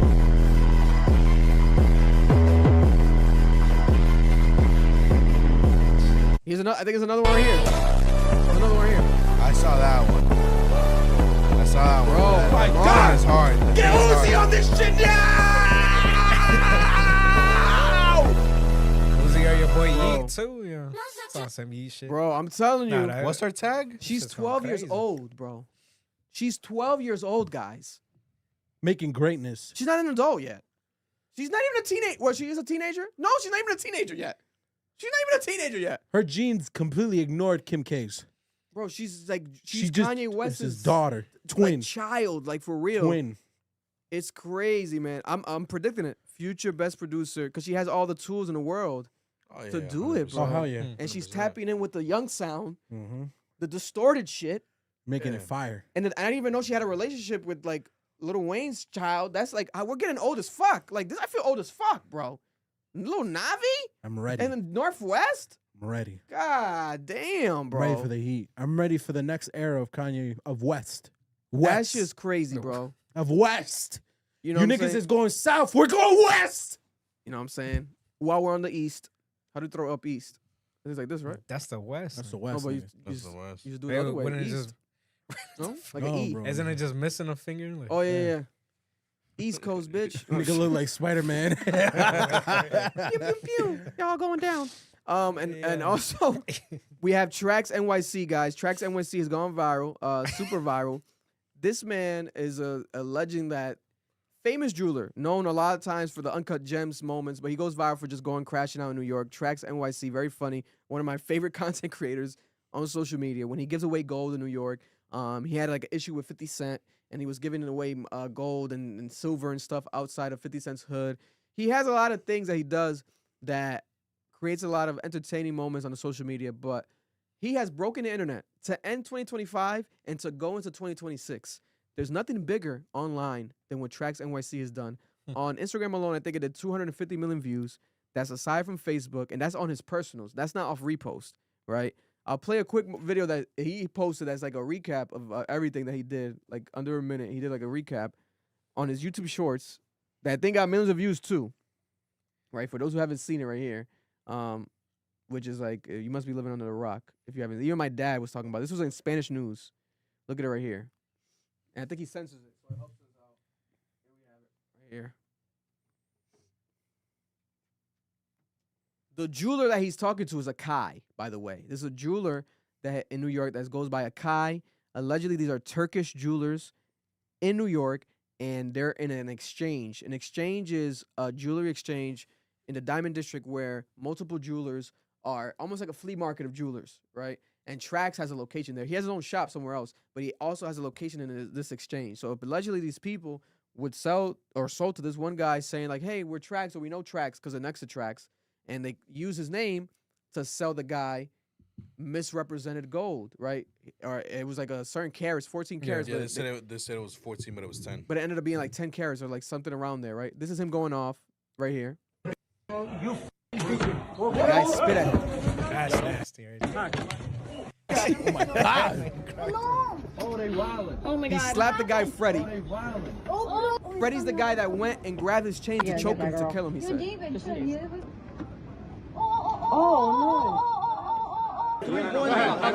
Then the guys got arrested. You feel me? What you feel? The Kai guys. This is his neck. Yeah, because once you once Spit you it to him, spit and up- that's assault. Yeah, that's what Get it out of this comes. hospital. TraxNYC.com. TraxNYC.com. I gotta get out of this house. They trying to kill me. TraxNYC.com. You know them chains Bro, that's ain't that 50 breaking, Cent yo. shit. It's like Rick Ross shit too. When Rick Ross will be talking about someone getting murdered and he'll put like Bel Air Rose in the background, like they killed my nigga in the hood today. And then Bel Air Rose in the cut. It's like, brother, damn, marketing everywhere. I guess. God bless. It's a good quality chain, bro. That shit ain't break, bro. Bro, At all. That's marketing, bro. That's good no, promo. it's marketing, bro. It's With a marketing. loogie in the Niggas face. say you could get into a fight, get killed, and your chain's still gonna be intact. He posted an update today too. This is him still going off on these guys, right? Yo, Freddie, you tried to kill me with this chain because you and your stupid ass family didn't want to give a refund, bro. You've sat here, that's Freddie right there, or he's There's right a here, painting that they pulling made as of hard the as he incident. can on the chain. All I could do was hope my staff could save me, which they did, okay?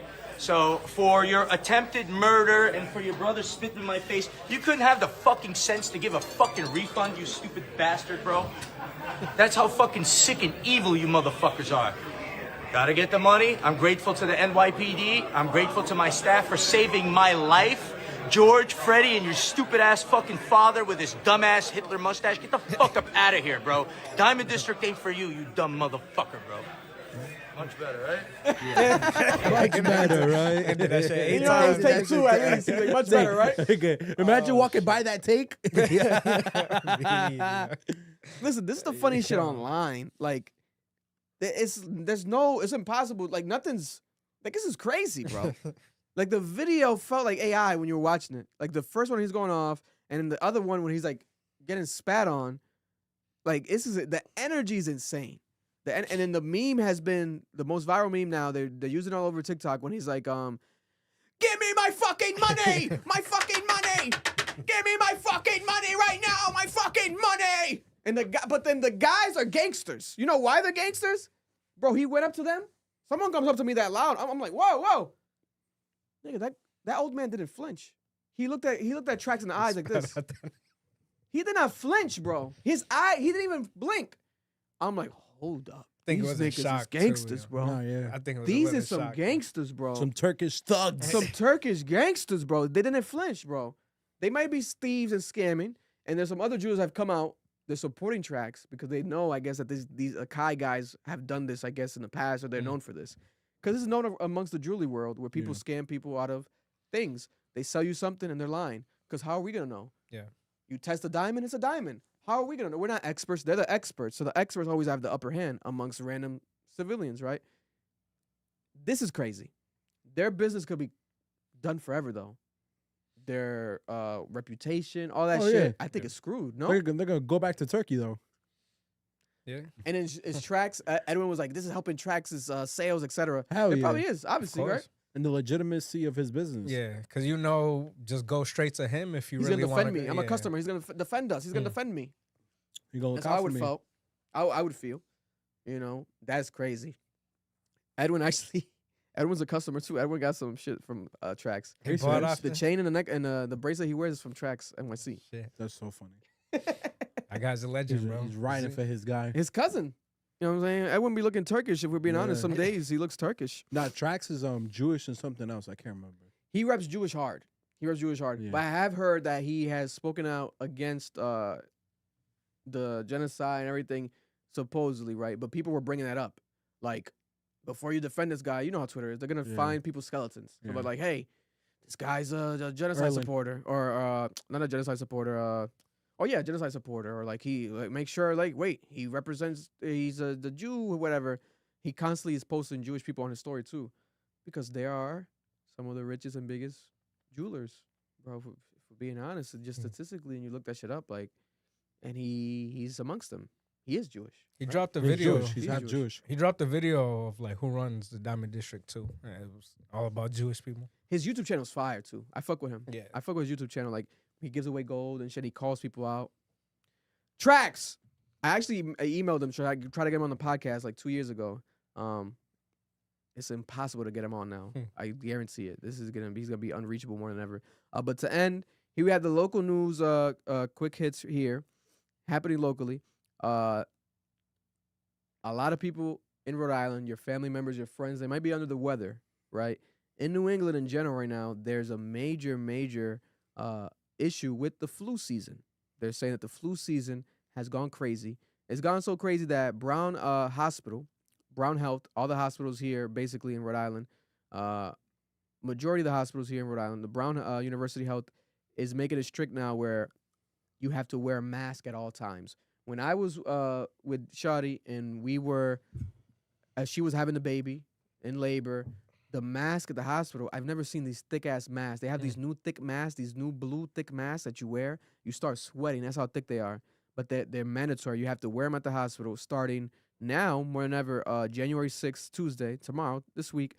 It's called Level 2 surgical mask over the nose and over the mouth at all times. Is not mandated.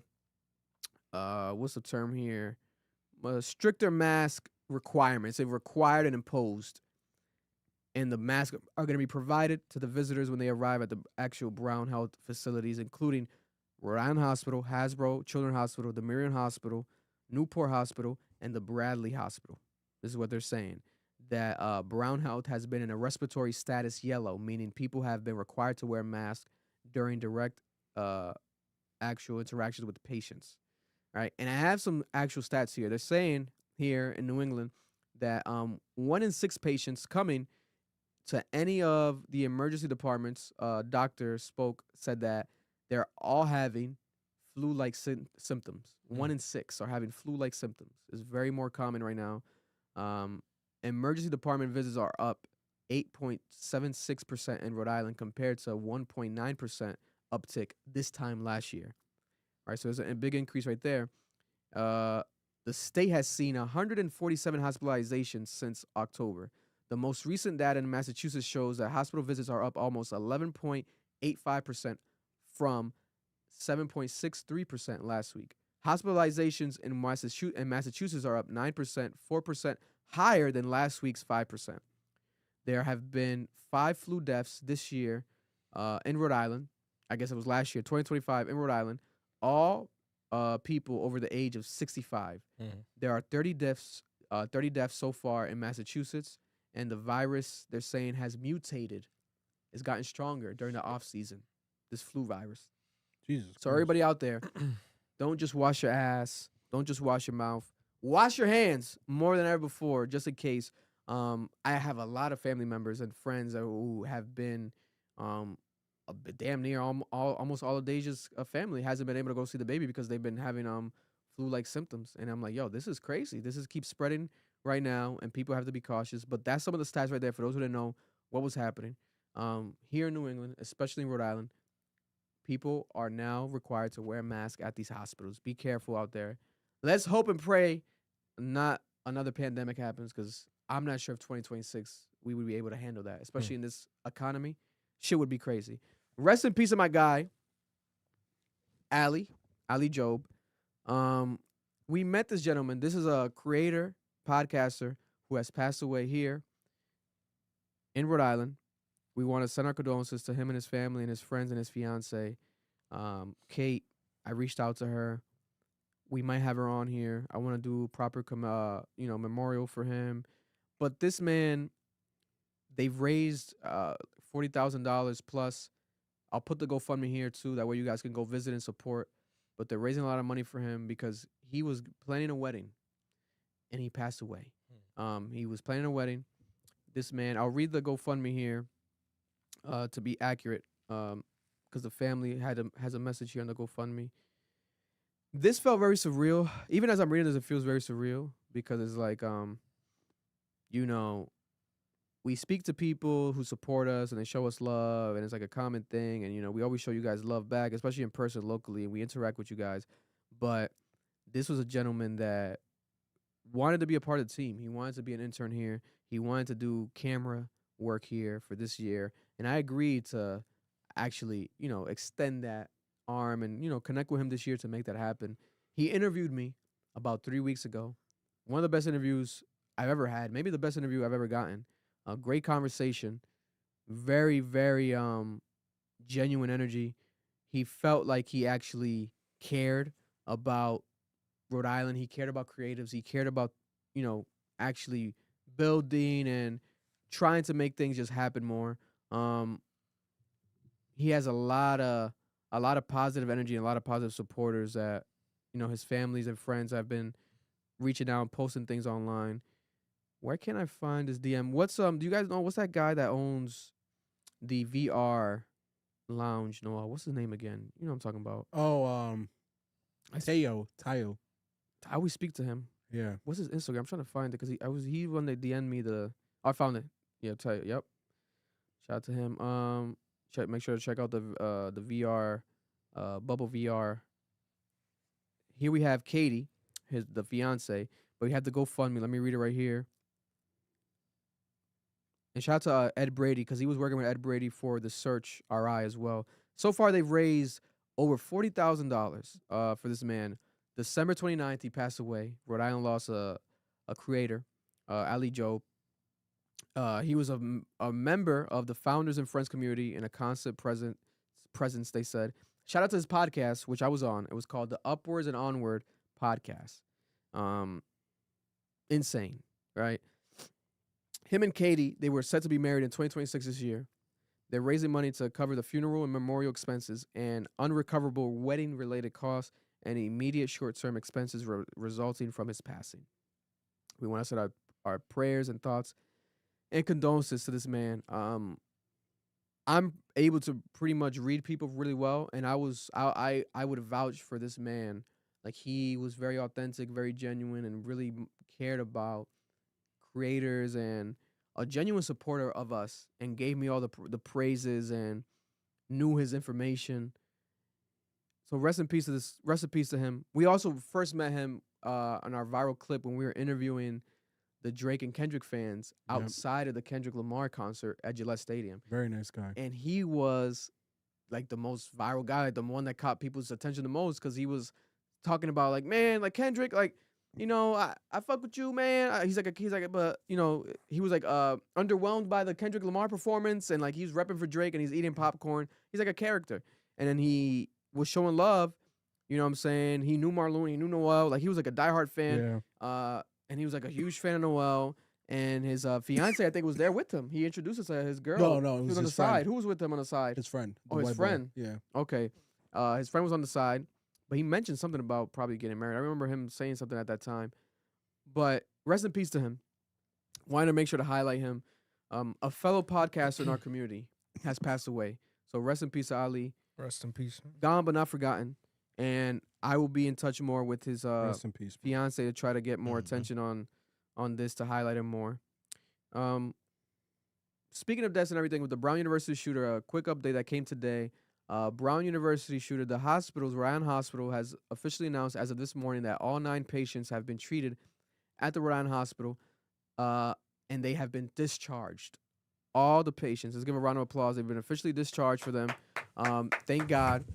Thank God they came out. They've been treated. Each patient's been treated well. They're saying, and this is a dope, positive update that we want. You know, people were going there from critical to stable, remaining critical. Some were always stable. They all been discharged, right? More things are gonna come though. I'm assuming now a lot of them maybe might speak up more when they feel the time is right, interviews, etc. But we want to send our condolences because this is something that is gonna forever be a part of history here in Rhode Island, and it's very, very good news to hear that they're all discharged and they're still here with us. So thank God for that. Over the holidays, Christmas and New Year's, there was a lot of arrests, right? The Rhode Island State Police said that there was 26 people arrested between December 24th and January 5th. State troopers also reported 159 crashes, and they conducted 1,003 motor vehicle stops for various violations. God damn, 1,000. But listen, Nah, that's still a lot. I was gonna say it's probably not that much. It's a lot. It's a small state in the country. That's still a big number. Any number is a lot. You weren't one of them, right? You weren't a DUI, pulled over, nothing. No, Erlen, no. Shit, I wouldn't be here right That's now. crazy, no bro. No, because I saw a commercial. You guys haven't seen the new DUI commercials? It's like a kid high as hell driving. It immediately made me think of Erlen. I'm like, yo, he might get pulled over one day. No bull. And they were like, driving high is still a DUI.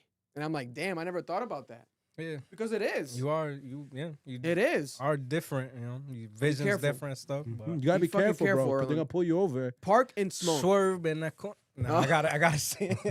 I gotta see their testing, see how it's done. And they're gonna be like, "Aren't you on the pod?" Yeah. Yo, that'd be fucking crazy. Crazy, bro. Rhode Island's known for its fucking potholes. We have too many potholes here. If there was a mascot to represent the state, it might have to be a pothole. Like someone dressed. I don't know how you can do that, but someone's gonna have to make that happen. But there was a viral photo over the weekend of a car that got stuck in a sinkhole in Cranston, right? A sinkhole opened up in Cranston in the intersection Lakeside Avenue around 5 p.m. and the car was found submerged inside the sinkhole. The driver was removed from the car and not injured. According to police, the sinkhole was a result of a water main break that happened. They worked throughout the night to repair it. But if you look at this shit looks like it was AI. People were sending me this, like, yo, you guys got to cover this. I thought it was AI. This is actually real. How much money can this person sue? Can you sue for something like this? So my cousin actually fell in one of the manholes. Really? And bro, they paid his whip. Like they paid everything fixed and shit. It was like a Really? brand new car, bro. They gave him mad money for it. 'Cause Really? they didn't have a cone on top of it. Look at this. They just went inside. Yeah, that's a bag, bro. That's crazy. If he got that shit for his little thing, this is a bag. Oh no, bro. I'm getting a bag, bro. Look at that. You're getting. Yo. That's crazy. Bro, I'm gonna be screaming from the car. Help me! Help me! Oh my God, I can't feel my back, my legs. I'll go inside, bro. I'll get the most expensive clothes I had and just wear it and then go into the water. I'll be Throw like, water. they ruined my Chanel jackets. Oh my You know what I'm saying? God, Like anything you got. Just like, yo, they ruined me. I'm shitting myself, peeing myself. I'm doing everything. Trauma. Bro. Hell yeah. I've been traumatized because that's crazy. And that's like a sinkhole is natural, but there's gotta be they say it's a main water break. I don't know. Bro, I'd be in the hospital in the bathroom doing backflips. I would talk about my experience, but I don't want to. Bro, you guys remember my shit when my Volkswagen, my Passat, was it my Passat or Jetta, whatever I had, got stuck in water? You remember that, Marlon? Oh yeah. Let's not talk about that, bro. I I tried to do a whole thing. It didn't want to work with me, the motherfuckers. Because I felt like, yo, the city got to pay me. The city didn't pay you? They did not pay me. Listen, there's some things I can't even say on camera that I think happened. Because the statement I wrote wasn't the statement that I got back. So I'll say that much. But God bless. And lastly, the stories, Marlon, some of these stories, the local stories that also happened. One of them, thankfully, didn't result in what it could have been. But there was a bomb threat that happened today in Pawtucket, Rhode Island, at a school, right? This 14-year-old girl got taken into custody because she made allegedly a bomb threat at the William Tolman High School, right? FBI says that this allegedly the threat happened at 11:30 a.m. this morning. That's crazy.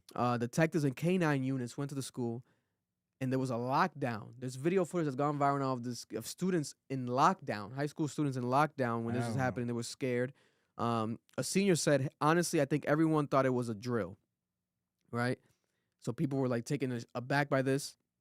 A senior told reporters here, in guitar class, we have 2 closets.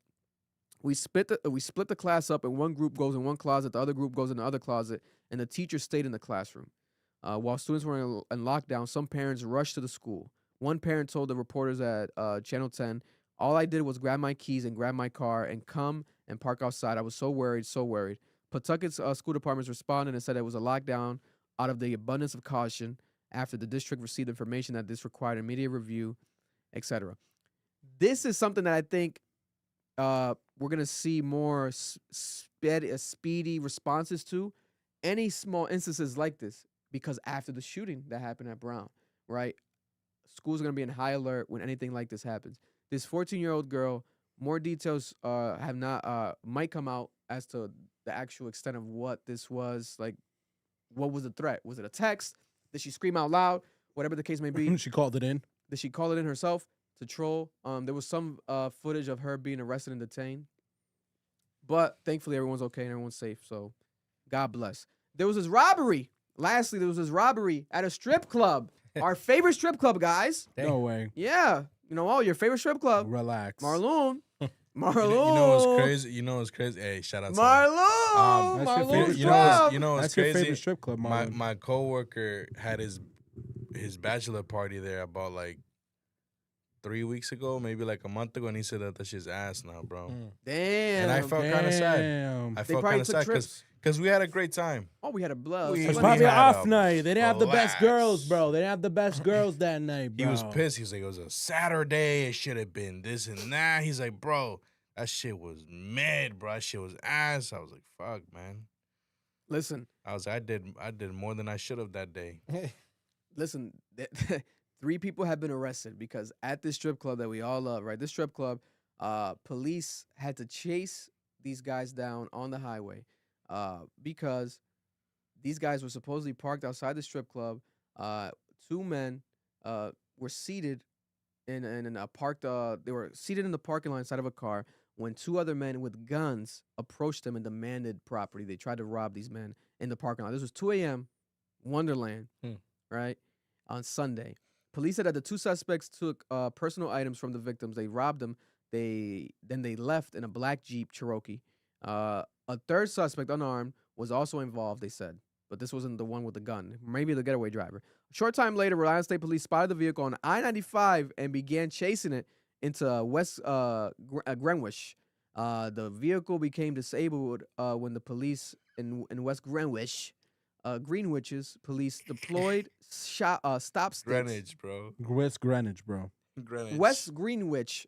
It will forever be West Greenwich's for me in my life. But the West Greenwich police deployed stop sticks and the 3 men were taken into custody. The suspect were identified as 38-year-old Victor. Not me. Not me. 31-year-old Boulon. What are you doing on your free time, Vic? Hey. And 35-year-old Roberto Calles. And they're facing 2 counts of robbery and 1 count of conspiracy. The items they had stolen were found inside the car, and the gun believed to be related to the incident was found along the highway. They threw the gun outside the car on the highway on I-95, and they got it. Listen, thank God it wasn't us that night at the strip club that got robbed, because what is going on? But this is it's still jacking season. It's still holiday season, so people are gonna still be robbing. Still gonna be trying to get some money. So, you know what I'm saying? It's a part of the process. But God bless everybody out there. We love you guys. We'll see you guys next week. Another podcast episode next week. We appreciate y'all. Be safe. This is 2026 now. Round of applause. We're here. God bless. Oh, yeah! You know what I'm saying? We got custom shit being given to us. Look at this right there. This dope. You know what I'm saying? But like Swifty says, we're the one, not the 2. We're the 1, not the 2. What are you talking about? But 2 is for the anniversary, the Niggas 2nd wish. anniversary. You know what I'm saying? Niggas wish. Niggas wish they was stepping like we're stepping. Niggas ain't even crawling. Niggas are not even outside. Niggas ain't even gotten out of bed yet. Try playing with niggas, bro. I'm tired of you niggas. Wipe the crust off your eyes. Niggas is imitators. They're imitations of what? Of us. Oh my God. End the podcast. At first I thought he said immigrants. I'm like, wait a minute, Noel. Wait